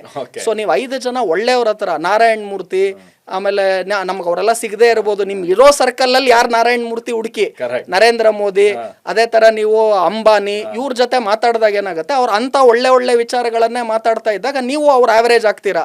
ನೀವು 5 ಜನ ಸೋಂಬೇರಿಗಳ ಜೊತೆ ಕುತ್ಕೊಂಡು ಪಕ್ಕದ ಮನೇಲಿ ಏನಾಯ್ತು, ಇಲ್ಲೇನಾಯ್ತು, ಅಲ್ಲೇನಾಯ್ತು ಒಂದು ಮಾತುಕತೆ ಮಾಡಿದ್ರೆ ನೀವು ಒಬ್ರು ಸೋಂಬೇರಿ, ಆವರೇಜ್ ಸೋಂಬೇರಿ ಆಗ್ತೀರಾ. ಒಳ್ಳೆ ಮಾತನ್ನ ಹೇಳಿದ್ರಿ. ಆಮೇಲೆ ಇನ್ನೊಂದು ನನಗೊಂದು 2 ಕ್ವಶನ್ಸ್ ಕೊನೆಯದಾಗಿ. ಒಂದು, ಈಗ ನಾಡ್ದು ಬಜೆಟ್ ಮೇಲೆ ನಾವು ಏನ್ ನಿರೀಕ್ಷೆ ಇಡ್ಬೋದು? ಸೆಂಟ್ರಲ್ ಬಜೆಟ್ ಬಹುಶಃ ಈ ಏನು ಜಾಗತಿಕವಾಗಿ ಇಷ್ಟೆಲ್ಲ ಸ್ಥಿತ್ಯಂತರಗಳ ನಡುವೆ ಬರ್ತಾ ಇರುವಂತ ಈ ಬಜೆಟ್ ಹೇಗೆ ನಾವು ದೇಶದ ಜನ ಇದ್ರ ಮೇಲೆ ಗಮನ ಕೊಡಬೇಕು? ನೋಡಿ, ಮೊದಲನೇದಾಗಿ ಟ್ಯಾಕ್ಸೇಷನ್ ಬಗ್ಗೆ ನಾನು ಮಾತನಾಡಬೇಕು. ಬಜೆಟ್ ಅಲ್ಲಿ ತುಂಬಾ ಇಂಪಾರ್ಟೆಂಟ್ ಅಂದ್ರೆ ಟ್ಯಾಕ್ಸೇಷನ್. ಯಾಕೆ ಅಂದ್ರೆ ಗೌರ್ಮೆಂಟ್ಗೆ ಆದಾಯ ಇದ್ರೇನೆ ಅವ್ರು ಖರ್ಚು ಮಾಡೋದಕ್ಕಾಗೋದು, ಇಲ್ಲ ಅಂದ್ರೆ ಸಾಲ ಮಾಡಬೇಕು, ಆ ಸಾಲನ ಮುಂದಿನ ಪೀಳಿಗೆ ತಲೆ ಮೇಲೆ ಒರೆಸ್ಬೇಕು. So revenue is very important for government. ಈ ಫಿಸಿಕಲ್ ಡೆಫಿಸಿಟ್ ಅಂತ ನಾವು ಕರಿತೀವಿ. ಅಂದ್ರೆ ನಿನ್ನ ಹತ್ರ 100 ರೂಪಾಯಿ ಆದಾಯ ಇದ್ರೆ 105 ರೂಪಾಯಿ ಖರ್ಚು ಮಾಡಿದ್ರೆ 5 ರೂಪಾಯಿ ನಿಮ್ದೇನಾಯ್ತು, ಸಾಲ ಆಯ್ತು. ಸೊ ಈ ಫಿಸಿಕಲ್ ಡೆಫಿಸಿಟ್ ಅನ್ನ ಕಡಿಮೆ ಮಾಡಬೇಕು ಅಂದ್ರೆ ಗೌರ್ಮೆಂಟ್ಗೆ ರೆವಿನ್ಯೂ ಜಾಸ್ತಿ ಆದ್ರೆ ಫಿಸಿಕಲ್ ಡೆಫಿಸಿಟ್ ಕಡಿಮೆ ಆಗೋದು. ಸೊ ಈ ಗೌರ್ಮೆಂಟು ಕಳೆದ ಈ ಲಾಸ್ಟ್ ಒಂದು 10 ವರ್ಷ ನೀವು ತಗೊಂಡ್ರು ಕೂಡ ಅವ್ರು ಯಾವಾಗಲೂ ಕೂಡ ಸಾಲವನ್ನ ಕಡಿಮೆ ಮಾಡಿ ರೆವಿನ್ಯೂ ಜಾಸ್ತಿ ಮಾಡೋ ಕಡೆ ಯೋಚನೆ ಮಾಡಿದ್ದಾರೆ. ತೆರಿಗೆಗಳ ಸಂಗ್ರಹಣೆಯನ್ನ, ಟ್ಯಾಕ್ಸ್ ಬೇಸನ್ನು ಜಾಸ್ತಿ ವಿಸ್ತಾರ ಮಾಡಿದ್ದಾರೆ, ಹಾಗೂ ಟ್ಯಾಕ್ಸ್ ರೇಟ್ಸ್ಗಳನ್ನು ಕೂಡ ಕಡಿಮೆ ಮಾಡ್ಕೊಂಡು ಬಂದಿದ್ದಾರೆ. ಸೊ ಇಷ್ಟೆಲ್ಲ ಇದ್ರೂ ಕೂಡ ನನಗೆ ಈ ಬಜೆಟ್ನಲ್ಲಿ ಮೈನ್ ನಿರೀಕ್ಷೆ ಏನು ಅಂದ್ರೆ, ಡಾಲರ್ ರೂಪಿಯನ್ನ ತಾವು ನೋಡೋದಾದ್ರೆ 91 ರೂಪಾಯಿ 70 ಪೈಸಾ. ಇದು ಯಾಕೆ ಆಗ್ತಾ ಇದೆ ಅಂದ್ರೆ, ಫಾರಿನ್ ಇನ್ಸ್ಟಿಟ್ಯೂಷನಲ್ ಇನ್ವೆಸ್ಟರ್ ಅಂದ್ರೆ ವಿದೇಶಿ ಬಂಡವಾಳದಾರರು ಯಾರ್ಯಾರಿದ್ದಾರೆ ಅವರೆಲ್ಲರೂ ಕೂಡ ದುಡ್ಡನ್ನ ವಾಪಸ್ ತೆಗೆದು ಭಾರತ ಶೇರ್ ಮಾರ್ಕೆಟ್ ಇಂದನೂ ವಾಪಸ್ ತೆಗೆದು ಬೇರೆ ಶೇರ್ ಮಾರ್ಕೆಟ್ಗಳಿಗೆ ಇನ್ವೆಸ್ಟ್ ಮಾಡ್ತಿದ್ದಾರೆ. ಕೊರಿಯನ್ ಶೇರ್ ಮಾರ್ಕೆಟ್ ಕಳೆದ 1 ವರ್ಷದಲ್ಲಿ 80% ರಿಟರ್ನ್ ಕೊಟ್ಟಿದೆ. ಅಮೆರಿಕ ಶೇರ್ ಮಾರ್ಕೆಟ್ 30% ರಿಟರ್ನ್ ಕೊಟ್ಟಿದೆ. ಅಂದ್ರೆ we have underperformed even America stock market returns ಪ್ರಕಾರ ನೋಡೋದಾದ್ರೆ. ಸೊ ನಿರ್ಮಲಾ ಸೀತಾರಾಮನ್ ಅವರು ಈ ಬಜೆಟ್ ನಲ್ಲಿ especially long term capital gain tax ಏನಿದೆ, short term capital gain tax ಏನಿದೆ, ಇದನ್ನ ಕಡಿಮೆ ಮಾಡಬೇಕು. ಲಾಸ್ಟ್ 2-3 ಬಜೆಟ್ ನಲ್ಲಿ ರೈಸ್ ಮಾಡ್ಕೊಂತಾನೆ ಬಂದ್ರು. ಹಾಗಾಗಿ ಸ್ಟಾಕ್ ಮಾರ್ಕೆಟ್ ಪರ್ಫಾರ್ಮೆನ್ಸೇ ಕೊಟ್ಟಿಲ್ಲ. ಇದ್ರ ಜೊತೆಗೆ STT ಸೆಕ್ಯೂರಿಟಿ ಟ್ರಾನ್ಸಾಕ್ಷನ್ ಟ್ಯಾಕ್ಸ್ ಅಂತ ಏನ್ ಲೆವಿ ಮಾಡ್ತಿದ್ದಾರೆ ಅದು ಕೂಡ ಜಾಸ್ತಿ ಮಾಡಿದ್ರು. ಸೊ ಇನ್ಕಮ್ ಟ್ಯಾಕ್ಸ್ ಬಿಟ್ಬಿಡಿ, ಸ್ಲ್ಯಾಬ್ ಇನ್ಕ್ರೀಸ್ ಮಾಡೋದು ಬಿಟ್ಬಿಡಿ, ಅದನ್ನ ಮಾಡ್ತಾ ಬಂದಿದ್ದಾರೆ, ಒಳ್ಳೇದದು. ಆದರೆ ಶೇರ್ ಮಾರ್ಕೆಟ್ ಸ್ಪೆಸಿಫಿಕ್ ಆಗಿ ಬಜೆಟ್ ನಿಂದ ನೋಡ್ತಿರೋದು ಒಂದ್ ಕಡೆ ಫಿಸಿಕಲ್ ಡೆಫಿಸಿಟ್ ಕಂಟ್ರೋಲ್ ಮಾಡ್ತಿದ್ದಾರೆ, ಮತ್ತೊಂದ್ ಕಡೆ ಏನಾನ long term capital gain tax, short term capital gain tax ಅಥವಾ STT ಅನ್ನ ಕಡಿತ ಮಾಡ್ತಾರ ಅನ್ನೋದು ನೋಡಬೇಕು. ಆ ನಿರೀಕ್ಷೆ ಇದೆ ನನಗೆ. ಯಾಕಂದ್ರೆ ಇದು ಮಾಡ್ಲಿಲ್ಲ ಅಂದ್ರೆ ಈ FIIs ದುಡ್ಡು ಎತ್ಕೊಂಡು ಹೋಗ್ತಾ ಇರ್ತಾರೆ, ಡಾಲರ್ ವ್ಯಾಲ್ಯೂ ಜಾಸ್ತಿ ಆಗುತ್ತೆ, ರೂಪಾಯಿ ಕುಸಿತ ಹೋಗ್ತಾ ಇರುತ್ತೆ. ಸೊ ಅದಕ್ಕೆ ಏನಾನ ಮಾಡ್ತಾರ ನೋಡಬೇಕು. ಎರಡನೇದಾಗಿ FIIsಗೆ ಸ್ಪೆಸಿಫಿಕ್ ಆಗಿ ರೂಲ್ಸ್ಗಳನ್ನ ಸಿಂಪ್ಲಿಫೈ ಮಾಡೋದು, ಅವ್ರಿಗೆ ಆ ವಿದೇಶಿ ಬಂಡವಾಳ ನಮ್ಮ ದೇಶಕ್ಕೆ ಬರೋ ಥರ ಈಸಿ ಆಫ್ ಏನು ಲಾಸ್ ಇದೆ ಅದನ್ನ ಮಾಡೋದಾಗ್ಲಿ, ಸಿಂಪ್ಲಿಸಿಟಿ ಮಾಡೋದಾಗ್ಲಿ, ಅದನ್ನೇನ ತರ್ತಾರ ನೋಡಬೇಕಾಗತ್ತೆ ಬಜೆಟ್ನಲ್ಲಿ. ಆಮೇಲೆ ಮೋಸ್ಟ್ ಇಂಪಾರ್ಟೆಂಟ್ ಅಂದ್ರೆ ಈಗ near by two elections budget ಬಂದಾಗ ಈ ಜಾಸ್ತಿ ಫೇವರಿಸಮ್ ನಾರ್ಮಲಿ ಮಿಡಲ್ ಮನ್ಗೆ ಕೊಡೋದು ಅದೆಲ್ಲ ಇರುತ್ತೆ, ಅಥವಾ ನಾರ್ಮಲಿ ನಾವೇನ್ ನೋಡ್ತೀವಿ ಈ ಕಾಮನ್ ಪೀಪಲ್ಗೆ ಇದೆಲ್ಲ. ಆದ್ರೆ Modi government 5th year of budget ಇದ್ದಾಗ್ಲೂ ಕೂಡ ಅವ್ರು ಏನು ಕಾಮನ್ ಮೆನ್ಗೆ ನಾನು ಏನೋ ಬೆನಿಫಿಟ್ ಕೊಟ್ಬಿಡ್ತೀನಿ, ವೋಟ್ ಬ್ಯಾಂಕ್ ಆಗಿ ನಾನು ಮಾಡ್ಕೊಂತೀನಿ ಅಂತ ಮಾಡ್ದೇನೆ ಆರ್ಥಿಕವಾಗಿ ನಾನು ಸಬಲವಾಗಿ ಇರಬೇಕು, ಭಾರತ ದೇಶ ರೆವಿನ್ಯೂ ಭಾರತ ದೇಶಕ್ಕೆ ಬರಬೇಕು. ನಾನು ಯಾವಾಗೂ ಹೇಳ್ತೀನಿ, ನಾವೆಲ್ಲ ತೆರಿಗೆ ಕಟ್ಟಿದ್ರೇನೆ ನಮಗಲ್ಲಿ ಪಾರ್ಕ್ ಆಗುತ್ತೆ, ರೋಡ್ ಆಗುತ್ತೆ, ಮತ್ತು ಇನ್ನೊಂದೆಲ್ಲೋ ಗ್ರೋತ್ ಆಗುತ್ತೆ. ಅಲ್ಲೂ ಕೂಡ ಪೊಲಿಟಿಷಿಯನ್ಸ್ ತಿನ್ನೋರು ಇದ್ದೇ ಇರ್ತಾರೆ, ಅದು ಇಡೀ ವಿಶ್ವದಲ್ಲಿ ಎಲ್ಲ ಕಡೆ ಇದೆ. ಬಟ್ ಏನಂದ್ರೆ ಅದ್ರದ್ದು ಎಷ್ಟು ಕಡಿಮೆ ಮಾಡ್ಬೋದು ನೋಡಬೇಕಾಗತ್ತೆ ಈ ಮಿಡಲ್ ಇದರಲ್ಲಿ. ಬಟ್ ಬಜೆಟ್ ಈ ಸಲ ನನ್ನ ನಿರೀಕ್ಷೆ ಇರೋದು ಟ್ಯಾಕ್ಸಸ್ಗಳನ್ನು ಕಡಿಮೆ ಮಾಡುವಾಗ ಸ್ಪೆಸಿಫಿಕ್ ಆಗಿ ಏನಾನ ಈ long term short term capital gain taxes FIIs ಮನಿ ಬರೋದಕ್ಕೆ ಏನಾನ ಮಾಡ್ತಾರ ನೋಡಬೇಕು. ಆಮೇಲೆ ವೆರಿ ಇಂಪಾರ್ಟೆಂಟ್, ಲಾಸ್ಟ್ ಇಯರ್ ಬಜೆಟ್ನಲ್ಲಿ ಈ ಕ್ಯಾಪಿಟಲ್ ಎಕ್ಸ್ಪೆಂಡಿಚರ್ ಅಂತ ನಾವು ಕರಿತೀವಿ, ಇನ್ಫ್ರಾಸ್ಟ್ರಕ್ಚರ್ ಹೂಡಿಕೆಗಳಾಗಿರ್ಬೋದು, ಇದೆಲ್ಲ ಗೌರ್ಮೆಂಟು 11 ಲಕ್ಷ ಕೋಟಿ ಮೇಲ್ಗಡೆ ಮಾಡಿದ್ದನ್ನ ಲಾಸ್ಟ್ ಟೈಮ್ ಅಷ್ಟೇ ಇಟ್ರು, ಇಲ್ಲ ಅಷ್ಟೊಂದು ಜಾಸ್ತಿ ಗ್ರೋತ್ ಕೊಡ್ಲಿಲ್ಲ. ಸೊ ಜಾಸ್ತಿ ಫೋಕಸ್ ಅನ್ನ ಆ ಕಡೆನೂ ಕೂಡ ಮಾಡ್ತಾರ. ಆಮೇಲೆ ಡಿಫೆನ್ಸ್ಗೆ ವರ್ಷ ಈಗ ಇನ್ಕ್ರೀಸ್ ಆಗ್ತಾನೆ ಬರ್ತಿದೆ. ನನಗೆ ಜಿಯೋ ಪೊಲಿಟಿಕಲ್ ಟೆನ್ಷನ್ ಕಡಿಮೆ ಆಗ್ಬಿಟ್ರೆ ಆ ಡಿಫೆನ್ಸ್ಗೆ ಹೋಗುವ ದುಡ್ಡುಗಳೆಲ್ಲ ಬೇರೆ ಕಡೆನೂ ಕೂಡ ಹೋಗ್ಬೋದು.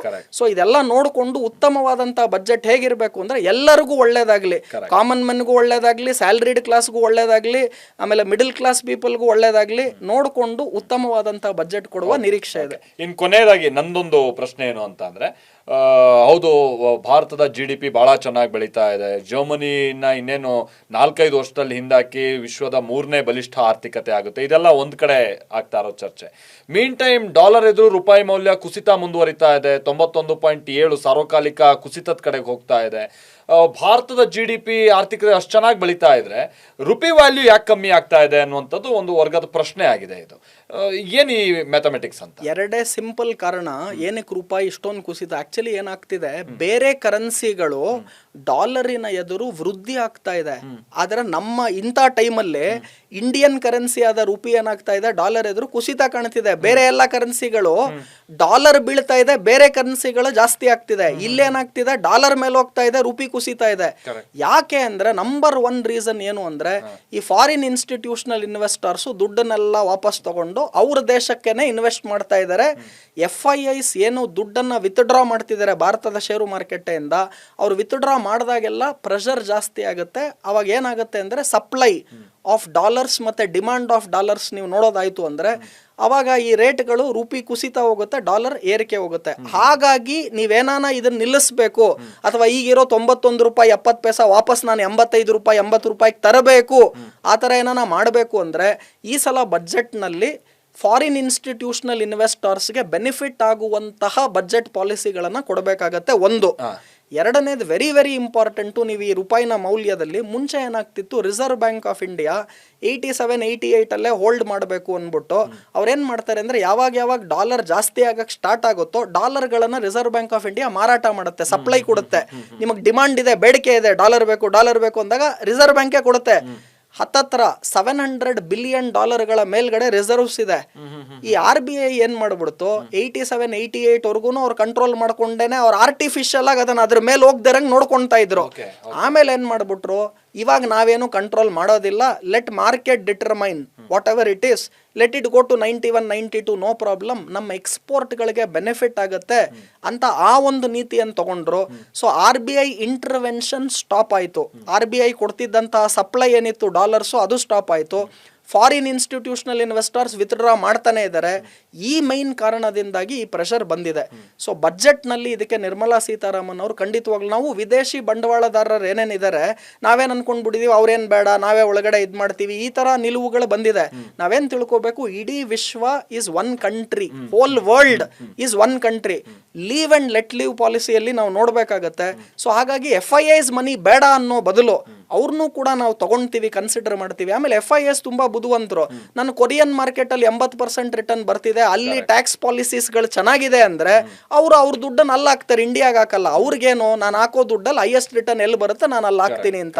ಸೊ ಹಾಗಾಗಿ FIIs ಅನ್ನು ಅಗೇನ್ಸ್ಟ್ ಆಗಿ ಮಾಡ್ಕೊಳೋ ಬದಲು ಅವರನ್ನ ನಿಮ್ ಕಡೆ ಇಡ್ಕೊಳೋ ತರ ಅಂತಹ ಬಜೆಟ್ ಅಲ್ಲಿ ಈ ಸಲ ಬದಲಾವಣೆಗಳನ್ನ ತಂದು RBI intervention to some extent ತಂದಾಗ ಅವಾಗ ಈ ರೂಪಿ ವ್ಯಾಲ್ಯೂ ಏನಿದೆ ಈಗ 91.7 ಏನು ಹೋಗಿದೆ ಅದು ಕಡಿಮೆ ಆಗುವ ಸಾಧ್ಯತೆಗಳು ಇದೆ. ಇಲ್ಲ ಅಂದ್ರೆ ಬಜೆಟ್ ಅಲ್ಲೂ ಏನು ಮಾಡಲ್ಲ, RBI ಇಂಟರ್ವೆನ್ಷನ್ ಆಗಲ್ಲ ಅಂದ್ರೆ $100 ಬೇಗ ಟಚ್ ಆಗುವ ಸಾಧ್ಯತೆಗಳು ಜಾಸ್ತಿ ಇದೆ. ಹೌದೌದು. Thank you sir. Let's hope for the best. Thank you Maltesh. Thank you. ಇಷ್ಟೋ ತನಕ ನಮಗೆ ಸುಲಭವಾಗಿ ಸರಳವಾಗಿ ಹೇಗೆ ಈ ಹೂಡಿಕೆಯನ್ನು ಅರ್ಥ ಮಾಡ್ಕೊಳ್ಬೇಕು, ಇದು ಯಾವ ಕಡೆಗೆ ಹೋಗ್ತಾ ಇದೆ ಅನ್ನೋದನ್ನ ನಾನು ಹೇಳೋಕೆ ಬಹಳ ಸುಲಭವಾಗಿ ಅರ್ಥ ಮಾಡ್ಕೊಳ್ಳೋ ರೀತಿಯಾಗಿ ನೀವು ನಮಗೆ ವಿವರಿಸಿದ್ರಿ. ಇದರಲ್ಲಿ ಎಷ್ಟು ಕವರ್ ಮಾಡಿದೀವಿ ನಾವು ಪ್ರಶ್ನೆಗಳು ಅಂದ್ರೆ ಎಲ್ಲ ಇನ್ಕ್ಲೂಡ್ ಮಾಡಿದೀವಿ. ಇನ್ನ ಪ್ರಶ್ನೆಗಳು ನಮ್ ವೀಕ್ಷಕರಿಗೆ ಏನಾನ ಇದ್ರೆ ಅವ್ರ ಕೆಳಗಡೆ ಕಮೆಂಟ್ ಅಲ್ಲಿ ಕೊಡ್ತು ಅಂದ್ರೆ ಅದಕ್ಕೂ ನಾವು ಉತ್ತರಗಳು ಕೊಡುವಂತ ಪ್ರಯತ್ನವನ್ನ ನಿಮ್ಗೆ ಇದ್ರ ಮೇಲೂ ಏನಾದ್ರು ಗೊಂದಲ ಇದ್ರೆ ಹೇಳದಾಗೆ ಅವರು ನೀವು ಕಮೆಂಟ್ ಮಾಡಿದ್ರೆ ಬಹುಶಃ ಅದಕ್ಕೆ ಉತ್ತರ ಕೊಡುವಂತ ಪ್ರಯತ್ನವನ್ನ ಮಾಡ್ತೀವಿ. ಅದೇನಾದ್ರು ನಿಜಕ್ಕೂ ಕೂಡ ಗೊಂದಲ ಸೃಷ್ಟಿಸೋ ರೀತಿಯಾಗಿ ಅಥವಾ ವ್ಯಾಲಿಡ್ ಆಗಿದ್ರೆ ಕ್ವಶನ್ಸ್ ಇದ್ರೆ ಅವರ ಕ್ವಶನ್ ಗಳನ್ನು ಕೂಡ ಖಂಡಿತವಾಗ್ಲೂ ಉತ್ತರ ಮಾಡುವ ಮುಖಾಂತರ ಅವರು ಕೂಡ ಇದನ್ನ ಅನೇಕ 2 ಸಲ 3 ಸಲ ನೋಡಿದ್ರೆ ನಾವೇ ಕಾರ್ಯಕ್ರಮಗಳನ್ನ ಈ ಡೇಟಾಗಳೆಲ್ಲ ಇರುತ್ತಲ್ಲ ಅವ್ರೊಂದ್ 2-3 ಸಲ ಇದನ್ನ ನೋಡಿ ಅರ್ಥ ಮಾಡ್ಕೊಂಡ್ರೆ ಖಂಡಿತವಾಗ್ಲೂನು ಇಲ್ಲಿ ರಿಚ್ ಆದ್ರೆ ಎಲ್ಲಾ ಕಡೆ ರಿಚ್ ದುಡ್ಡು ಆಟೋಮೆಟಿಕ್ ಆಗಿ ಬರುತ್ತೆ. Okay, thank you. ಸೊ ಈ ಒಟ್ಟು ಕಾರ್ಯಕ್ರಮದಲ್ಲಿ ಬಹುಶಃ ವೀಕ್ಷಕರೇ ನಿಮ್ಮ ಗಮನಕ್ಕೆ ಬರ್ಬೇಕಾದಂತಹ ಸಂಗತಿ ಏನು ಅಂತ ನಾನು ಎಕ್ಸ್ಪೆಕ್ಟ್ ಮಾಡೋದು ಅಂತ ಅಂದ್ರೆ, ರುದ್ರಮೂರ್ತಿ ಅವರು ಹೇಳಿದಾಗೆ ನಿಮ್ಮ ಹತ್ರ $100 ಇದೆ ಅಂತಂದ್ರೆ ಎಲ್ಲಾ ತಗೊಂಡೋಗಿ ಒಂದ್ರ ಮೇಲೆ ಇನ್ವೆಸ್ಟ್ ಮಾಡುವಂತದ್ದಲ್ಲ. ಸ್ಮಾರ್ಟ್ ಇನ್ವೆಸ್ಟ್ಮೆಂಟ್ ಮಾಡಬೇಕಾಗುತ್ತೆ. ಯಾವ್ದ್ರ ಮೇಲೆ ಇನ್ವೆಸ್ಟ್ ಮಾಡ್ತಾ ಇದೀವಿ ಅನ್ನೋಂಥದ್ದು ಅಧ್ಯಯನ ಮಾಡಬೇಕಾಗುತ್ತೆ. ಜೊತೆಗೆ ಡೈವರ್ಸಿಫೈಡ್ ಮಾಡಿದ್ರೆ ತುಂಬಾ ಅನುಕೂಲ. ಬೆಳ್ಳಿನೋ, ಚಿನ್ನನೋ, ರಿಯಲ್ ಎಸ್ಟೇಟೋ, ಶೇರು ಅಥವಾ FDನೋ ಈ ತರ 4-5 ಮೇಲೆ ಹೂಡಿಕೆ ಮಾಡಿ. ಸೊ ಸ್ವಲ್ಪ ಸೇಫ್ ಇನ್ವೆಸ್ಟ್ಮೆಂಟ್ ಬೆಟ್ರು ಈ ಸಂದರ್ಭದಲ್ಲಿ ಅನ್ನುವಂಥದ್ದು. ಜೊತೆಗೆ ಭಾರತದ ಆರ್ಥಿಕತೆ ಬಹಳ ಚೆನ್ನಾಗಿದೆ. ಸೊ ಹಾಗಾಗಿ ಬಹಳ ಪ್ಯಾನಿಕ್ ಆಗುವಂಥದ್ದು ಅವಶ್ಯಕತೆ ಇಲ್ಲ. ಬಟ್ ಸ್ಮಾರ್ಟ್ ಇನ್ವೆಸ್ಟ್ಮೆಂಟ್ ಅನ್ನುವಂಥದ್ದು ಅತಿ ಮುಖ್ಯ ಆಗುತ್ತೆ.